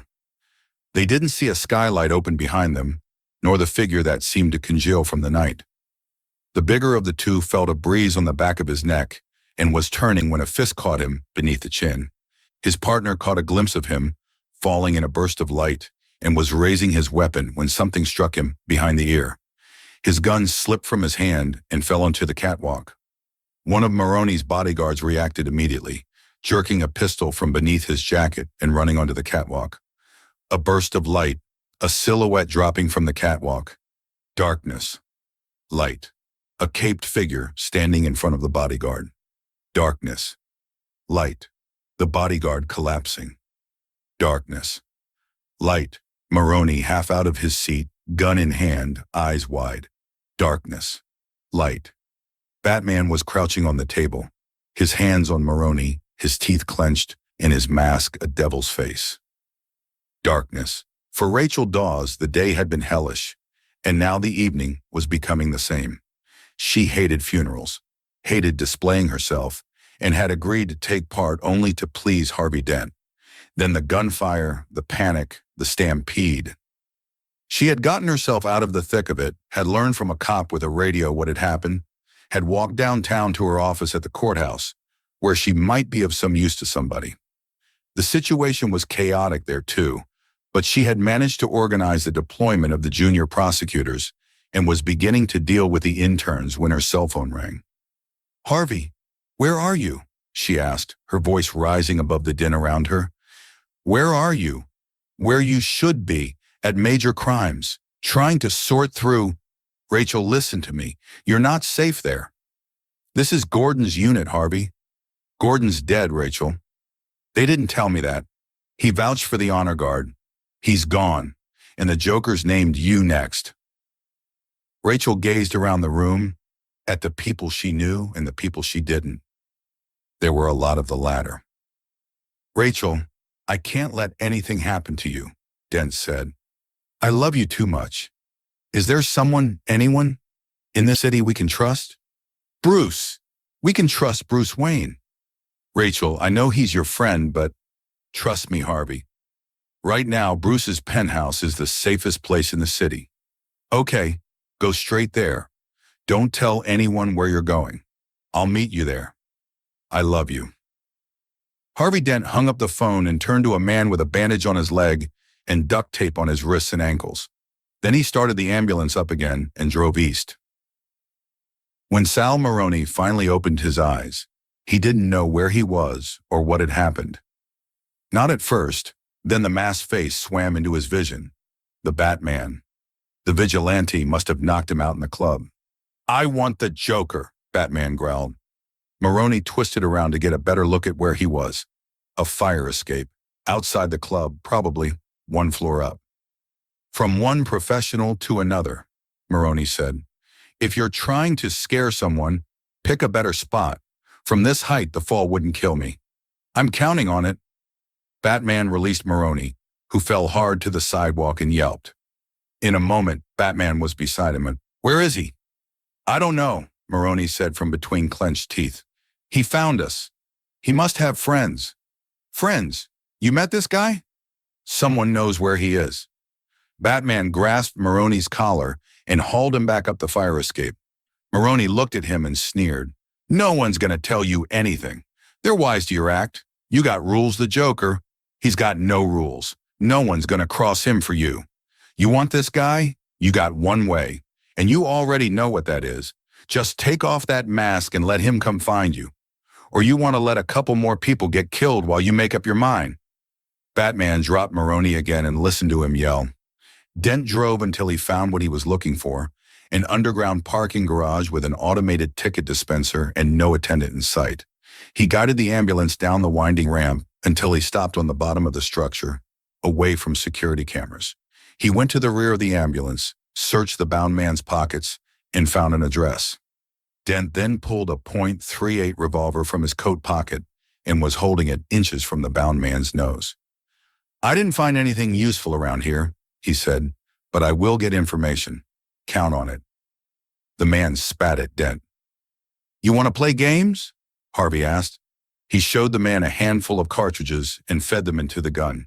He snapped the magazine closed and rammed the gun barrel hard against the man's temple, then pivoted it an inch and fired.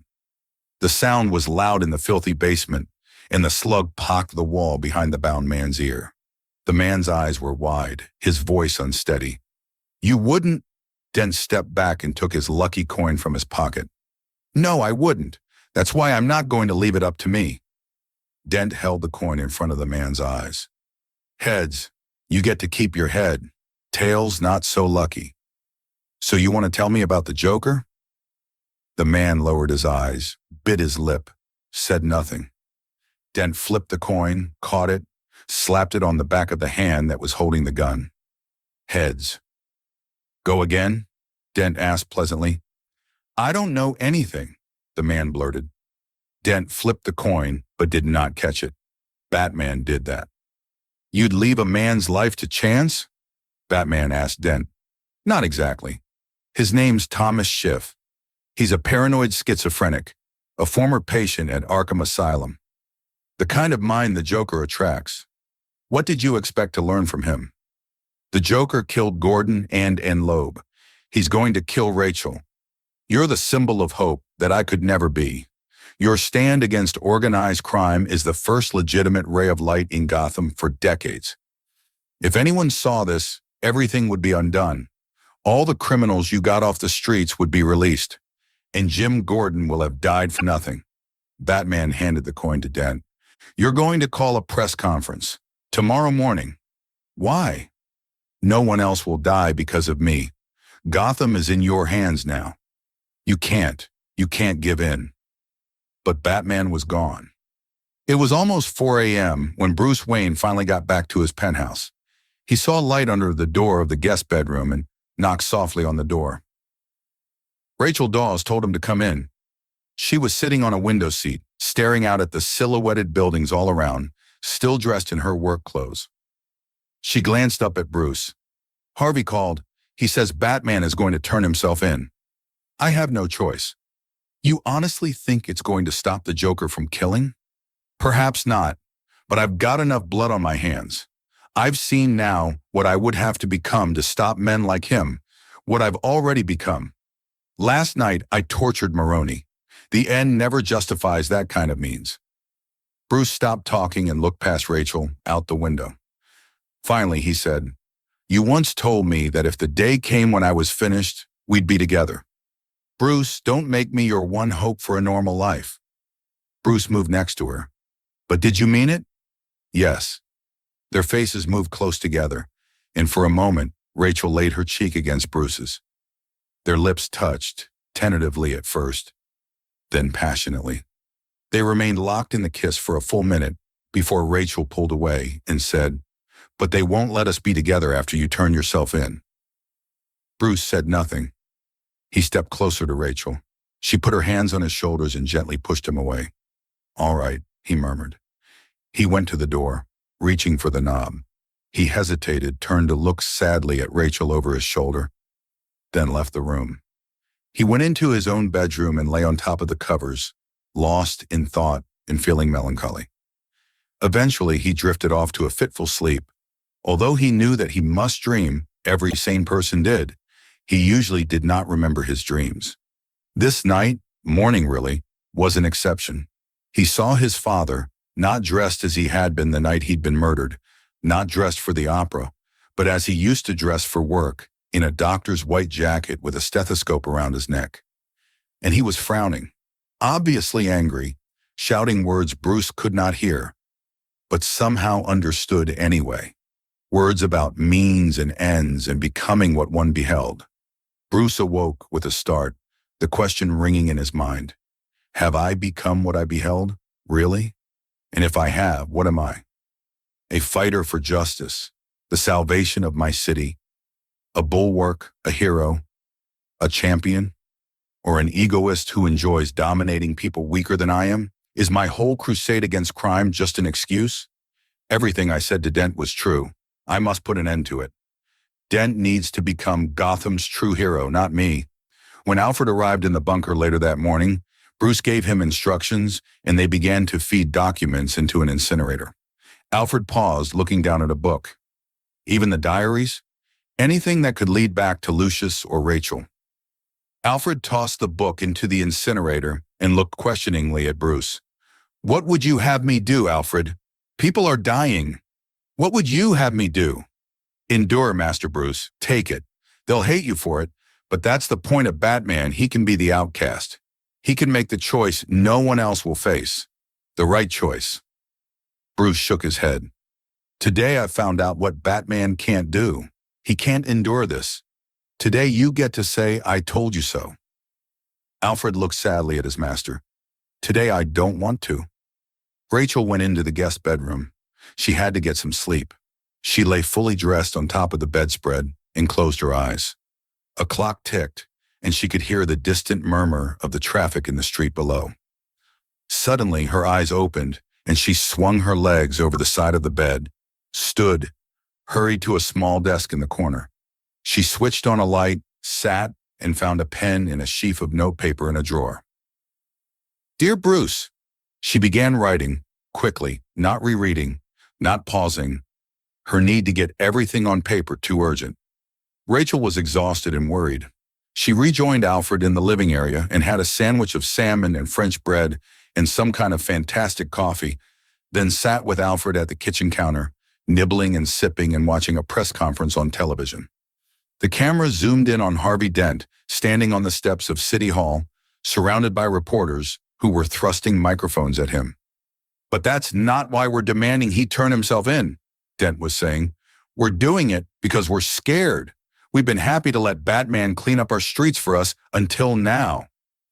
Things are worse than ever, someone yelled from the crowd. Yes, they are. But the night is darkest just before the dawn, and I promise you, the dawn is coming. One day, Batman will have to answer for the laws he's broken. But to us, not to this madman. A uniformed police sergeant yelled, No more dead cops. Several of his fellow officers echoed him. Another group, citizens this time, began to chant, Where is the Batman? The chanting stopped. Bruce Wayne, standing at the rear of the crowd, began inching forward. Dent shrugged. So be it. He turned to the knot of police standing on the steps behind him. Take the Batman into custody. Bruce continued to move determinedly forward. I am the Batman, Harvey Dent proclaimed. Rachel watched Dent being handcuffed on television. She turned to Alfred. Why is he letting Harvey do this? I don't know. He went down to the press conference and just stood by. Perhaps both Bruce and Mr. Dent believe that Batman stands for something more important than a terrorist's whims, Miss Dawes, even if everyone hates him for it. That's the sacrifice he's making. Not to be a hero, to be something more. Well, you're right about one thing.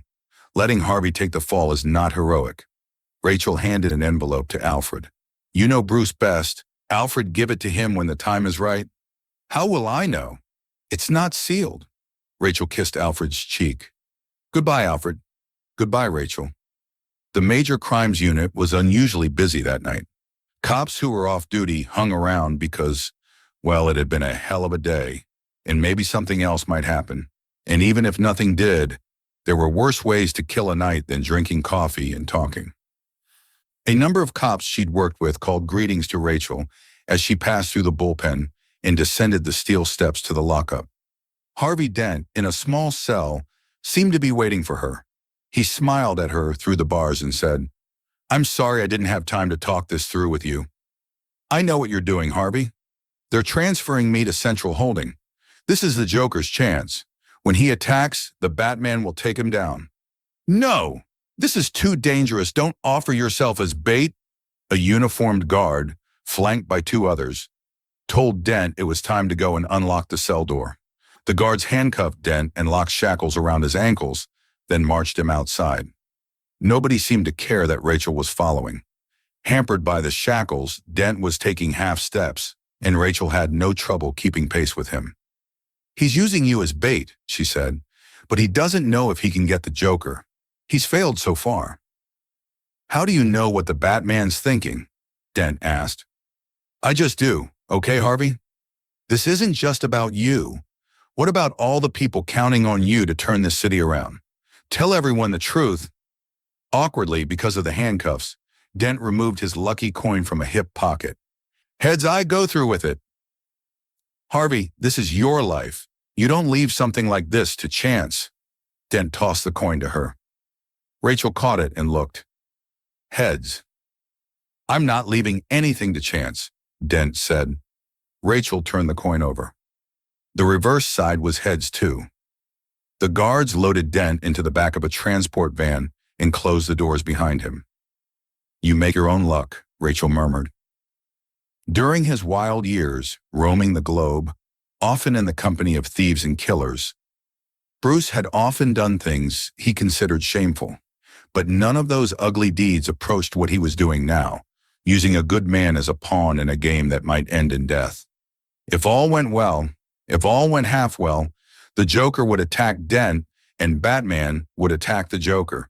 And by tomorrow, this whole thing would be finished and everyone could get on with their lives. Bruce didn't expect to avoid punishment entirely. He had played fast and loose with the city's laws, and in the process endangered innocent lives. But he could hope that a judge or jury would see that he had acted in the best interests of his fellow citizens and the city he loved, and be lenient. A big fine, a few months in a minimum security facility, maybe just community service. Community service? That would be ironic. He planned to devote the rest of his life to serving the community and would welcome an early start as part of the price he had to pay. First, however, was the Joker. That lunatic had become his priority, more important to him than the mob, the corruption, any of it. The Joker had killed Loeb. The Joker had tried to kill Harvey Dent and was going to try for Rachel next. The Joker had to be stopped, by any means necessary. Chapter 21. It was something rarely seen on city streets. A convoy with 2 patrol cars leading the armored van, followed by 2 SWAT vans, all speeding down a freeway, past roadblocks that denied traffic access from side streets and on-ramps. Suddenly, a truck lumbered to a stop at an intersection where a police officer was holding up traffic. The cop ran from his post at one of the barricades and approached the cab.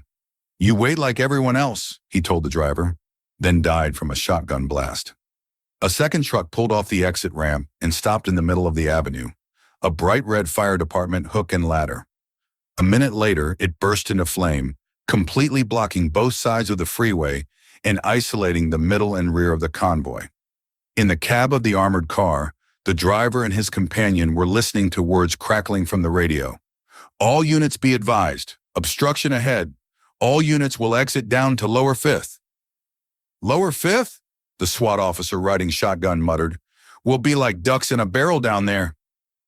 The convoy left the freeway by the nearest ramp and rolled through the underground highway.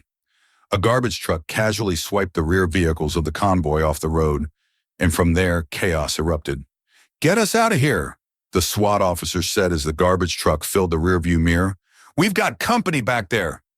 Both men were knocked for a loop as the garbage truck rammed the car's rear bumper, smashing it forward. At the head of the convoy, a second truck smashed into the SWAT van, smashing it through the concrete barrier on the side of the road and into the river.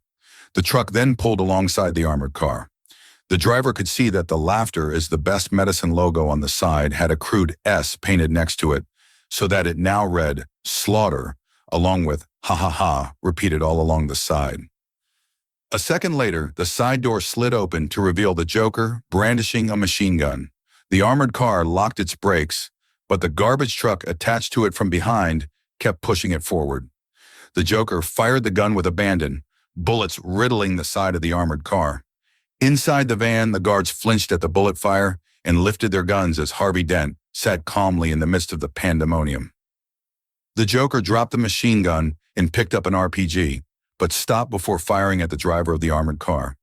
Instead, he stared behind him as the Batmobile raced toward the garbage truck attached to the armored car. Seconds later, it plowed into the garbage truck, throwing it up into the concrete ceiling. The Batmobile continued forward on its own momentum as the garbage truck came apart behind it, then whipped around and headed back to the armored car. Inside the Batmobile, Batman shook his head and heard the vehicle's computer speaking to him. Damage catastrophic. Initiate eject and self-destruct. Batman adjusted his position in the seat and hit a button. Armed guards grabbed at Batman's forearms as explosive bolts fired all around the pod. The Joker and his driver looked back at the Batmobile, a huge grin on his face. "Is that him?" the driver gasped. "Anyone could be driving that thing," the Joker said. "Stay on Dent." The Joker lined up his RPG and aimed at the armored car. He fired as the armored car began braking. The RPG slammed into the squad car in front of the armored car, and the squad car exploded. The armored van kept on going, and the Batmobile sped up to join the pursuit. As the Joker turned the RPG toward the armored car and fired, the Batmobile crashed down in the open space between them and took the hit. The rocket struck the Batmobile's rear and exploded. Fire bathed the street, and the Batmobile crashed through a retaining wall and landed in an access road alongside the underground highway. For a moment, the air seemed to be filled with spinning shards of dark metal as the tumbler disintegrated. One of these shards smashed through the driver's side window of the Joker's truck and buried itself in the driver's head, killing him. Inside the Batmobile, Batman wrestled with the pod controls as the car somersaulted across the street. It came to rest against one of the pillars supporting the overpass, a tangled heap of smoking metal, its rear wheels scattered across the roadway. The Joker jumped down from the truck and looked back at the burning wreckage of the Batmobile. Giggling, he yanked the dead driver from behind the wheel of the cab and took his place. With a quick shift of gears, he pulled back onto the roadway in pursuit of the armored car. Inside the Batmobile, the computer spoke a final time. "Goodbye." Panels blew out from the front of the Batmobile, and a few seconds later, Batman was hoisted up and out over the front wheel. Then the pod pushed the other wheel in front to form what appeared to be a motorcycle. He shot forward from the wreckage just as what was left of the Batmobile detonated and erupted into a massive fireball. Now a block away, Batman glanced back at the conflagration, confident that any clue to his identity and any technology that might be useful to the Joker or anyone else would be destroyed. He drove through the access corridor of the highway. He sped past cars at a stoplight. Then, realizing his progress was blocked by a line of parked cars, he began firing the pod guns at them, destroying the vehicles one by one. Richard and Raymond Peterson were bored of sitting in traffic. They had been stuck in the back of their parents' station wagon for almost 40 minutes and were trying to keep themselves amused. Turning to look at the row of parked cars not too far behind them, they aimed their fingers at them, pretending to blow them up. Loud explosions soon drowned the noises they made out as one by one the cars they were pretending to shoot started blowing up. Just as the two boys were trying to figure things out, the dark shape of Batman speeding over the remaining cars on his pod filled the rear window. "Whoa, the Batman!" shouted Raymond. "No way," said Richard. "Cool." Above, men in a helicopter were obeying a guest from their commander and pursuing a truck traveling much faster than it should have been. Down a city street about a mile from a densely populated suburb and a sprawling shopping mall that served it and those Gothamites who didn't mind a little ride. "Be bad if he gets to those civilians," the pilot said. "Then we won't let him," his companion said, cocking an assault rifle. Rachel had gone back to her office and was sitting slumped in her chair, listening to a portable radio and watching a television with the sound muted. Both were reporting on the violence in Lower Gotham, and both had, really, nothing to say. The police had decreed the air over the area a no-fly zone, and patrol cars were blocking land access. All the journalists could say was that something was going on, and that something was noisy. The Joker was alternately watching the chopper directly overhead and the pavement in front of him. The sky was almost completely dark, but the chopper's red running lights betrayed its position, and the truck's head beams lit the road. The Joker braked the truck, pulled a walkie-talkie from the dashboard, and shouted into it, "Tee him up!" On a nearby rooftop, a thick-set man wearing coveralls aimed a cable gun, a twin to the one used in the bank robbery, and another man on a fire escape, also in coveralls, aimed a cable gun. Both guns discharged at once, and both struck the 7th floor of an office building, forming an X over the street, nearly invisible against the night sky and the shadows cast by the buildings. At the last second, the helicopter pilot saw the cables, but by then his rotor had struck the place where they crossed. The chopper's nose tilted up and then down as it dropped toward a nearby building, then crashed to the street. The engine exploded, scattering fiery debris into the air. Batman steered the pod across 3 lanes of traffic and into the parking lot that adjoined the commuter station. He crashed through the front doors and was in a long mall lined with specialty shops. He gunned the pod up a steep flight of steps and exited his shortcut. Dozens of commuters stopped staring down the tracks, looking for their train, and looked instead at something they had never seen before. Some kind of motorcycle, and could that possibly be the Batman astride it? He saw the Joker's truck on a side street directly behind the tracks and gunned the pod's engine, bouncing off the platform and across 2 sets of rails and up onto another platform and down steps and onto the street, a half-block from the truck. Batman spotted a possible shortcut, which might put him ahead of the Joker, a narrow alley that bisected the block. But 6 dumpsters were stacked at the far end, completely blocking the egress onto the street. Without slowing, Batman thumbed a red button on the pod's handlebars, and the cannons from beside the front wheel fired. There were 2 blasts, 2 bursts of red flame, and, with a deafening clang, the dumpsters tumbled out of the way. The Joker slowed as he saw, through the grimy windshield, the pod and Batman emerge from the fire and dust a block ahead. The pod was skidding impossibly sideward, still racing toward them. "Guess it was him," he said admiringly.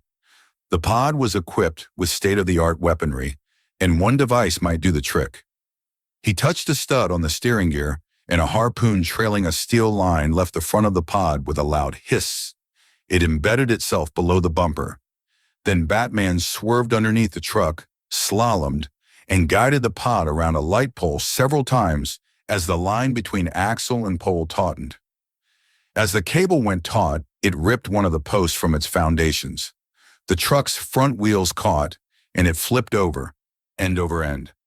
The Joker kicked out a badly cracked window and crawled from the wreckage. He jumped over the median and began waving his pistol at oncoming traffic.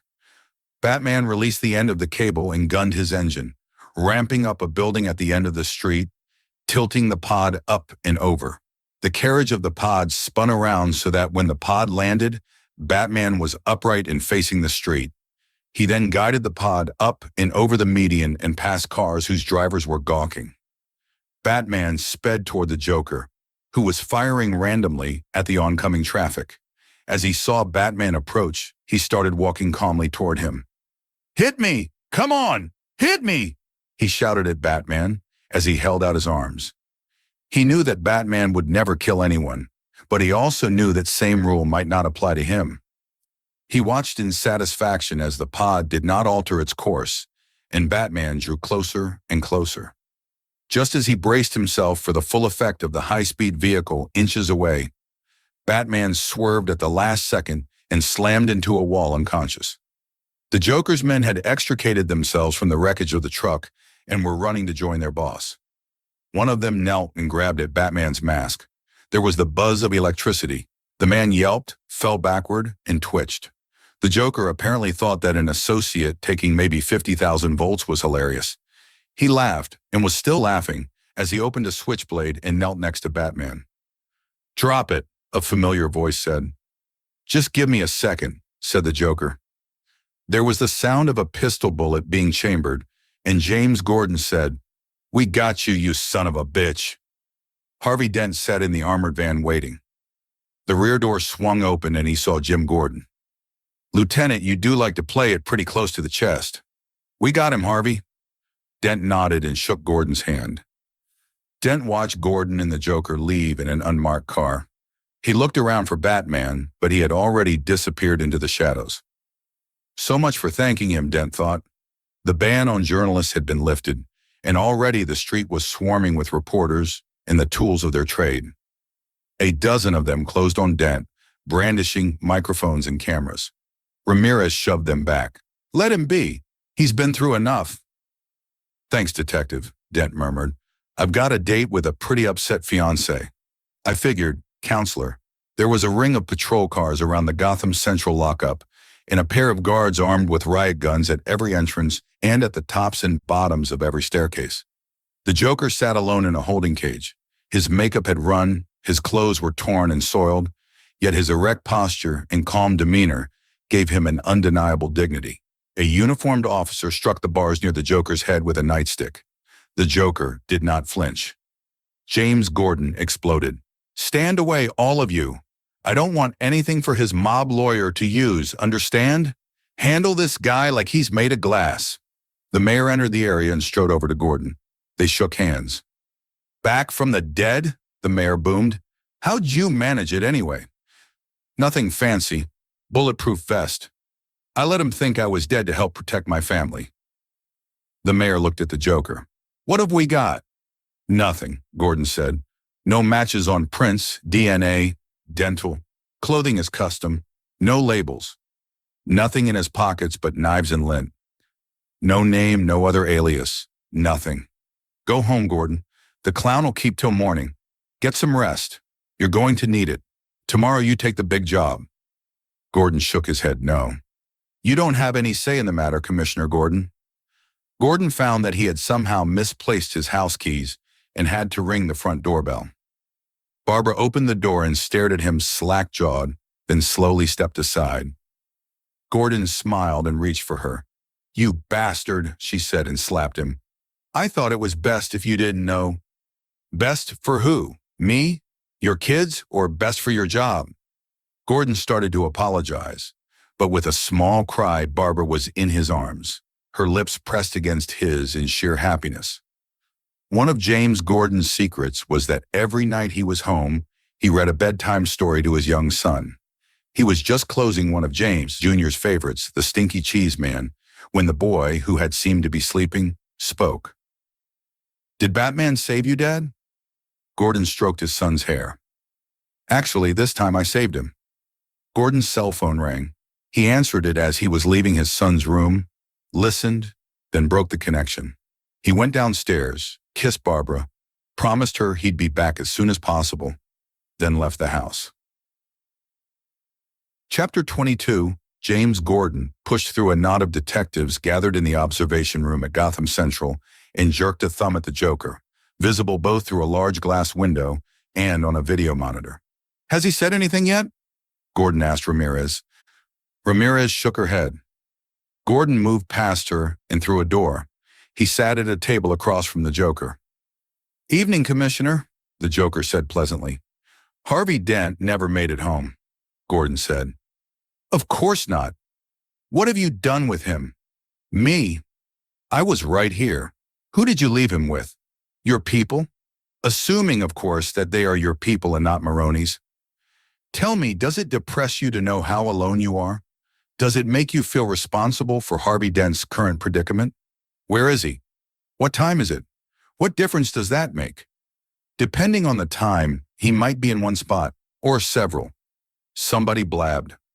One of the cops or the courthouse people, or a civil servant, somebody trying to be nice or seeking their 15 minutes of fame, told a reporter that Dent had vanished, and within the hour the news was on all the local broadcasting venues and slated for the national network roundups. Some of the print guys managed to squeeze it into late editions.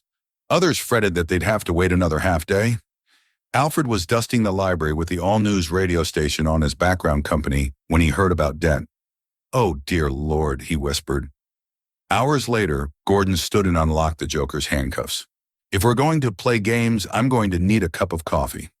The good cop, bad cop routine. Gordon was standing at the door, his hand on the knob. Not exactly. Gordon switched off the overhead light and left the room. A few seconds later, the light came back on, and Batman was standing behind the Joker. Batman slammed the Joker's head on the table. When the Joker raised it, Batman was standing in front of him. The Joker wiped blood from his nose with the back of his wrist and said, "Never start with the head. Victim gets fuzzy. Can't feel the next." Batman's fist smashed onto the Joker's fingers. The Joker's expression didn't change, and his voice remained pleasant. "See? You wanted me. Here I am. I wanted to see what you'd do, and you didn't disappoint. You let 5 people die. Then you let Dent take your place. Even to a guy like me, that's cold. Where's Dent? The mob fools want you dead so they can get back to the way things were," the Joker said, ignoring Batman's question. "But I know the truth. There is no going back. You've changed things forever." "Then why do you want to kill me?" The Joker laughed. Then the laughing began to sound like sobbing. "Kill you?" he gasped. "I don't want to kill you. What would I do without you? Go back to ripping off mob dealers? No, you—" He jabbed an index finger at Batman. "You, complete, me. You're garbage who kills for money. Don't talk like one of them. You're not, even if you'd like to be. To them, you're a freak like me. They just need you right now, but as soon as they don't, they'll cast you out like a leper." The Joker half rose and stared into Batman's eyes. "Their morals, their code. It's a bad joke, dropped at the first sign of trouble. They're only as good as the world allows them to be. You'll see. I'll show you. When the chips are down, these civilized people, they'll eat each other. See, I'm not a monster. I'm just ahead of the curve." Batman grabbed the Joker's collar and hoisted him up. "Where's Dent? You have these rules and you think they'll save you. I have one rule. Then that's the one you'll have to break to know the truth. Which is, the only sensible way to live in the world is without rules. Tonight you're going to break your one rule. I'm considering it. There are just moments left, so you'll have to play my little game if you want to save one of them." "Them? For a while I thought you really were Dent, the way you threw yourself after her." In the observation room, Gordon moved toward the door, realizing what was about to happen. But Batman had already jammed a chair under the doorknob. Then he picked up the Joker and threw him into the glass mirror. It splintered and a single jagged shard fell to the floor. The Joker, bleeding from the nose and mouth, laughed. "Look at you," he said to Batman in a chiding tone. "Does Harvey know about you and his—" Batman flung the Joker across the table and into a wall. "Killing is making a choice," the Joker said, as though he were chatting with a dinner companion. "Where are they?" Batman asked and punched the Joker. "You choose one life over the other," the Joker continued. "Your friend, the district attorney, or his blushing bride-to-be." Batman punched the Joker again, and for a moment, less than a moment, remembered his dream. His father frowning, obviously angry, shouting words Bruce could not hear, but somehow understood anyway. Words about means and ends and becoming what one beheld. The Joker spat out a tooth. "You have nothing, nothing to threaten me with, nothing to do with all your strength. But don't worry, I'm going to tell you where they are. Both of them. That's the point. You'll have to choose." The Joker rubbed his hand over his chin, thoughtfully. The hand came away smeared with blood and makeup. "Let me see. Oh yes, he's at 250 52nd Boulevard. And she's at Avenue X at Cicero." Batman went to the door, removed the chair, and entered the observation room. "Which one are you going to?" Gordon asked. Batman strode past him without slowing. "Dent knew the risks." "He's going after Miss Dawes," Gordon said to his unit as he sprinted toward his car a few seconds later. "That makes Dent our job." Rachel stayed in her office until she had heard, through official channels, that Harvey Dent was all right. On her way out of the courthouse, an officer whom she knew from Gordon's squad asked her if she'd look at something odd. She followed the young woman into a corridor and nothing, then bumping. She was on the floor of a moving vehicle, a van, and someone was telling her something she didn't understand, about her friends having to choose and only one making it. And again, nothing. And she was sick to her stomach, and her head was throbbing. And where was she? Sitting in almost total darkness, the only light a thin, pale glow from some kind of crack, and she couldn't lift her hands, nor do more than wriggle her leg. Because she was bound? Yes. Sitting, bound to a chair, in darkness. Sick from whatever they used to knock her out, whoever they were. Can anyone hear me? She tried to yell, but her voice was only a hoarse whisper. But it was loud enough for Harvey Dent to hear. He had been awake for some minutes and could see, in the light from a single, bare and dirty bulb, that he was sitting tied to a rickety wooden chair in a filthy basement. Rachel's voice was coming from a speakerphone on the floor. Rachel? Rachel, is that you? Harvey, where are you? As soon as he had wakened, Dent had strained his head to look behind him. He knew that he was near two metal barrels, wired to a car battery, and a crude timer that was counting down. Its clock face showed 5 minutes. 5 minutes to what? Nothing good. It was now 4:35. It's okay, Rachel. Everything's going to be just fine. The Joker was certainly damaged, bloody, smeared, but he seemed perfectly content, sitting in the interrogation room, guarded by Gerard Stevens. I want my phone call, he said. That's nice, Stevens said. How many of your friends have I killed? I'm a 20-year man. I can tell the difference between punks who need a little lesson in manners and the freaks like you who would just enjoy it. So I'm not going to hit you, and you killed 6 of my friends. You know why I use a knife, detective? Guns are too quick. You don't get to savor all the little emotions. See, in their last moments, people show you who they really are. So in a way, I knew your friends better than you ever did. Would you like to know which of them were really cowards? The night shift was busy in the holding area adjoining the lockup, uniforms and detectives alike processing the Joker's crew, taking fingerprints, photographing, asking simple questions. A badly overweight man who had identified himself as Kilson was pleading for a doctor. I don't feel so good, he moaned, clutching his belly. You're a cop killer, a detective named Murphy said. You're lucky to be feeling anything below the neck. We better get a medic, a sergeant said, turning to a uniformed officer standing next to him. Remember what Gordon told us everything by the book. I think some of the ambulance guys are still outside, said the cop. I'll see if any of them feel like getting their hands dirty. As Rachel's eyes had adjusted to the dark, she began to discern silhouettes, and, comparing her situation with the one Harvey Dent described to her, she realized that they were in identical predicaments, helpless and close to ticking bombs. She began to realize for the first time that she might not survive, or that Harvey might not, and she was filled with regret for all she had not said to him, for her reservations about loving him. Should she speak now? Can you move your chair? Dent asked her. No. Rachel could see the red numbers on the timer. Harvey, we don't have much time. 2:47, 2:46, 2:45. Her confession to Harvey would have to wait, because she had to believe that somehow they would both come through this ordeal intact. Right now, she had to concentrate on escape. 1:56. Dent could move his chair by tilting his weight until it was mostly on a rear leg, pivoting on that leg, and repeating the process on the other side. That's what he was doing, inching closer to the barrels and sweating and talking to Rachel. Look for something to free yourself. They said only one of us was going to make it, Rachel said, that they'd let our friends choose. Dent's chair wouldn't move, stuck on a raised board probably. Dent shifted all his weight to one side, and that was a mistake. He began to topple. It was too late to regain his balance, and he fell into one of the barrels, knocking it over, falling on top of it, and slipping to the floor. The concrete was cold against his cheek. Then it was cold and wet.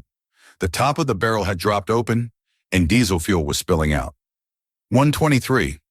Harvey, Rachel called. What's happening? Nothing. I'm trying to... Dent gagged. Some of the fuel had touched his lips, filling his mouth and nose with an ugly taste and an overpowering stink. Fuel continued to seep out onto the floor and onto Dent, soaking through his clothing, wetting his skin, making it itch and sting, the fumes rising into his nostrils and mouth and eyes. He had never felt so uncomfortable, so helpless and trapped, and if he had been in this situation alone, he might have simply surrendered to it. But he had to save himself and in so doing, find a way to save Rachel. 59 seconds. Rachel knew now that they wouldn't escape, that one or both of them would be dead in less than a minute. But there was still time. She could still tell Harvey what she felt. 34 seconds. Harvey, in case I want you to know something, don't think like that, Rachel. I know, but I don't want them to. 20, 19, 18. I don't want to live without you, Harvey, because I do have an answer, and my answer is yes. Murphy escorted an ambulance paramedic to where Kilson sat handcuffed to a bench. Where's it hurt? The medic asked.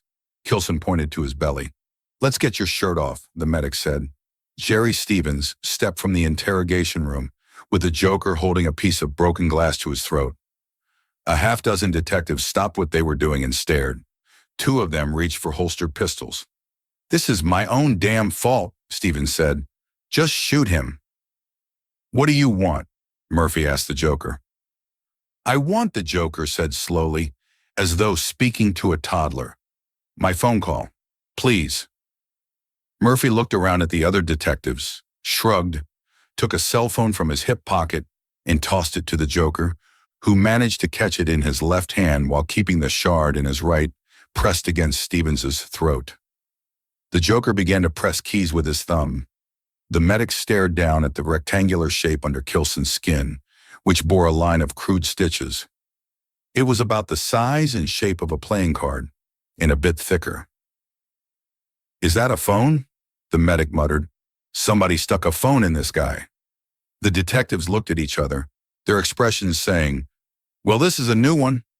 Murphy took a step backward, but craned his head forward to maintain his view of Kilson. The Joker pressed the send button on Murphy's phone, and Kilson's belly started ringing. The medic and several officers leaned in closer in disbelief. 3 seconds later, an explosion tore through the room. Batman encountered little traffic once he got past central Gotham and into the area of warehouses and manufacturing lofts that formed a half-mile barrier between the city and the first of the suburbs. It wasn't a region people ever went to except on business, and at this hour, everyone had gone home. He braked the pod at the corner of Avenue X and Cicero Street, and before the engine had died, he was kicking in the door to a storage facility. He saw that he was in some kind of shipping depot. Cardboard boxes were stacked at irregular intervals, and there were a couple of forklifts parked against a wall. There was a glimmer of light coming from a flight of steps that ran downward, obviously to a basement. Batman ran down the stairs, then through another door. He had expected to see Rachel, to free her and get her out of the building, to tell her he loved her and would keep her safe forever. Instead, he saw Harvey Dent lying in a black puddle, bound to a chair. Next to him were two barrels, one on its side and a timer. Shock and horror flooded over Batman. No, Dent rasped. Not me. Why did you come for me, Rachel? Thought Batman. Good God, I've failed her. 9, 8, 7. Cursing and furious with himself, Batman dragged Dent in the chair toward the door, desperately trying to free the sobbing, struggling man. Rachel! Dent screamed. The Joker stopped outside Lau's cell and beckoned to him with a forefinger. Time to take a little ride. Strapped to her chair, hearing Harvey's screams, Rachel realized she was going to die. No one was going to save her. Tears ran down her cheeks as she tried to accept that this was how her life was going to end. Bruce, she said. Harvey, I love you. 4, 3, 2. Gordon's car had just stopped at 252nd Avenue, an abandoned warehouse in the middle of the block, when an explosion shattered windows. Batman wrapped his cape around Dent and lifted him along with the chair, then hurled him through the door. A deafening noise and a sphere of flame filled the room and enveloped the two men. Gordon was running toward the storefront that was gouting fire from every window. A patrolman brought him down with a tackle, and several others helped restrain him. "There's nothing you can do," the officer gasped. Dense, fuel-soaked clothing was burning. Batman smothered the flames with his cape and smashed the chair, and once Dent was free, he began to carry Dent through the conflagration toward the steps. Dent's clothes caught fire again, but this time Batman was on the staircase, and it was collapsing under him. Batman got them both to the street outside and rolled Dent over and over until the fire was out. Hell, Gordon and the uniforms stood watching firemen contain the blaze. They weren't trying to save the warehouse. Clearly, that was impossible. But they could save the adjoining buildings. Gordon noticed hundreds of playing cards blowing across the asphalt. He picked one up, and in the orange glow of the fire, saw that it was a playing card, a Joker, with Lau's face atop the clown's shoulders. A Sergeant Gordon didn't know approached and said, "Dent's alive." Gordon looked at the fire. How? The Joker must have lied. Dent was at the other place on Avenue X. Still gazing at the fire, Gordon said, "Then Rachel Dawes? Can't be sure till we can get in there. Maybe mid-morning. But yeah, the bet would be that Miss Dawes is inside that. Oh yeah, another thing. The Joker's gone. Something blew up in MCU. Lau's gone too. God damn it. The Joker planned to be caught. He wanted me to lock him up in the MCU. That son of a bitch." Gordon tore at his hair and broke down in sobs. Chapter 23. Batman had arrived a few minutes after Gordon and his men started mopping up and putting out the fire. He approached the burning building and stood silent for several long minutes, trying to suppress the urge to scream and start tearing things apart. As he turned to leave, he noticed the glimmer of metal in the glare of the fire's flames. He bent down and picked the object up, realizing that it was Harvey's coin. He must have given it to Rachel at some point. He put it in a pouch on his utility belt. Rachel. Alfred Pennyworth was feeling horrible grief for the first time since Thomas and Martha Wayne had died. He'd gotten a hasty call from Master Bruce, and he knew what had happened. Now, Alfred sat at the kitchen table, reading the letter Rachel had written to Bruce and had given to him for safekeeping. "Dear Bruce, I need to explain, and I need to be honest and clear. I'm going to marry Harvey Dent. I love him and want to spend the rest of my life with him. When I told you that if Gotham no longer needed a Batman, we could be together, I meant it, but I'm not sure the day will come when you no longer need Batman. And if it does, I will be there, but as your friend. I'm sorry to let you down. If you lose your faith in me, please keep our faith in people. Love now and always, Rachel." Alfred wiped tears from his eyes, refolded the letter, put it back in its envelope, and placed it on a breakfast tray he brought into the bedroom. Bruce, still wearing his Batman outfit, the cowl on the floor by his feet, was slumped in a chair staring out the window at the Gotham skyline. "I prepared a little breakfast," Alfred said. "Okay. Alfred?" "Yes, Master Bruce? Did I bring this on us, on her? I thought I would inspire good, not madness. You have inspired good, but you spat in the face of Gotham's criminals. Didn't you think there might be casualties? Things were always going to have to get worse before they got better. But Rachel, Alfred, I loved her. A part of me still thought we'd have a life together. That when this was all over, Bruce broke off, unable to finish the sentence. He swiped tears from his eyes as Alfred laid a hand on his shoulder. "Rachel believed in what you stand for, what we stand for. Gotham needs you. Gotham needs its hero, and I let the Joker blow him half to hell. Which is why, for now, they'll have to make do with you." Bruce finally turned his head and looked up at Alfred. "She was going to wait for me. Dent doesn't know. He can never know." Bruce looked at the tray and saw the envelope. "What's that?" Putting the envelope in his pocket, Alfred said, "It can wait." He turned to leave. "Alfred, the story you were telling me, the bandit in the forest in Burma. Did you catch him?" Alfred nodded. "How?" Alfred waited almost a minute before answering. "We burned the forest down." He turned and left, and Bruce was again alone in his thoughts. Alfred re-entered the bedroom less than a minute later and switched on the television. To Bruce, who was still sitting staring out the window, he said, "You need to see this." Bruce swiveled in his chair and looked at the familiar face of Mike Engel, the TV reporter, who was saying, "He's a credible source, an A&M lawyer for a prestigious consultancy. He says he's waited as long as he can for Batman to do the right thing. Now he's taking matters into his own hands. We'll be live at 5 with the true identity of the Batman. Stay with us." Harvey Dent knew his face was burned badly and that he couldn't eat normally. He could speak, though, from one side of his mouth. The words were slurred, but audible and understandable. He watched James Gordon enter the room and sit at his bedside. "I'm sorry about Rachel," Gordon said. Dent did not reply, and any change in his expression was hidden by the bandages. Gordon spoke again. "The doctor says you're in agonizing pain but won't accept medication, that you're refusing skin grafts. Remember the name you all had for me when I was at Internal Affairs?" Dent asked. "What was it?" "Harvey, I can't say it." "Two-Face," Gordon whispered. "Harvey, Two-Face." Dent turned his head toward Gordon and revealed what the flames had done to him. The left side of his face had become a horror, skin blackened and shriveled, molars visible through a gash in his cheek, the eye reduced to a ball and socket. Gordon did not look away. Dent smiled with the right side of his mouth. "Why should I hide who I am?" "I know you tried to warn me," Gordon said. "I'm sorry. Wirtz was driving you home. Was he working for them? Do you know who picked up Rachel?" "Harvey, I need to know which of my men I can trust." "Why would you listen to me now?" "I'm sorry, Harvey." "No, you're not. Not yet." Gordon sat silently for a while, then got up and left.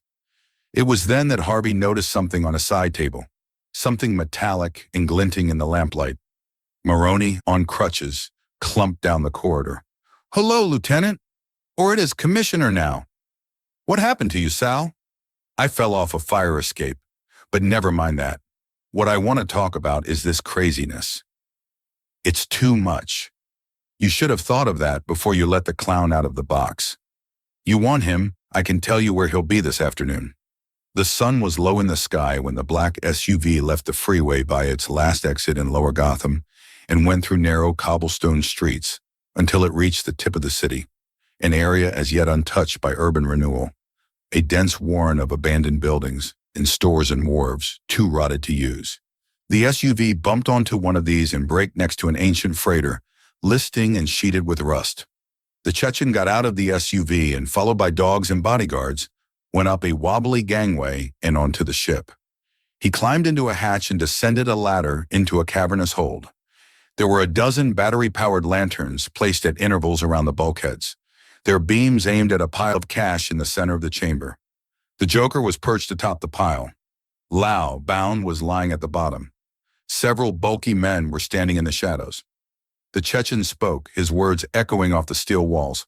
"You bring friends. I gave each one of them a nice handful of your cash," the Joker said. "I'm sure you don't mind. Loyalty can be bought. Like I say, you're not so crazy as you look." The Joker slid down the pile of money. "I'm a man of my word." The Joker put a flat hand over his eyes and gazed around. "But where's the Italian?" The Chechen, in the process of lighting a cigar, shrugged. "More for us," he said, blue smoke seeping from his mouth. "What you do with all your money, Joker?" The Joker danced around to the rear of the pile and emerged from the other side holding a gasoline can. "I'm a man of simple tastes. I like gunpowder, dynamite." He splashed liquid from the can onto the money. "Gasoline." The Chechen bolted forward and stopped when the Joker jammed a pistol into his cheek. "You know what they have in common?" the Joker continued. "They're cheap. You said you were a man of your word." The Joker plucked the cigar from between the Chechen's lips. "I am."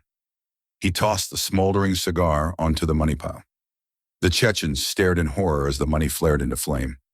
"I'm only burning my half," the Joker said. "Of course your half will burn with it. Nothing to be done, I'm afraid." The Chechen watched the fire. "All you care about is the money," the Joker said. "This city deserves a better class of criminal, and I'm going to give it to them. This is my town now. Tell your men they work for me." "They won't work for a freak." The Joker removed a knife from a sheath under his jacket and tossed it to one of his men. Cut him up and offer him to his little princes.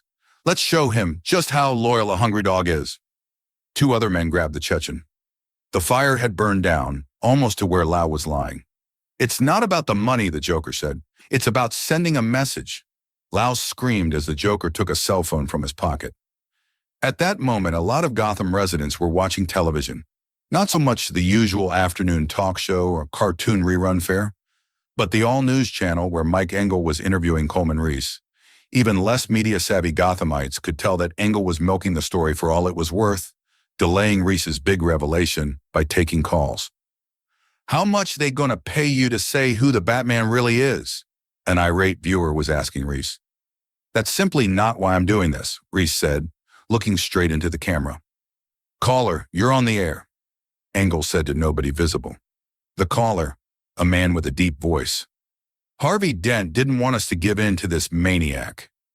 You think you know better than him? Guy's got a point, Engel said, as earnest as a school debater's referee. Dent didn't want Batman to give himself up. Is this the right thing to do?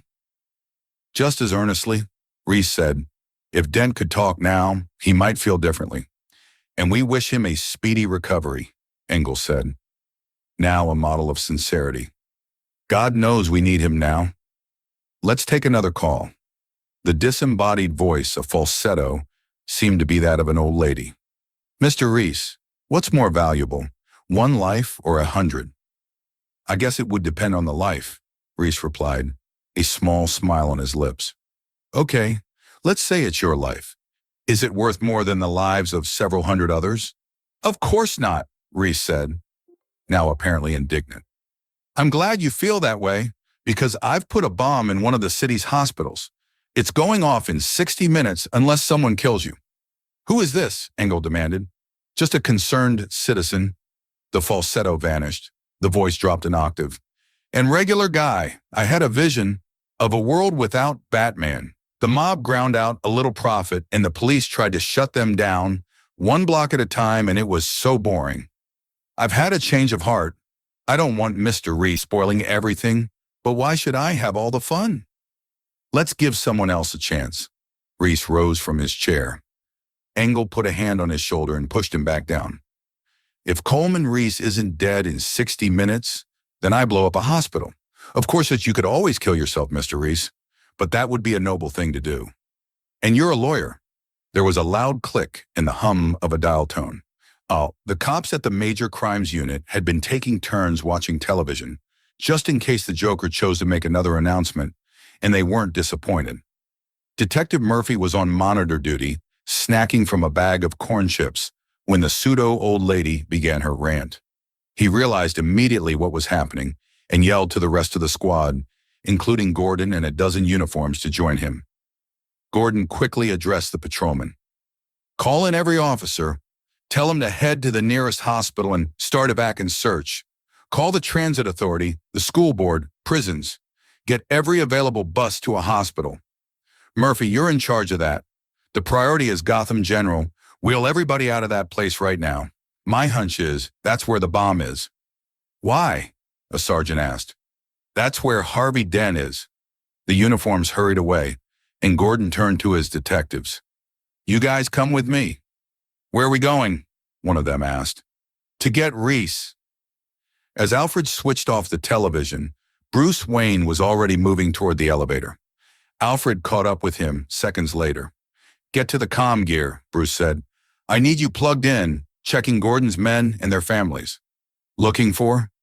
Hospital admissions. Will you be taking the Bat Pod, sir? Gordon and his men burst into the television station, running through the reception area and onto the broadcast studio without asking permission or even flashing their badges. They found Reese slumped in a chair just beyond the glare of the lights and grabbed him. Mike Engel bolted from his on-camera desk and asked Gordon, Do you really think someone would try to? Gordon ignored him and hustled Reese into the lobby. Through the glass doors, Gordon saw an old man raise a big revolver and begin pulling the trigger. The door shattered as Gordon flung Reese to the carpet. Gordon did not fire back. He pulled Reese back into the studio and told Murphy to get the cars to the rear of the building. Gordon and his men surrounded Reese during the dozen steps they took from the back door of the studio to a waiting police van. "They're trying to kill me," Reese gasped. Gordon pushed Reese into the back of the van. "Maybe the Batman will save you." Bruce was certain that he knew what Gordon would do, and he was right. Get Reese to safety and everyone out of the hospitals. Nothing he could do about the hospital inmates, though their well-being should obviously have the highest priority. His appearance might only confuse an already chaotic situation. But Reese, maybe he could help there. He guided the Lamborghini off the freeway and toward the television station. When he saw the mob in the street, he thought that Gordon would probably leave by the alley. And when he saw the police van pulling away from behind the station, he knew he'd made a good guess. He began to follow. Detectives Jeremy Polk and Willie Davis were on the 4 to midnight shift outside Harvey Dent's room at Gotham General when the word came to get everyone out, and that meant Harvey Dent as well, ASAP. Polk and Davis checked the room, then Polk left Davis standing by Dent's bed while he went to the street outside to see what he could scare up in the way of transportation. He found a school bus at the emergency room entrance, its engine idling. Orderlies, doctors, and nurses were helping men and women dressed in white hospital gowns and robes to board it. Polk saw the driver standing near the open front door. "I got a priority passenger," Polk said. "We'll make a spot for him," the driver said. Polk keyed his radio. "Davis, I got space. Bring him out." No answer. "Davis." Polk ran back into the hospital and up the fire stairs to Dent's room. There was no sign of Davis. A red-haired nurse stood over Dent's bed with her back to Polk. "Ma'am, we're going to have to move him now," Polk said, and got no answer. "Ma'am?" The nurse turned and fired a silenced pistol. Polk died as he fell to the floor. Then the nurse pulled off her cap and said to Dent, "It's me, your old pal, the Joker." "Surprised?" "I don't want there to be any hard feelings between us, Harvey. When you and Rachel were being abducted, I was sitting in Gordon's cage. I didn't rig those charges." "Your men," Dent croaked. "Your plan." "Do I really look like a man with a plan, Harvey?" "I don't have a plan. The mob has plans. The cops have plans. You know what I am, Harvey. I'm a dog chasing cars. I wouldn't know what to do with one if I caught it. I just do things. I'm a wrench in the gears. I hate plans. Yours, theirs, everyone's. Maroney has plans. Gordon has plans. Schemers trying to control their worlds. I'm not a schemer. I show schemers how pathetic their attempts to control things really are. So when I say that what happened to you and your girlfriend was nothing personal, you know I'm telling the truth." The Joker gave Dent his pistol and stood still as Dent aimed it. The Joker leaned forward, pressing his head against the gun barrel. "It's the schemer who put you where you are. You were a schemer. You had plans. Look where it got you. I just did what I did best. I took your plan and I turned it on itself. Look what I've done to the city with a few drums of gas and a couple of bullets." Nobody panics when the expected people get killed. Nobody panics when things go according to plan, even if the plan is horrifying. If I tell the press that tomorrow a gangbanger will get shot or a truckload of soldiers will be blown up, nobody panics, because it's all part of the plan. But when I say that one little old mayor will die, everybody loses their minds. Introduce a little anarchy, you upset the established order, and everything becomes chaos. I'm an agent of chaos. And you know the thing about chaos, Harvey? It's fair. Dent was holding his lucky coin. He had found it on his bedside table after he had spoken to Gordon in the hospital. He was not sure how it had gotten there. As the last he remembered, he had given the coin to Rachel. It was burned and dirty on one side due to the fire. Just like he was now, he looked down at it. Good side. "You live," he said. He turned the coin over. Bad side. You die.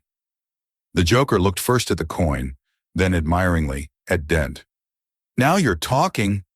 Dent flipped the coin, caught it, then looked at it. Gordon sat with Reese and a cop named Berg in the back of the van. He still didn't know where he wanted to take the lawyer, but he knew plenty of places he didn't want Reese to be. And for now, his agenda was to get away from all of them. He looked at his companion. "I don't think we've officially met. Berg, isn't it?" "Yes, sir, Commissioner Gordon," Berg said, looking at his watch. Something's eating at you, son. Maybe I'd better have your weapon. My wife's in the hospital, Commissioner. She's very sick. I don't want her to be in any more danger. Berg stopped mid-sentence and took out his gun, but he didn't give it to Gordon. Instead, he aimed it at Gordon's head. He said he'd kill my wife. I'm sorry, sir. Bruce, a half-block behind the van, saw it stop at a red light. The light changed. The van inched into the intersection. A battered green pickup truck shot from out of a side street, aimed toward the police van. Bruce gripped the wheel of the Lamborghini and floored the gas pedal, twisted the steering wheel, jumped the curb, and sped down the sidewalk. The pickup was only feet from the van, about to hit it broadside. The Lamborghini slid between the pickup and the van, and the pickup smashed into it. Inside the van, the jolt knocked Berg against the wall.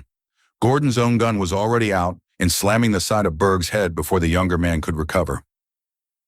Gordon handcuffed the unconscious Berg, told Reese to stay put, and climbed onto the street. He went to the fancy sports car, wrenched open the door, and reached inside to help the driver. Then he saw who the man was and whispered, "Bruce Wayne?" Bruce got out of the Lamborghini, now a mass of twisted metal, and swayed. Gordon put a hand on his arm to steady him and guided him to the curb. Bruce sat, put his head in his hands for a moment, then looked up at Gordon. "You okay, Mr. Wayne?" "Call me Bruce. I think so. That was a brave thing you did. Trying to catch the light? You weren't protecting the van? Why? Who's in it? You don't watch a whole lot of news, do you, Mr. Wayne?" Bruce shrugged. "It can get a little depressing. Do you think I should go to a hospital?" "Not today." The Joker sauntered through the deserted hospital, his right thumb on the button of a detonator. He pressed it, and as he continued walking, explosions burst from the doors behind him. He went through an exit, and windows blew out, sending showers of glass into the rays of the dying sun. The evacuees, those who could walk, sought cover behind the bus or simply by flattening themselves onto the asphalt.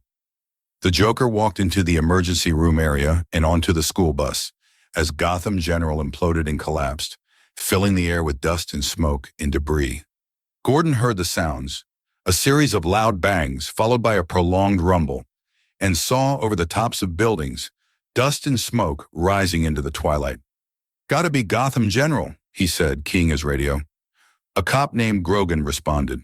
Gordon asked him if Dent had been evacuated, and Grogan replied that he thought so, but wasn't sure.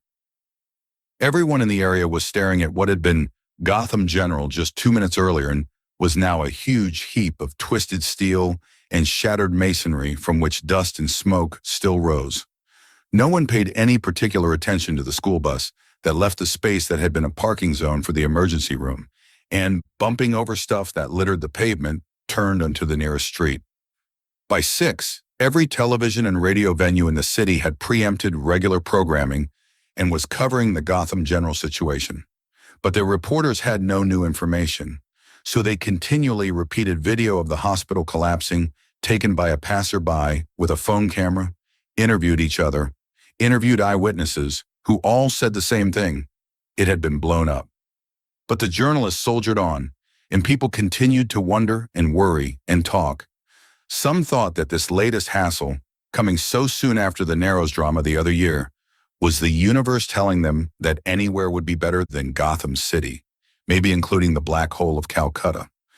One small but noisy group thought that the Joker was part of a government plot designed to distract the citizenry from their loss of independence. A couple of radio talk show hosts rode that theory to exhaustion. The Gotham Times began to print a lot of angry letters, mostly expressing chagrin at the cops' inability to do their job, which was to serve and protect, especially protect. Most people, though, did what Gothamites almost always do: complain, hope that the evil, whatever it was, stayed clear of their neighborhood, and took out the garbage and grumbled to their mates and lived their lives. But there were a lot of small changes in their routines. More parents drove their kids to school and soccer practice and the skating rink, and forbade them to hang out at the malls. Business was sharply down at downtown restaurants and theaters. Gasoline sales were also suffering because people weren't going anywhere they didn't absolutely have to be. The only thing that was improving were the ratings for the nightly newscasts. The good citizens of Gotham City were watching a lot of news. They were watching in Lou's Bar, a drinking establishment on the fringe of the blue-collar neighborhood, where Detective Michael Wirtz lived alone in a three-room flat. Lou's was not a classy joint. It was dingy and stale-smelling, with bad lighting and worse plumbing, where a despairing and lonely man could go to extinguish large chunks of time.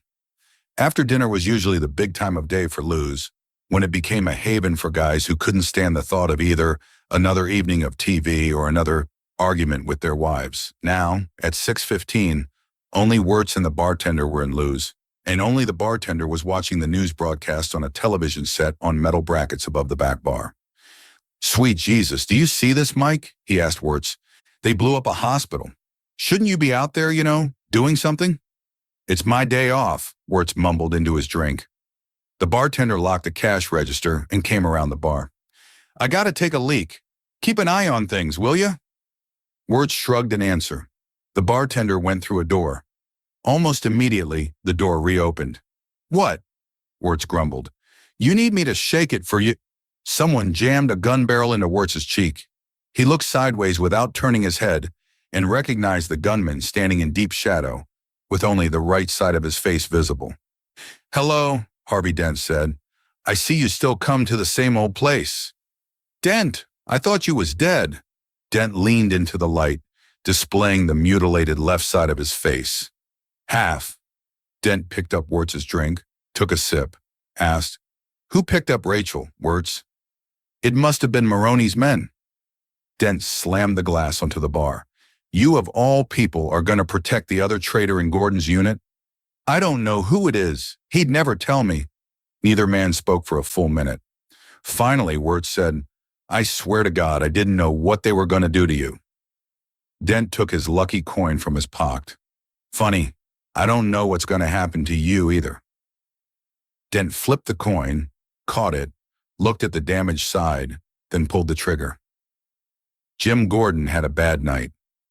He crawled into bed a bit after 1, lay still, rolled over, got up and had a glass of milk, retired again and watched the window pane lighten.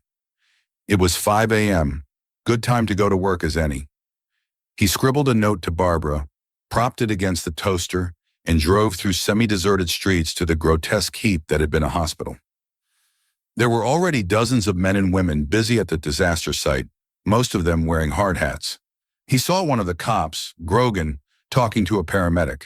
He asked Grogan for a situation report, and Grogan said there was no situation report. "You must know how many were inside," Gordon protested. "You've got patient lists, roll calls." Grogan interrupted him. Sir, take a look at what we're dealing with. Cops, National Guard, sanitation men, firemen. As near as we can figure, we've got 50 missing. But that building was clear.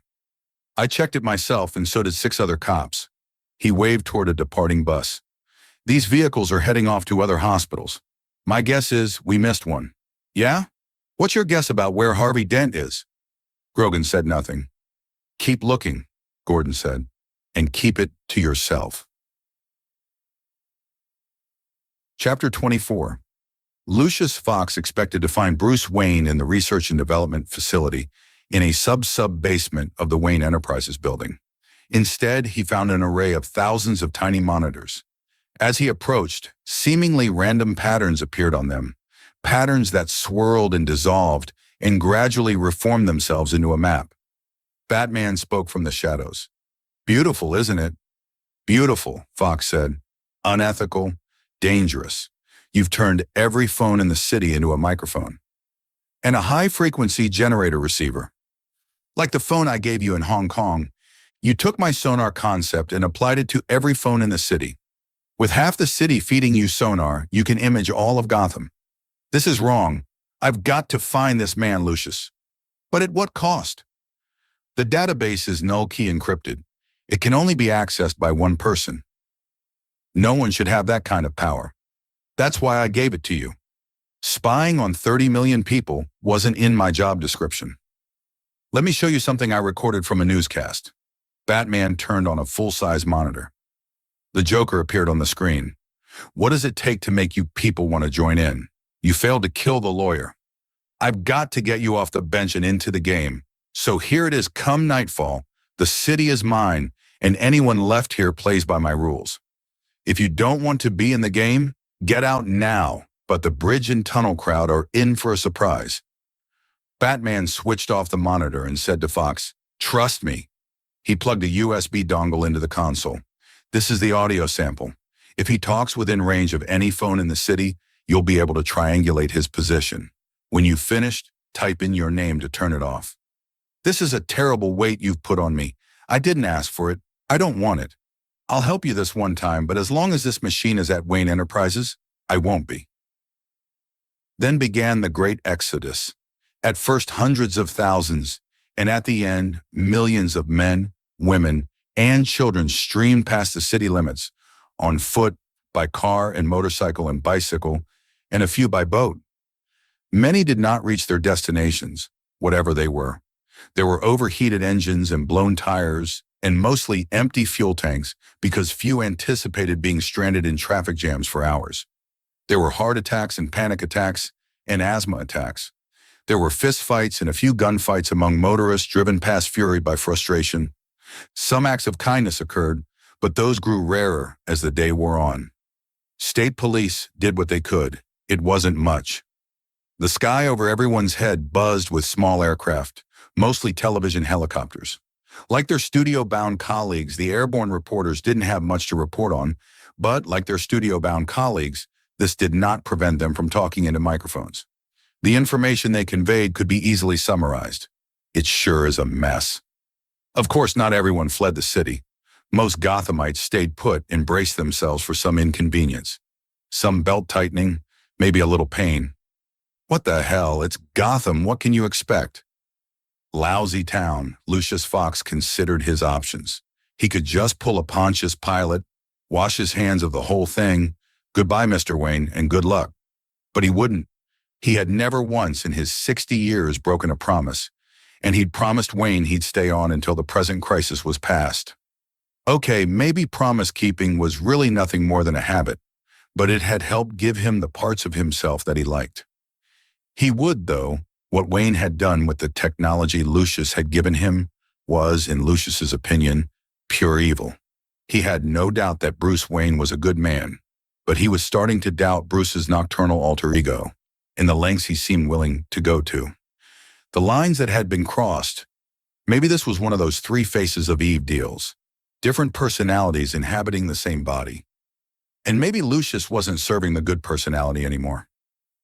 How the hell to know? Batman was trying to put the skids under a rotten bastard, no doubt about that, maybe save some lives, but he was abusing everything Lucius held sacred to do it. He made his decision. He'd keep his promise, but he wouldn't just walk away. He would destroy every trace of the technology, beginning with the hardware already operating. Then he'd get rid of the computer files and finish up by burning every scrap of paper in the lab. If Bruce Wayne betrayed him, tried to use the technology again, or worse, give it to someone else, someone governmental maybe, he'd have a hard time. He'd have to start, well, maybe not from scratch, because once you knew that something had already been done, you had a big head start on doing it yourself. But Lucius's sabotage would slow Bruce down. A lot. Lucius hated this, hated every damn bit of it, because next to keeping promises, being grateful when gratitude was due was his primary virtue, and he had plenty to thank Bruce Wayne for. You take the hand you're dealt, you play it, you don't whine. Gordon was doing his best. This wasn't the kind of thing he had any experience with, nor any training, but that didn't stop him from trying. At the moment, he was in City Hall, in the mayor's office, reporting to His Honor. My officers are going over every inch of the tunnels and bridges, Gordon was saying, but with the Joker's threat, land routes east, the mayor asked, backed up for hours, which leaves the ferries with 30,000 waiting to board.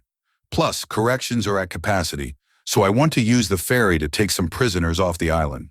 The men you and Dent put away? Those aren't people I'm worried about. You should be. They're the people you least want to be stuck with in an emergency.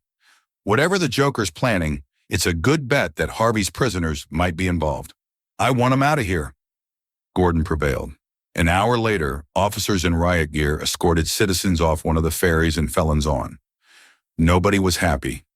Sal Maroney climbed into the rear of the limo and settled his bulk into the leather seat. He was in a hurry, wanted to meet the old lady before dark. "Hey, driver," he said, louder than was necessary. "Don't stop for lights, cops, nothing." "Going to join your wife?" a familiar voice asked. The man beside the driver leaned over the seat, aiming a pistol, letting the light from outside the car strike his mutilated face. "Do you love her?" Dent continued, ignoring Maroney's gasp. "Yes." "Can you imagine what it would be like to listen to her die? Take it up with the Joker. He killed your woman. Made you like this. The Joker's just a mad dog. I want whoever let him off his leash. I took care of Wirtz, but who was your other man inside Gordon's unit? Who picked up Rachel? It must have been someone she trusted. If I tell you, will you let me go? It can't hurt your chances. It was Ramirez." Dent took his lucky coin from his pocket and cocked his pistol. "But you said," Maroney protested. "I said it couldn't hurt your chances." Dent flipped the coin, caught it. Good side. "Lucky guy." Dent flipped the coin again. Bad side. "But he's not." "Who?" Maroney asked, confused. The limo made its way out of the train yard. Dent fastened his seatbelt and shot the driver. The limo sped forward and crashed into an abandoned shack, then flipped over, crashed beyond repair. Chapter 25. The first ferry was chugging away from its dock and into the bay as the moon became visible through clouds, a fuzzy white disk. As soon as the traffic cops signaled the deckhands to lift the boarding barrier on the second ferry, hundreds of people surged aboard, some burdened with luggage, some wearing fur coats, some dressed as though for a beach outing, despite the chilly air. Within minutes, it too pulled out into the choppy water, heading for the western shore, the mainland. Safety. It was about a half-mile from the city when Kirk Packer, the first mate of the vessel carrying the prisoners, went on deck and did something he always liked to do when he was working at night, gaze at the lights of Gotham.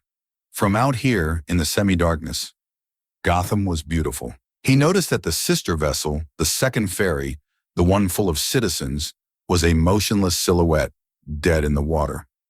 He went onto the bridge and said to the captain, "They've lost their engines, the other guys. Get on the radio and tell them we'll come back for them once we dump these scumbags." Suddenly, there was no green glow in the captain's face. The lights on the control panel had flickered out. Get down to the engine room," the captain said, but Packer was already descending a ladder.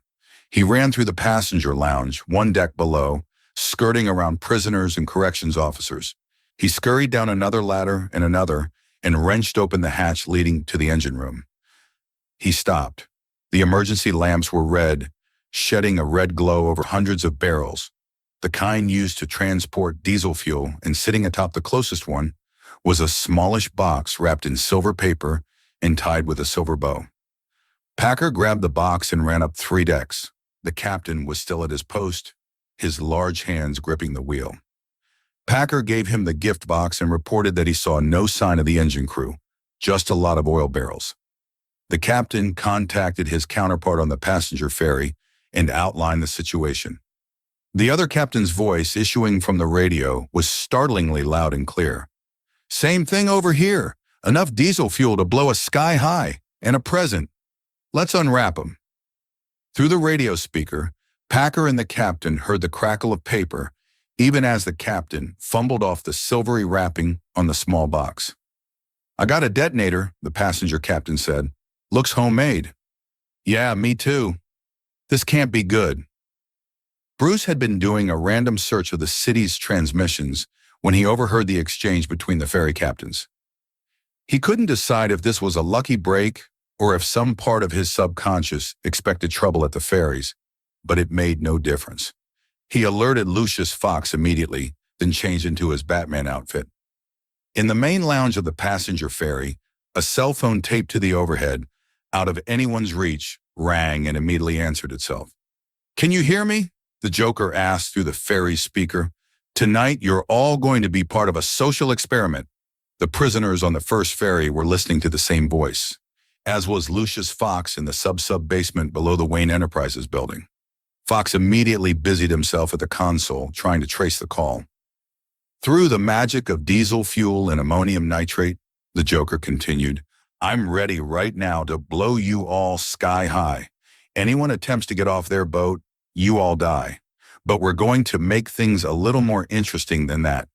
Tonight, we're going to learn a little bit about ourselves. There's no need for all of you to die. That would be a waste. So I've left you a little present.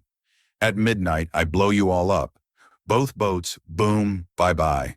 If, however, one of you presses the button, I'll let that boat live. You choose. So who's it going to be?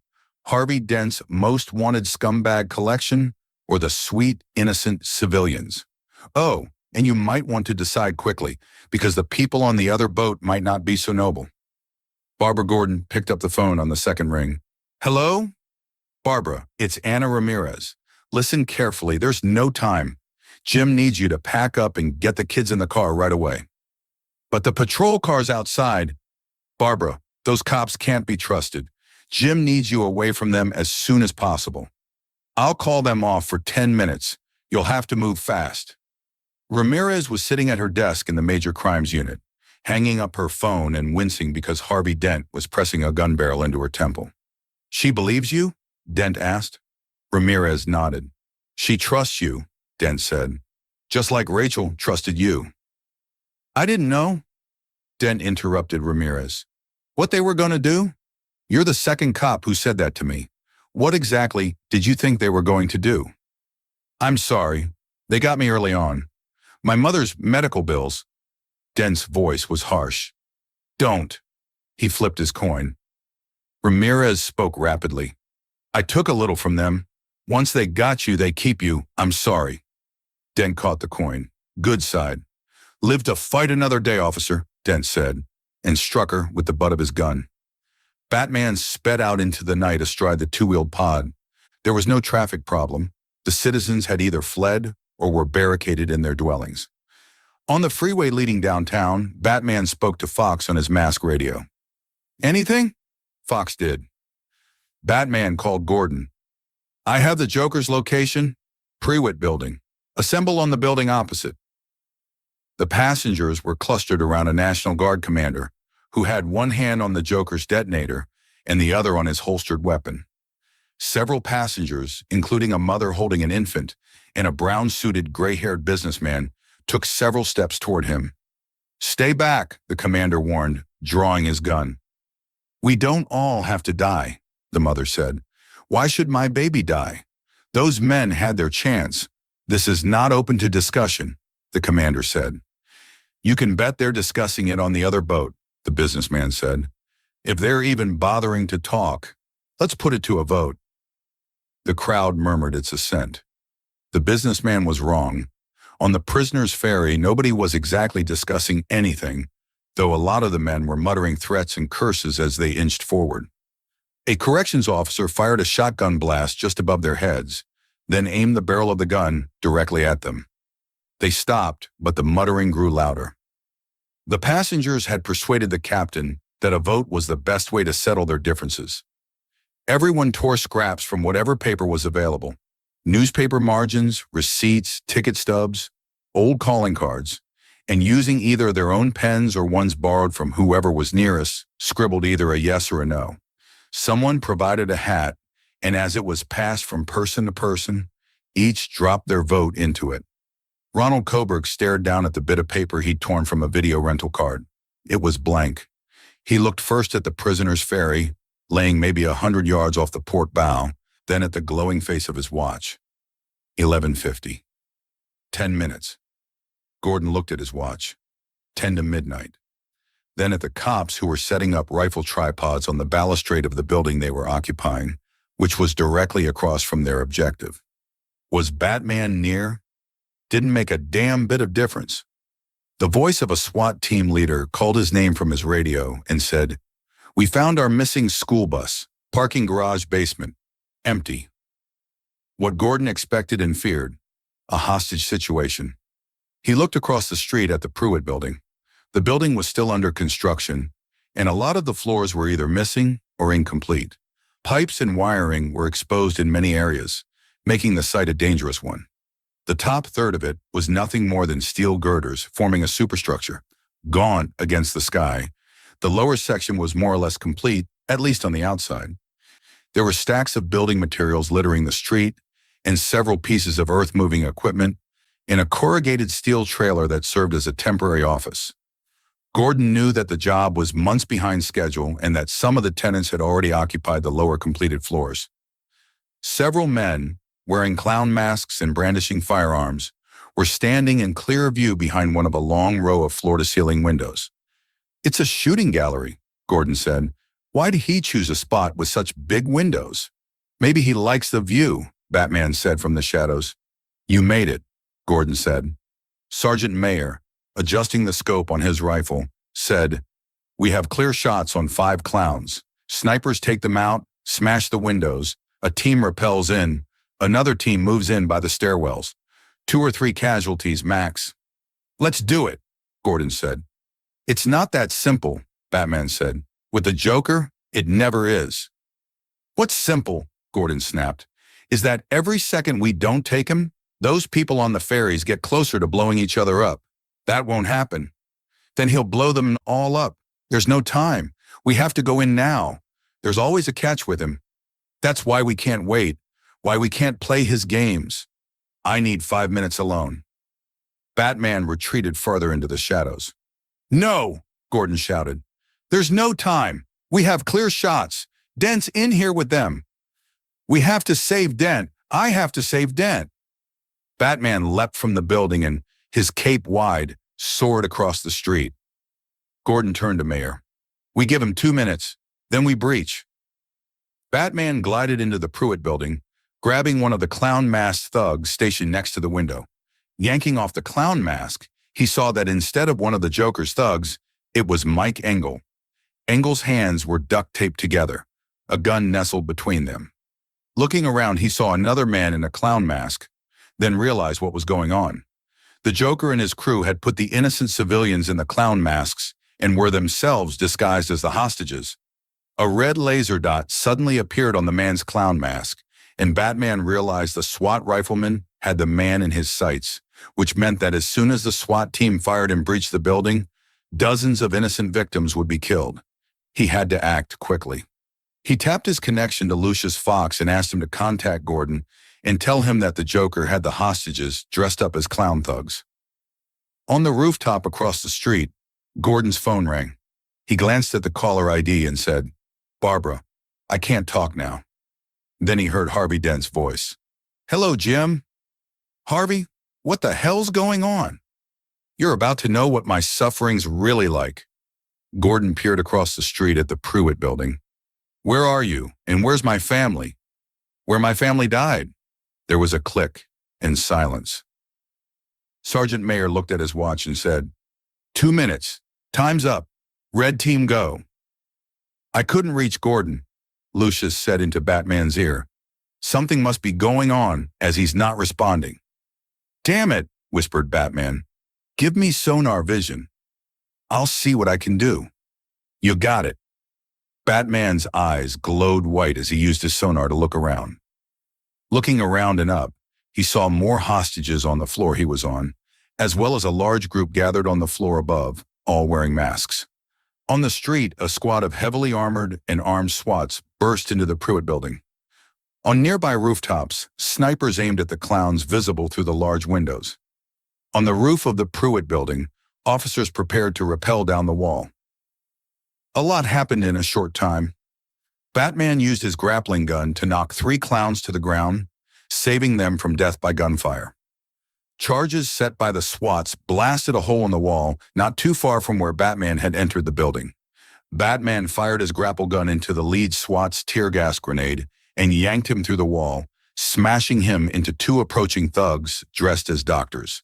He then grabbed 2 hostages who were in the next room and jumped down to the floor below, where he quickly dispatched several thugs dressed as doctors, nurses, and patients. He glanced up and realized that the SWAT team was in an elevator headed to the floor above where there were more hostages dressed as thugs. But before he could do anything, The SWATs that had rappelled from the roof reached his floor and advanced on Batman. With several swift kicks and distractions, he beat them back and used their rappelling rope to tie them all together. He then aimed a device from his utility belt back up at the hostages trapped on the floor above him and fired several sticky bombs around the exposed supports near the tied-up hostages.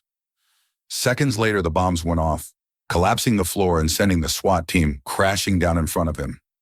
Quickly recovering, the SWAT team took aim at Batman, but Batman was quicker. With a swift kick, he pushed the lead SWAT member out the window, then watched as they all fell out, one after the other, the rope attaching them all, hindering them further. Batman caught sight of the Joker and the Chechen's dogs moving swiftly above him, then fired his grapple gun up the elevator shaft in swift pursuit. He needed to end this situation as quickly as possible. The captain finished counting the votes he'd collected. To push a button and kill the prisoners, or trust to fate that everyone here would survive? He looked up and said, loudly, "The tally is 196 votes against and 340 votes for." He looked down at the detonator in his hand. "I voted for it, same as most of you. It doesn't seem right that we should all die." "So do it," someone yelled. "I didn't say I'd do it. Don't forget, we're all still here," which means they haven't killed us yet either. Everyone looked at the clock on the bulkhead. 11:59. The captain set the detonator down on a bench. The gray-haired businessman picked it up and turned to address his fellow passengers. "No one wants to get his hands dirty." "Fine. Those men on the other boat made their choices. They chose to murder and steal. It makes no sense for us to die too." No one looked at him. He stared down at the detonator. Then he placed it on the deck and sat down on the bench. The discussion on the other ferry was also heated. The warden still had the remote, and his hands shook when a large tattooed prisoner named Ginty approached him. He glared down at the warden. "You don't want to die, but you don't know how to take a life. Give it to me." The warden looked at the timer, then back at Ginty, who still pleaded with him. "These men will kill you and take it anyway. Give it to me. You can tell people I took it by force. Give it to me, and I'll do what you should have done 10 minutes ago." The warden nodded silently and slowly handed the remote over. Ginty walked to the nearest open porthole and threw the detonator into the bay. Batman was certain that the hostages were safe, at least for the moment. But others, the people on the ferries, they were still in danger. There was one place the Joker must be, where he could see all that happened and still not be caught in the chaos. And that was an office that was reached by a flight of stairs leading to a balcony. Batman was up the steps and through a door in seconds, facing the Joker. "You came," the Joker said. "I'm touched." He unleashed the Chechen's Rottweilers. "Sick 'em." The dogs leapt at Batman, hitting him hard, knocking him off his feet. He got one gauntleted arm in the jaws of the first dog and kneed the underbelly of the second, then rolled away from them. The Joker plunged a switchblade into a crack between the sections of Batman's armor, deep into flesh and bone. He straightened up, and as Batman got to his knees, kicked and kicked again, and Batman lurched back toward the top of one of the huge windows. The glass cracked, and a shard fell out and dropped onto the street below. But Batman caught the window frame and shoved the Joker back into the room with both his feet. "If we don't stop fighting," the Joker said, "you're going to miss the fireworks." "There won't be any fireworks." Somewhere nearby, a tower clock began to toll midnight. Gordon and the cops heard the clock and froze, then turned toward the bay and the two ferries and waited. There was no explosion. Batman faced the Joker. Both men were gasping for breath, and the Joker's makeup was smeared and streaked with sweat. "What were you hoping to prove?" Batman asked. "That deep down we're all as ugly as you?" The Joker held up a detonator, and with his thumb he flicked a toggle, exposing a red button. "Can't rely on anyone these days," he complained. "Have to do everything myself. I always have, and it's not always easy. Say, do you know how I got these scars?" "No," Batman said, lifting his arm and shooting scallop blades out of his gauntlet. The blades struck the Joker in the chest and arm, and then Batman crossed the distance between them and wrenched the detonator from the Joker's grasp. The Joker pivoted away from Batman, stumbled, fell toward the shattered window, and with a huge smile went through it. Batman leaned out the window, aimed his grappling gun, and fired. The rope wrapped around the Joker's leg, and Batman let him hang upside down. "You just couldn't let me go, could you?" the Joker whined. "I guess this is what happens when an unstoppable force meets an immovable object. You are truly incorruptible, aren't you? You won't kill me out of some misplaced sense of righteousness, and I won't kill you because you're too much fun. We're going to do this forever. You'll be in a padded cell forever. Maybe we can share it. They'll have to double up. The rate this city's inhabitants are losing their minds.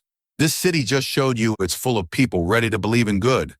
Till their spirit breaks completely. Till they find out what I did with the best of them. Till they get a look at the real Harvey Dent and all the heroic things he's done. Then the criminals will be straight back onto the streets, and Gotham will understand the true nature of heroism. You didn't think I'd risk losing the battle for the soul of Gotham in a fistfight, did you? You've got to have an ace in the hole. Mine's Harvey." Batman lifted the Joker up until their faces were only inches apart. "What did you do?" "I took Gotham's White Knight, and I brought him down to my level. It wasn't hard. Madness is like gravity. All it takes is a little push." The Joker laughed, and continued laughing as Batman used plastic ties to secure him to a radiator. The SWAT team would find him in a minute or two. Batman grabbed the upper windowsill ledge and swung himself out and up. He somersaulted onto the roof and used his radio to tell Lucius Fox to locate Harvey Dent. Gordon didn't know how it had all happened, or even exactly what had happened, just that, somehow, for some reason, about 10 of his best men had been taken down, though none was hurt seriously, and that neither ferry had blown up, and that the Joker was just taken into custody. Maybe he would never know, and he didn't care. Not right now. He had something else to worry about, something that had formed a cold lump in his belly, and so without waiting for anyone's report, he ran to his car. He paused only long enough to tell Sergeant Mayer where he was going, and to ask Mayer to send some units when things had calmed down at the Pruitt building. Then he put on his siren and sped towards 2nd Avenue. Maybe he should wait for backup. Maybe he should bring someone. Maybe he should try to contact Batman. Maybe. Dent had said that Gordon's wife and son were where my family died. Dent's family?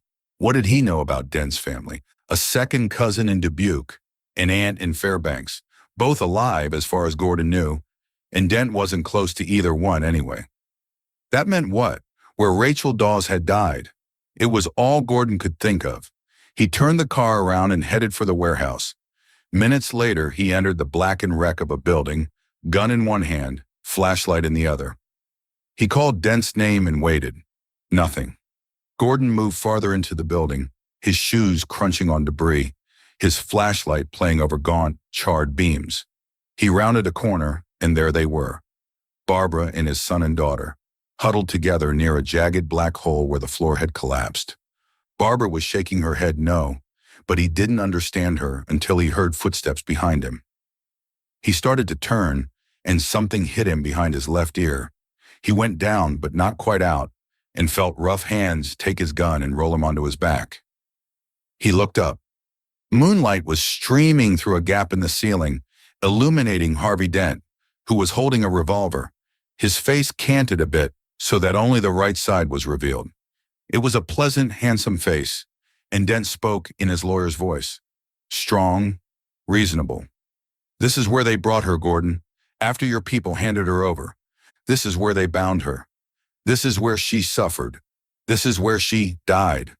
I know, I was here, trying to save her." Dent moved his head a few inches, and now the charred and twisted left side was showing. He said, "But you didn't, did you?" "I couldn't." "Yes, you could. If you'd listened to me, if you'd stood up against corruption instead of doing your deal with the devil. I was trying to fight the mob. You wouldn't dare try to justify yourself if you knew what I lost. Have you ever had to talk to the person you love most, wondering if you're about to listen to them die?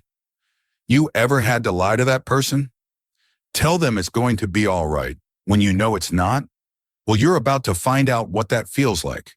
Then you'll be able to look me in the eyes and tell me you're sorry. Dent stepped to Barbara, nudged her closer to the hole in the floor, and put his gun to her temple. Harvey, put the gun down. You're not going to hurt my family. No, just the person you need most. So is it your wife? Dent aimed his weapon at the little girl, then at the boy. God damn it, stop pointing the gun at my family, Gordon shouted. We have a winner, Dent said. He pulled the boy away from his mother. No, Barbara screamed. Jim, stop him. Don't let him. I'm sorry, Harvey, Gordon said, for everything. But please don't hurt him. Batman was experiencing flashes of dizziness, and he felt sticky warmth trickling down his skin from where the Joker had stabbed him. This wound was not superficial.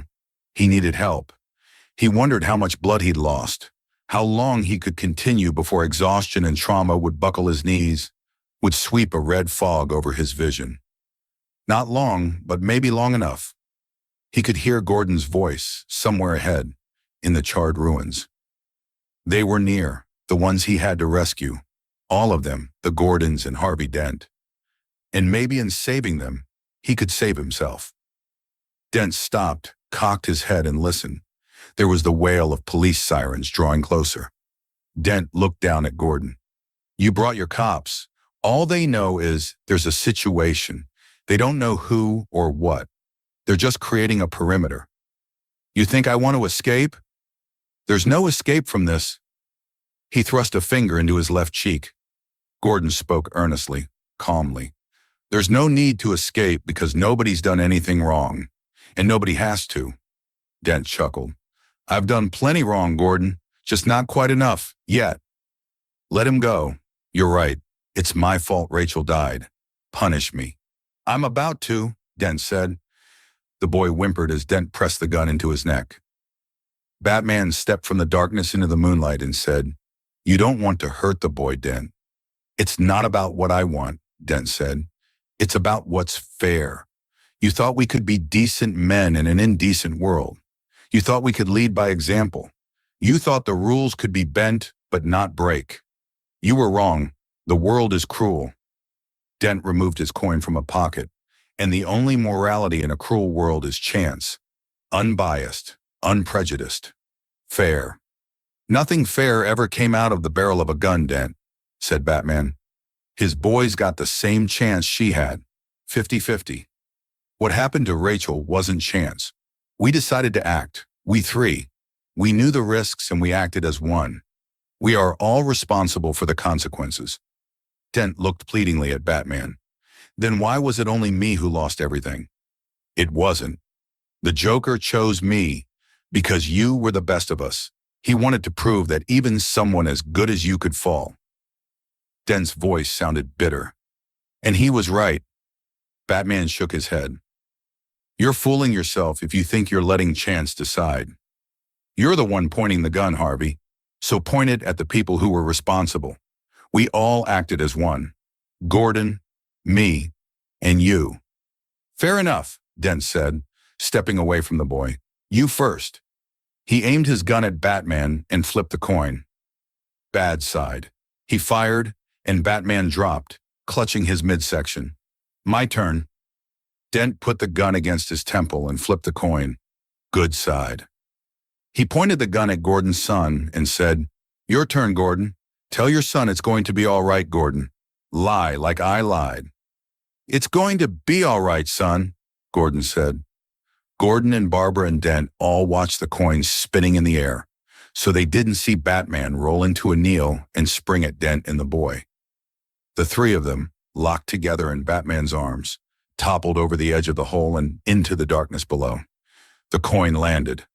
Gordon grabbed his flashlight and shined it into the hole. At the bottom, Dent was sprawled, neck twisted, the mutilated side of his face exposed, his left eye open and staring sightlessly. He was obviously dead. But where were the others? Help, he heard Batman say. Gordon swept his light and saw Batman hanging from a charred joist with his left hand, while his right clutched the boy. Gordon set his flashlight on the floor and reached down to take his son from Batman. His flashlight was shining on Dent's coin. Good side. The Joyce Batman hung from snapped, loud as a gunshot, and Batman fell, smashing through wood and plumbing, landing hard next to Dent. Gordon gave the boy to Barbara and hesitated. "You've got to help him," Barbara said. Gordon ran down the stairs, occasionally jumping past heaps of debris and through the door into the basement, the place where Rachel Dawes had died. Batman was moving. Gordon helped him to his feet and said, "Thank you." "You don't have to." "Yes, I do." Both men gazed down at Dent's body, pale and still in the moonlight. "The Joker won," Gordon said. "Harvey's prosecution, everything he fought for, everything Rachel died for undone. Whatever chance Gotham had of fixing itself, whatever chance you gave us of fixing our city, dies with Harvey's reputation. We bet it all on him. The Joker took the best of us and tore him down. People will lose all hope." "No, they won't. They can never know what he did." Gordon was incredulous. "But we can't sweep that under the—" "No," Batman said, his voice overriding Gordon's. "The Joker cannot win." He crouched by Dent's body and gently turned Dent's head until the unmarred side was visible. "Gotham needs its true hero." "I don't understand." Gordon stopped and stared at Batman. "You?" he asked finally. "You can't." "Yes, I can." Batman rose and faced Gordon. "You either die a hero or live long enough to see yourself become a villain. I can do those things because I'm not a hero like Dent. I killed those people. That's what I can be." "No," Gordon said angrily. "You can't. You're not. I'm whatever Gotham needs me to be. They'll hunt you. You'll hunt me. You'll condemn me, set the dogs on me because it's what needs to happen. Because sometimes the truth isn't good enough.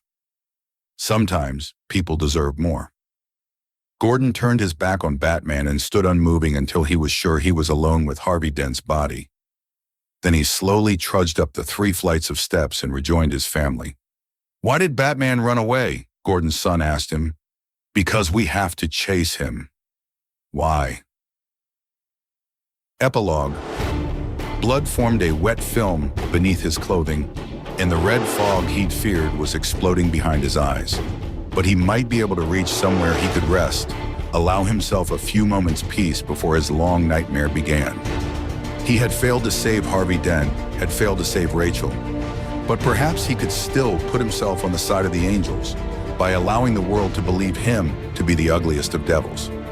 "Why?" the child had asked. "Why did Batman run away?"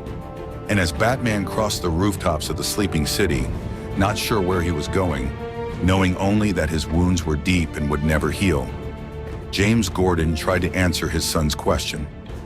He's the hero Gotham deserves, but not the one it needs right now.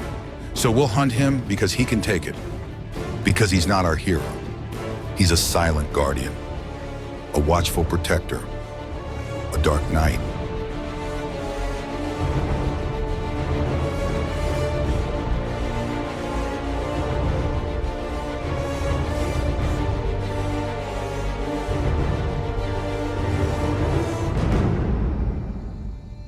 You've listened to The Dark Knight, Book 2 of the Dark Knight Trilogy. For more fan-made audiobooks, subscribe to Beyond the Page Audiobooks. Thank you for listening.